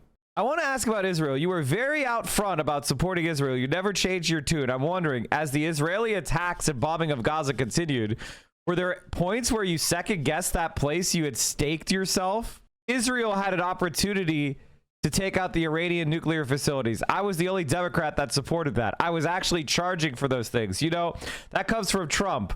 Well, then I happen to agree with it. And now could you imagine if they would have acquired a nuclear weapon there? And now what is behind this constant violence there? Is it Israel, or is it because Iran funding these proxies like Hamas and Hezbollah doing all these kinds of terrible things? And that war would have ended when you set back all the hostages. This guy's a fucking incoherent mess. So at no point in the conflict did the balance shift for you as you thought about this in the context of 69,000 Palestinians dead. No one breaks down how many actual Hamas fighters or other people were involved in that, so we're not really sure. That's not true. Nearly 70% of Gaza war dead verified by UN are women and children. You genocidal maniac fuck. And that's assuming every man killed is somehow a combatant, which is not the case. The only time you see members in Hamas is when they're handing over funerals and rallying. Otherwise, they embed themselves as the civilians and they're forced to fight a war through an urban situation. Except they didn't. They went in tunnels, you fucking dumb rat. And Israel went out of its way to do what? Demolish greenhouses? Was there fucking Hamas in greenhouses? You disgusting piece of shit. Why can't people condemn putting tunnels under hospitals? Because it didn't happen. And embedding themselves where civilians are. That didn't happen. And you know, because they can't fight a real war. So that's why they use civilians as human shields. There's no evidence that happened. Except when Israel used Palestinians as human shields. What a fucking rat. Disgusting freak. And he just accepted the Theodore Herzl Award yesterday. Senator John Fetterman, in a message to the World Jewish Congress dinner after being honored with the Theodore Herzl Award. The proudest thing I've done in my entire Senate career is to stand for Israel and the Jewish community worldwide through this horrible war in Gaza. What a fucking disgusting rat. I'm excited for all of that. We're going to have Rokana join us a little bit here on the show to give us his reaction to the shutdown deal, which we're very excited. Thank you to everybody who's been signing up, breakingpoints.com. If you can help us out, become a premium subscriber. You saw our election coverage there with Soran Mamdani, and it really helped. The CR deal, which was on the table from the House of Representatives. There are two important caveats to that. The Democrats say that what they got in exchange for voting for government funding was, one, a vote at some point in the future, in December, on the ACA subsidies, those healthcare subsidies. Put a pin in that because we will return a little bit to the healthcare discussion. And two is a reversal of government firing, so-called RIFs, reduction in force, from October 1st, 2025, forward to January 31st, 2026. So basically like a 3-month reprieve from any firing of federal government employees. Not previous federal government employees, just immediate federal government employees. Well, chat, if it makes you feel any better. What about Democrats nationwide feeling about Chuck Schumer? I think the word of the day is Terrible, terrible, terrible, terrible. To quote another Charles Barkley when it comes to Chuck Schumer. Look at this. Least popular Dem Senate leader ever. I looked at all of the polls going all the way back since 1985. The one who has the lowest rating among Democrats is, in fact, Chuck Schumer. Look at this. He's underwater with Democrats. His own party, he's underwater. He's at -4 points. That makes him the least popular guy for a Dem Senate leader going all the way back since the mid-1980s at least. Do you have a sense of why? Why? It's because Democrats, they want a fighter. They want a fighter. That's why. Take a look here. Democrats, Dems in Congress do too little to oppose Trump. During the first term, it was just 46% in 2017. That's the percentage of Democrats who said that the Dems in Congress are doing too little to oppose Donald Trump. Look at where we are now. And this is the opportunity we have. The opportunity we have right now is for the left to represent the anti-Republican. This is not the time for some quixotic outreach to right-wingers, guys. I'm sorry. I'm not saying we close off the bridges and don't allow people to change. If people want to change and come in our direction, I totally accept that. But now is the time to be the polarized opposition to the fascist right. That is the path to victory. The path to victory is not this, this cringing fucking pandering to right-wingers. It is to stand tall in your beliefs and fight aggressively against Donald Trump. Zoran Mamdani is showing you the way. Out on the streets, protest, and say, we're fighting the Republicans. These centrist scumbags are trying to capitulate. Show them Andrew Cuomo's endorsement. 69%. That is an increase of, get this, 23 points. The super duper majority of Democrats believe that the Democrats in Congress are not doing enough to oppose Donald Trump. And that, of course, is a big, huge criticism of Chuck Schumer. And that is why he is underwater. I knew you were going to do the dip. All right. I always do the dip. I need my exercise in the morning. There has been talks of a challenge to Schumer. What are you saying on that front? Who looks like they're in place to do it? Okay, so you see this opening slide here, and you see, of course, that Chuck Schumer is underwater with Democrats nationally. But, of course, the ultimate way to get Chuck Schumer out of office is to beat him in New York State. So how do New York State Democrats feel about Chuck Schumer? And take a look here. The net favorable among New York Democrats. Chuck Schumer is above water with the Democrats in his home state, but just by 16 points. Look at Alexandria Ocasio-Cortez running way ahead. If she decides to challenge Chuck Schumer come 2028, she's got a real leg up on the competition. I dare say at this point she would be the favorite to beat him, which would be something that would just blow my mind, even just a few years ago, given that Chuck Schumer, of course, is a New York born bred type of guy. Yeah, those are incredible. Look at that, 30 points ahead. My goodness gracious. That's a lot. All right, Harry Enton, you're always 100% ahead of the curve. I do appreciate you. Thank you. There are two things. There's two ways to look at this. You could be an uncreative bore, and you can look at this and say, AOC should run for Senate. Now, the reason why people are saying AOC should run for Senate is because it's a way of containing her. It's a way of giving her something that seems like making career progress, but ultimately doesn't move the needle much for the country as a whole. Who gives a fuck if she goes from being a congresswoman to a senator? It makes no fucking difference. The only way this country is going to change is if we have a leader of the entire national party that is left wing. And that will trickle down to the entire party up and down. And everybody will be either forced to go with the president or try to fight the president. They'll get thrown out on their fucking ass. It is pointless to go like, oh, she's making progress. What the fuck are we, her career counselor? I don't give a fuck about AOC's career. I don't give a shit about her going, I'm now a senator, yay. I don't give a fuck. She's not going to become more influential than she already is. She is a fucking congresswoman. That's enough. And if this Democratic Party is going to change, it needs a charismatic national leader of the left. And I need you, if you're on the left, to stop being a mamby-pamby pussy and look to compromise by finding John Ossoff or some other centrist bore, okay? You need to start asking for the moon and believe in yourself, you fucking wuss. It's so pathetic how left-wingers are so weak. Oh, please, can we please have a Nepo baby from Kentucky, please? How about you get an actual leader who's going to do the stuff we need? A Green New Deal, high-speed rail, free college, Medicare for all, universal child care, paid family and medical leave, $20 minimum wage, $30 minimum wage, fuck it. Anti-gerrymandering legislation, ending Citizens Uniting, packing the Supreme Court. Do you understand how many policies we could get done and what we need to get done if this country is going to go in a left-wing direction for real? Stop asking for pussy-ass shit 3 years before the election. This guy is a socialist calling Trump supporters crazy and violent. Meanwhile, he's promoting violence. Imagine. Look up what a socialist party can do. Okay, let's look up what a socialist party could do. That's a good point. Good point. Let's just...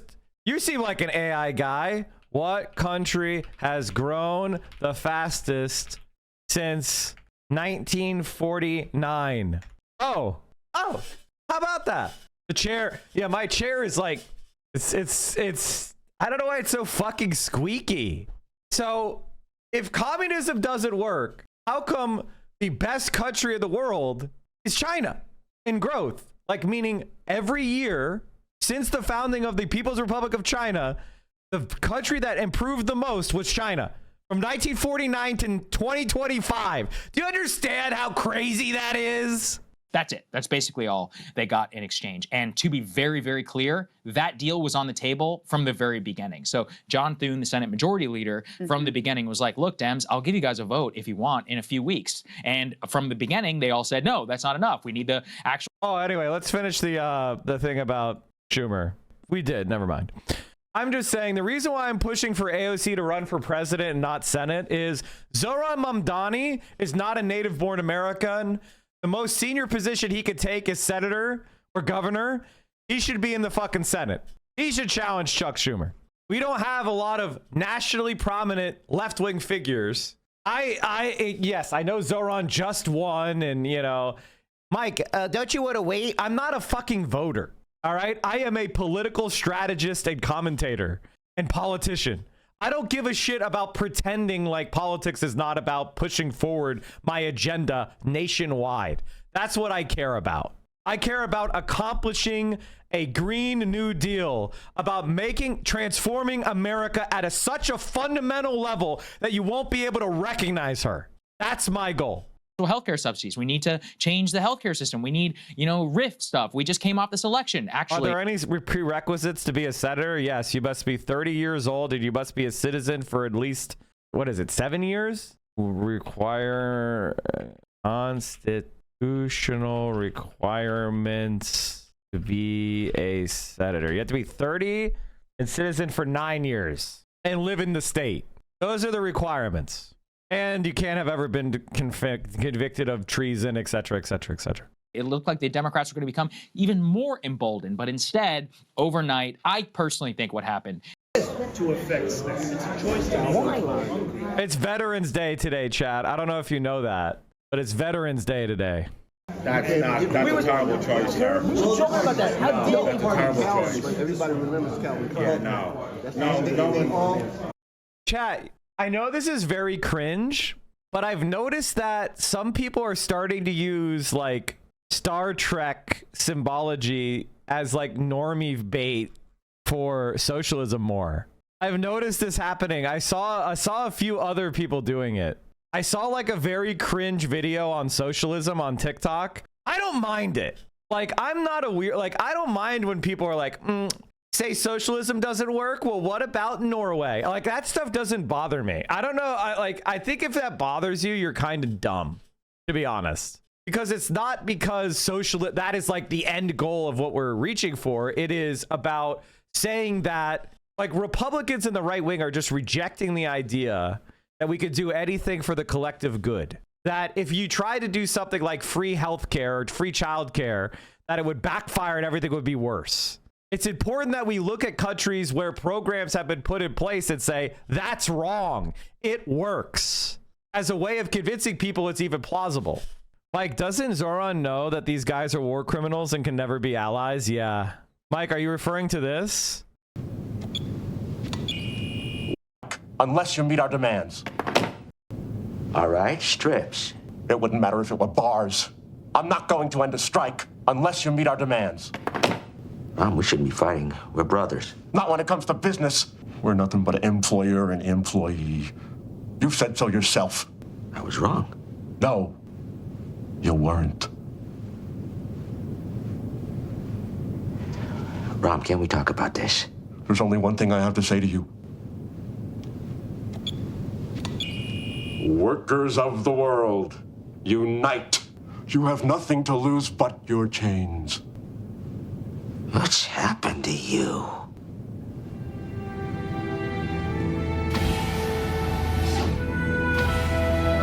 Communism. That's what happened. But I'm going to introduce myself and come with this. That everyone, all of them out. You know, because these guys are I think that we are. So Zoran went to the Commonwealth Veterans Benevolence Association, or what is it called? Volunteers of America Commonwealth Veterans Residence. Okay. Unfortunately, the audio of this is so shit, I can't understand a word they're saying. And I'm so happy for this. You know, I'm a knock-around guy, but it's like seeing this gives me inspiration. You know, seeing him come here too makes me talk myself. Really, I appreciate it. Bless all of you. And I'm so happy for this. You know, I'm a knock. I mean, obviously. The thing that I don't think people understand is that Zoran's going to get much more popular from here. He's a good communicator. He's got an intense work ethic, and his enemies are the people we all fucking hate. And now he's clothed in power. Like, I don't, you know, I think people have a hard time recognizing that, like, when it's going to make him more popular, not less. As long as he doesn't fuck up, as long as he doesn't commit crimes, as long as he doesn't get caught taking money or something stupid. But I think of him as far too intelligent and far too disciplined and far too ideologically dedicated. Oh my God, chat. There is a Zionist video I saw on Twitter, and they were absolutely mauling, and it made me so happy I watched it twice. Fuck. Oh, here it is. Oh, this. When I watched this, I was like, it made me so fucking happy. It was insane. I was like, Zoran is the best. Let's watch it together. The mayor of New York City has little influence. No, this isn't it. Fuck, this isn't it.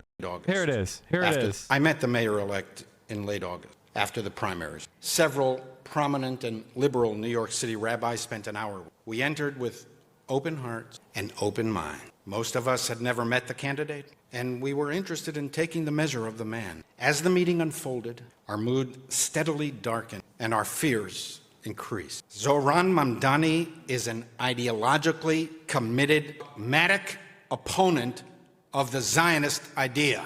He is not simply a critic of Israel. Policy differences are central to democratic discourse and entirely legitimate. But Mayor-elect Mamdani does not believe in coexistence. He does not believe in two states for two people. His opposition to Israel is existential. He believes that Israel has no right to exist at all as a Jewish state in any territory. This, of course, is the position of Israel's most placable foe. It is the ideology of Hamas, Hezbollah, Iran. The reason this talented with such impressive verbal skill has been unable to convincingly explain away his support for the refrains globalize the anti free Palestine from the river to the sea is that these slogans represent his core belief. Now, I gotta tell you, chat, if you're bad empanada, this is a big L for you.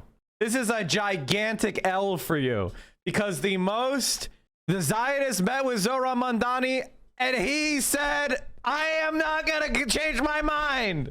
I am opposed to Israel existing as an apartheid state. He doesn't hide it. To the contrary, he's proud of it. The struggle for the Palestinian liberation was at the core of my politics and continues to be, he proclaimed in a 2023 keynote speech to the Democratic Socialists. None of this is about coexistence. Most of those shout globalize the Intifada mean is October 7th. For most of them, free Palestine means October 7th. From the river to the sea means October 7th. Anti-Zionism is an illiberal philosophy at its very core, and it offends me, both as a liberal and as a Jew. Now, I want you to understand that this guy is basically saying it is only acceptable solution to the Palestinian problem, as he would term it, is Israel maintains a territory where there is a ethno-supremacist apartheid state. And he connects apartheid and ethnic supremacy to liberalism. And I have to say, I agree. Liberalism is the philosophy of colonialism. Liberalism was the philosophy of the empires of the world. Liberalism was ideology that spawned Jim Crow and apartheid in South Africa, and now apartheid and genocide in Israel. He's right. Anti-Zionism is illiberal because I oppose empire. I oppose racial supremacy. I oppose apartheid. He's right. Now, I want to see one state from the river to the sea with equal rights for all. He finds that idea offensive. Since 1965 in the United States of America with the Civil Rights Act, America said that its goal was to be a full democracy of all the citizens of the country with no second-class citizenship. Doesn't matter what your race is. It doesn't matter what your religion is. It doesn't matter what your gender is. You are an equal citizen of this country and you have equal rights. He says that is offensive to him. That idea. The idea of Muslims and Jews and Christians and atheists and pagans and whatever the fuck else living side by side as equal citizens, he finds that offensive and says Zohran Mamdani is an enemy of those who believe in Jewish supremacy in Israel. That is what he declares Zionism to be. How can any right-thinking human being in the year 2025 believe in ethnic or religious supremacy? That is batshit. But he is making the mask come off. So when I saw this video, I have to say, ecstatic. Not because of the scurrilous accusations that we support terrorism or October 7th or whatever the fuck. We don't. But that he supports Israeli genocide. He supports supremacy. And he is making it very fucking clear what liberalism, what Zionism represents. What an astonishing week here in New York City. I congratulate Zohran Mamdani on his victory. It was substantial. It was convincing. It reflected the will of the majority of New York voters. It was quite a remarkable achievement. And at least Mr. Mamdani has practically no managerial experience and was nonetheless elected to manage what may be the most complicated political bureaucracy in the entire country. By the way, chat, this is fucking based. I love this attack. This isn't a based attack because they are setting the bar so fucking low. Basic managerial competence will make him an overachiever. If the city doesn't dramatically fall off the cliff, he will be dramatically overachieving. Congratulations. Thank you for lowering the bar, dumbass. And if he does any amount of improvement, he'll be so far above people's expectations, they can't help but like the guy. Thank you for making it easy for us, you dumb fuck. With enemies like these, I practically have friends. He's a socialist in the most capitalistic city in the history of civilization. Which is also not true. New York City is the home of organized labor. It has always had a strong communist, a strong socialist, a strong social democratic history. It is the home of the New Deal. It is the home of the women who burned to death in the Triangle Shirtwaist Fire. It is the city that gave us FDR. It is the city that gave us the New Deal. It is the city that gave America whatever matters in a socialistic sense comes from this fucking city. You are a dribbling moron. Yes, it is the home of Wall Street. Yes, it is the home of capitalists. True. But nothing Zohran did or stood for is alien to New York. And in fact, many Jewish immigrants to America came as socialists. And he's an anti-Zionist. In the most Jewishly populated city in the world, there are more Jews who live in New York than Jerusalem. I uphold and honor the Democratic. And therefore, if the mayor-elect reaches out to me, either in my capacity as the senior rabbi of the Stephen Wise Free Synagogue or in my role as the president of the New York Board of Rabbis. I will readily engage in dialogue and offer my support wherever possible. God, it fucking rules, dude. It fucking rules to fuck these people up. They got spooked from the airlines and from Snap. I think that the airlines in particular, I mean, I was telling the crew, tens of billions of dollars per day in productivity. Newark Airport yesterday was an absolute nightmare. This today, if the shutdown continues, they're saying there'll be a 20% reduction in air traffic control, Thanksgiving travel and all of that. You know, at that point, you're gonna have to bail out the airlines, considering the number of losses that they would take. It would just basically bring it to a complete halt of air traffic in this entire country. So they decided they would, you know, basically their bluff was called, and they decided to cave and to give in. And I think Snap was part of that as well. Trump was like, listen, I'll just, you know, hold up the Snap benefits, and the Supreme Court said that he could. And so in the interim, you know, 42 million people or so going into the holidays would have lost their Snap benefits. Air traffic would have come to zero. Even though I do eventually think most of that chaos would have been blamed on the Republicans, these Democrats were like, no, we can't deal with that. That was Yes, it would have all been blamed on Donald Trump. People blame the person who's in power at the White House for the problems. I think the Snap thing was big. You know, very Israeli coded. Trump using food as a weapon of war here, basically against the Democrats, and for these 8, you know, losers, basically, it worked. I mean, it is utterly pathetic. It is utterly pathetic that, as you said, Sagar, they could have done this on day one. This quote unquote deal was on the table. You caused all of this pain and suffering now for nothing. You completely bended, completely caved, demonstrated to the American people that you will not stand on business on anything. And at such a perplexing moment, they just secured some of the most impressive election results that we've seen. You know, we're going to cover the massive swing in Georgia, obviously Virginia, obviously New Jersey. Any state that you look at, there was a shift to the left, an absolute reckoning for the Republicans. Trump knew internally he was freaking out about the shutdown and realized this was a major problem for him. And that's the time that you decide to cave, when it's never been more clear that you were winning the debate. It's never been more clear, made more obvious to the American people that you were the ones that were fighting for health care. But no, that's the moment when you're apparently at your strongest, based on the electoral results last week, to say, you know what, we're going to take the deal that was available literally on day one. It is so utterly pathetic. These people never fight for anything. Many of them have been looking for a way to cave from the beginning, by the way. And let's just read off the names of who it was that voted for this. It's also noteworthy, you know, who they are politically, because it shows you they know the Democratic base is going to be fucking fury. They're already furious. And not just like lefties, not even just sort of like the rad libs. I'm talking like Matt Iglesias being like, what are you guys doing? Like, what are you thinking about here? Near Tandon, you know, pretty unified front of people saying this makes absolutely no sense. So here are the ones who voted yes. Catherine Cortez Masto of Nevada, Dick Durbin, who's the #2 in the Senate, John Fetterman, because of course, Maggie Hassan, Tim Kaine, Jackie Rosen, and Jean Shaheen. You know, the only one of them that I could kind of be like, I kind of see it is Tim Kaine, because Virginia is, you know, he's representing so many federal government workers.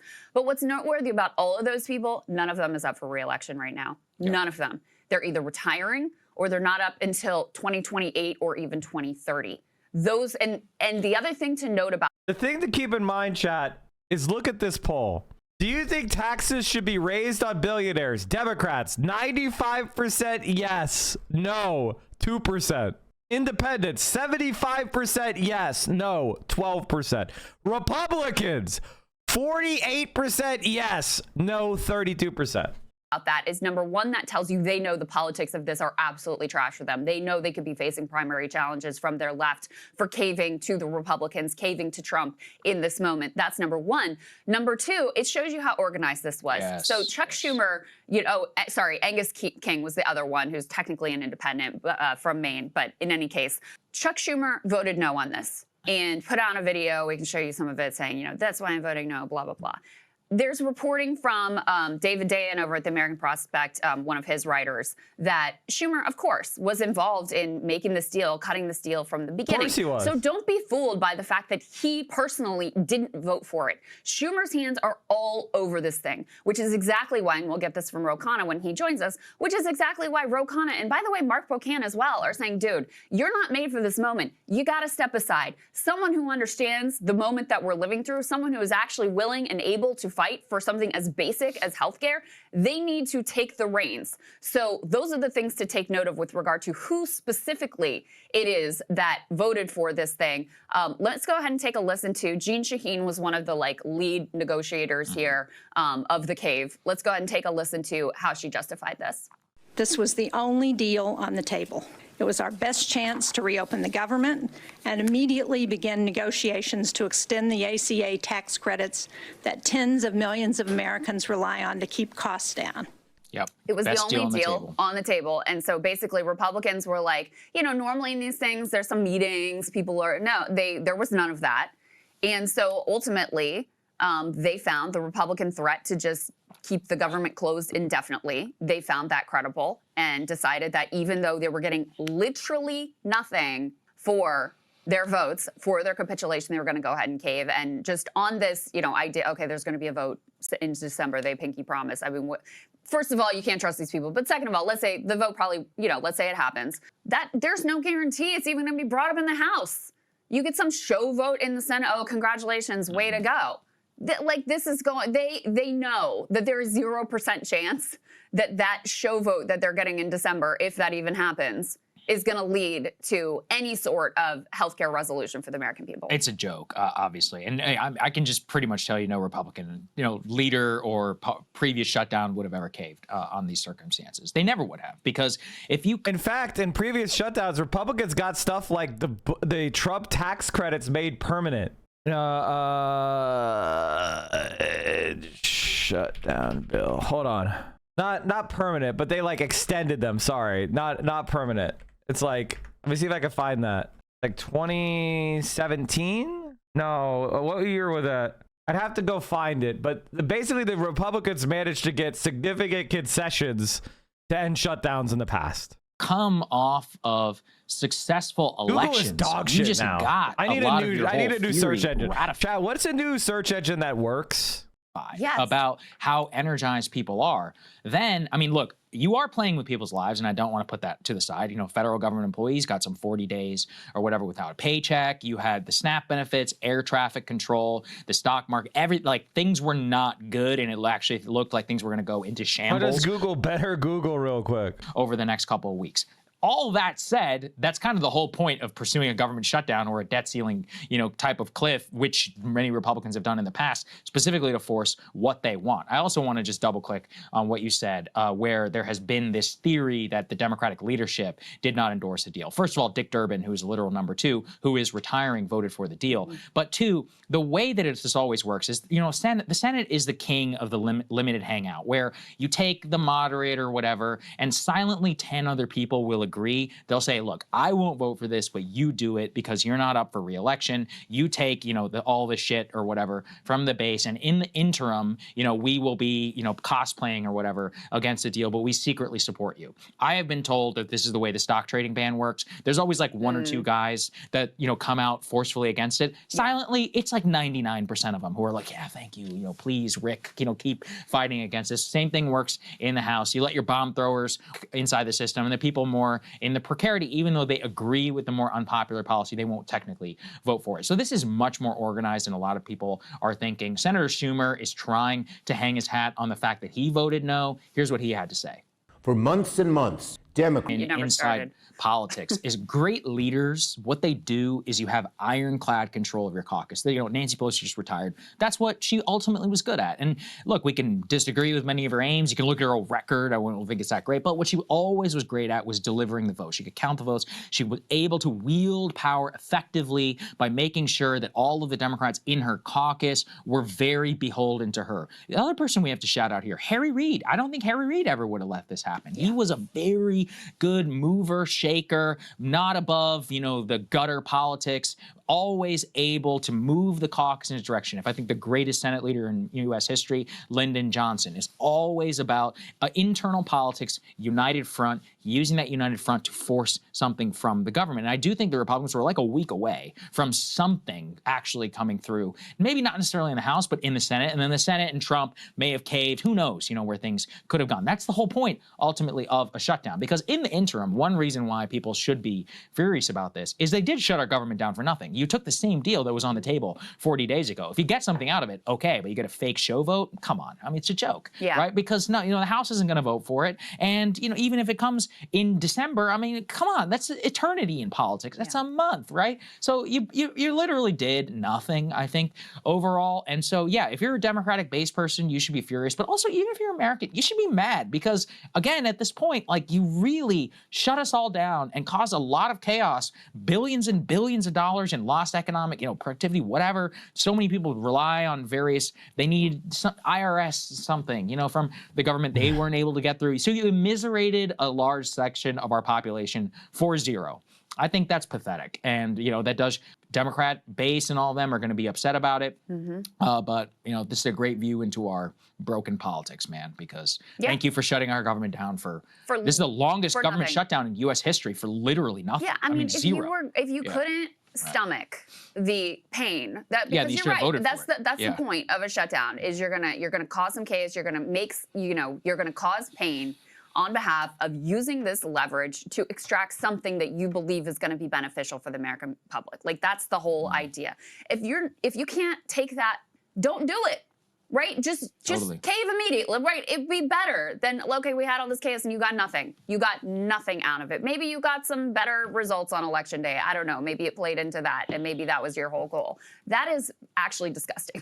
That is actually disgusting. Because that's the other thing. As much as, we were saying the Supreme Court coming out and saying, all right, we're going to basically let the Trump administration continue to deny SNAP benefits, the increasing airline chaos, as much as I think that was part of this, I also, just given the timing, I feel like these people planned to cave as soon as the election was over. Like, that was the goal, that was the plan all along, is what it feels like to me. Because again, these were the types who were looking to cave from day one. And you know what? It would have been better if they did. If they just did it from the jump, that they never did this, because you caused pain and you got the other thing you were talking about, the limited hangout in the Senate and the way that the Senate operates. The other thing, Trump was threatening to get rid of the filibuster, and so that they wouldn't need Democrats to pass anything, which to me, I'm like, good. You should get rid of the filibuster, and there were a lot of Republicans that were nervous about that because they were like, yeah, but then if Democrats get back in power, which increasingly looks possible in the next midterm elections, then they can do things like, they can give D.C. 2 senators, they can give Puerto Rico 2 senators, they can put age limits or term limits or pack the Supreme Court. It opens up possibilities. These types who just voted for this, they also don't want the filibuster to go away, even though some of them will claim that they do. The reason is because then they don't have an excuse to do nothing. Then you actually have to take votes, and it's actually consequential, and things might actually happen. Many of these centrist corporate, the last thing they want is actual power. The last thing they want is to be able to have to actually. Right. Because that's what Joe Biden would constantly say. He didn't want to win by too much. This is a story that sometimes people forget about. And if you're new to my stream, you might not have known about it. Joe Biden concerned he would win by too much, the Hill. And back in 2024 or 2020, he was like, I don't know. I don't want to win by too much. I mean, what did he say? Oh man, I'm trying to remember exactly what he said. I'm trying to find it. He was like, Democrats winning could hurt bipartisanship. This is an exact quote of what he said, and I can't find it. That's crazy. That's actually crazy. How shit searching is now. Holy fucking hell, it's pissing me off. Let me search Twitter because I'm sure I posted it. Jesus fucking amazing. Do before, it helps a lot. Hold on. Keep watching this. Explain why they're not delivering for the American people without it being the parliamentarian. Oh my God, the Republicans. Oh my God, the filibuster. They love having the filibuster as an excuse to do nothing that improves lives. So that was the other piece of this, is the fact that Trump was starting to put pressure on Republicans, like, okay, just nuke the filibuster and pass it. Personally, for me, that would have been a better resolution to this, because in either case, Democrats get nothing. And in that case, it is abundantly clear, like, who forced the shutdown. The Democrats stood firm. And then, you know, you've got the filibuster eliminated, and people can actually get what they vote for. And, you know, you have a chance of Congress actually being forced to, like, govern and take stances on issues. Yeah, totally. You're absolutely right. I mean, thank you, Biden. No party should have too much power. Former Vice President Joe Biden said he's concerned about what would happen if Republicans get clobbered in next year's election, suggesting such an outcome would be harmful to bipartisanship. I'm really worried that no party should have too much power, Biden told reporters Friday during his bus tour in Iowa. You need a countervailing force. I have to vote for Joe Biden so that he can protect the Republicans? How'd that work out, Joey boy? There's an awful lot of good Republicans out there. I get in trouble for saying that with Democrats, but the truth of the matter is, every time we got in trouble with our administration, remember who got set up on Capitol Hill to fix it? Me, because I know I respect the other team. Look, yeah, the Republicans don't want it either, right? Because for them, you know, they're nothing they love Fucking more loser. than Thank you being in the for minority and finding doing that for nothing. me. And then Well, when they they're love in the being majority, powerless too. I mean, everybody does. They Yes, love that's the secret. they've handed all their power to Trump. Look at the war and they're powers happy stuff. with that too. Yeah, look at war powers. Yeah. You know, shortly after we wrapped our show on Thursday, there was this fake kabuki vote on the war powers resolution for Venezuela, which actually went down 51-49 in the Senate. But what happened? The only reason why was because the White House came out and said, "Whoa, look, we promised that we aren't going to do anything right now, whenever it comes to Venezuela." Everyone's like, "Oh, okay, here, Mr. Commander-in-Chief, you have the unilateral authority to not only declare war in an undeclared theater, but to depose a foreign government with U.S. troops in one of the largest deployments in the Caribbean since the 1960s, and we don't have anything to say about it." But Congress is pathetic. It's absolutely pathetic. You know, to your point also about the politics of all this, you flagged this shot from MSNBC, where even the libs on MSNBC are very angry. So let's take a listen. That is A5. Chuck Schumer should have negotiated a better deal. He should have been in the public more. He's not a bad guy, any stretch. He's just not the right person at the right time. We're going through a different time. You're dealing with a GOP that's an anti-democratic movement. They don't care what the American people think on an issue like this. So I think, honestly, this is the end of Chuck Schumer as we go forward. What do you think of that, Anthony? You know, I've never been a Chuck Schumer fan. Look at this, 2 votes. But I'm not ready to write his obit just yet. I mean, you don't get to be the Senate Democratic leader for as long as he. What an argument! He's the Senate minority leader because he's the Senate minority leader. It's perfectly circular. Has without some raw political skills. I don't even. First of all, I don't know who that guy is, but second, that's Sunday evening fare there on MSNBC. But I mean, look, I think the extent to the evidence at this point, these people are pathetic, absolutely pathetic. And I can tell you, you know, the Republicans never would have folded for something like this. Yeah. Absolutely not. They never would have. Now, Trump did in the past whenever it came to his previous longest shutdown in, what was 2018? I think, yeah, 2018, 2019, that went into the long year over it was like the border wall funding. He definitely caved, don't get me wrong. But in terms of the original Obama, she destroyed him. Yeah. But when I think back to the shutdowns, the 2013 shutdowns and more that they fought against Obama, and including with some of the debt ceiling fights, I mean, you never would have seen this level from them. You can go back and you can read some of the history. They definitely at least got something out of it whenever, and especially on the debt ceiling and eventual like panels and other things for Social Security entitlements, etc. So yeah, I mean, it's bad. Like you said, don't shut the government down if you can't take the heat. The whole point is that the heat is supposed to do something. And especially after getting ratified in an election in terms of your strategy against this, I think it's really pathetic for them as a national movement. Hey, if you like that video, hit the like button or leave a comment below. It really helps get the show to more people. And if you'd like to get the full show ad-free and in your inbox every All right, everybody, that's going to be it for me today. We did a 6-hour stream for you. You're welcome. I'm sending you over to VO. Perhaps I will game with VO. Perhaps there will be more accountability on VO's stream. Ben Shen, thank you for the 5. Appreciate you, brother. Anyway, chat, thank you for hanging out. We'll be back here tomorrow. regular stream time, 7 a.m. to probably we'll be doing a little bit longer streams with Hassan in China. Longer streams while Hassan is in China. We are the place to be. All right, everybody, stay safe. Solidarity forever. I'll see you all tomorrow. Socialism will win. And say hi to Vio for me. DSAL, DSA, raid. All right, everybody. Peace.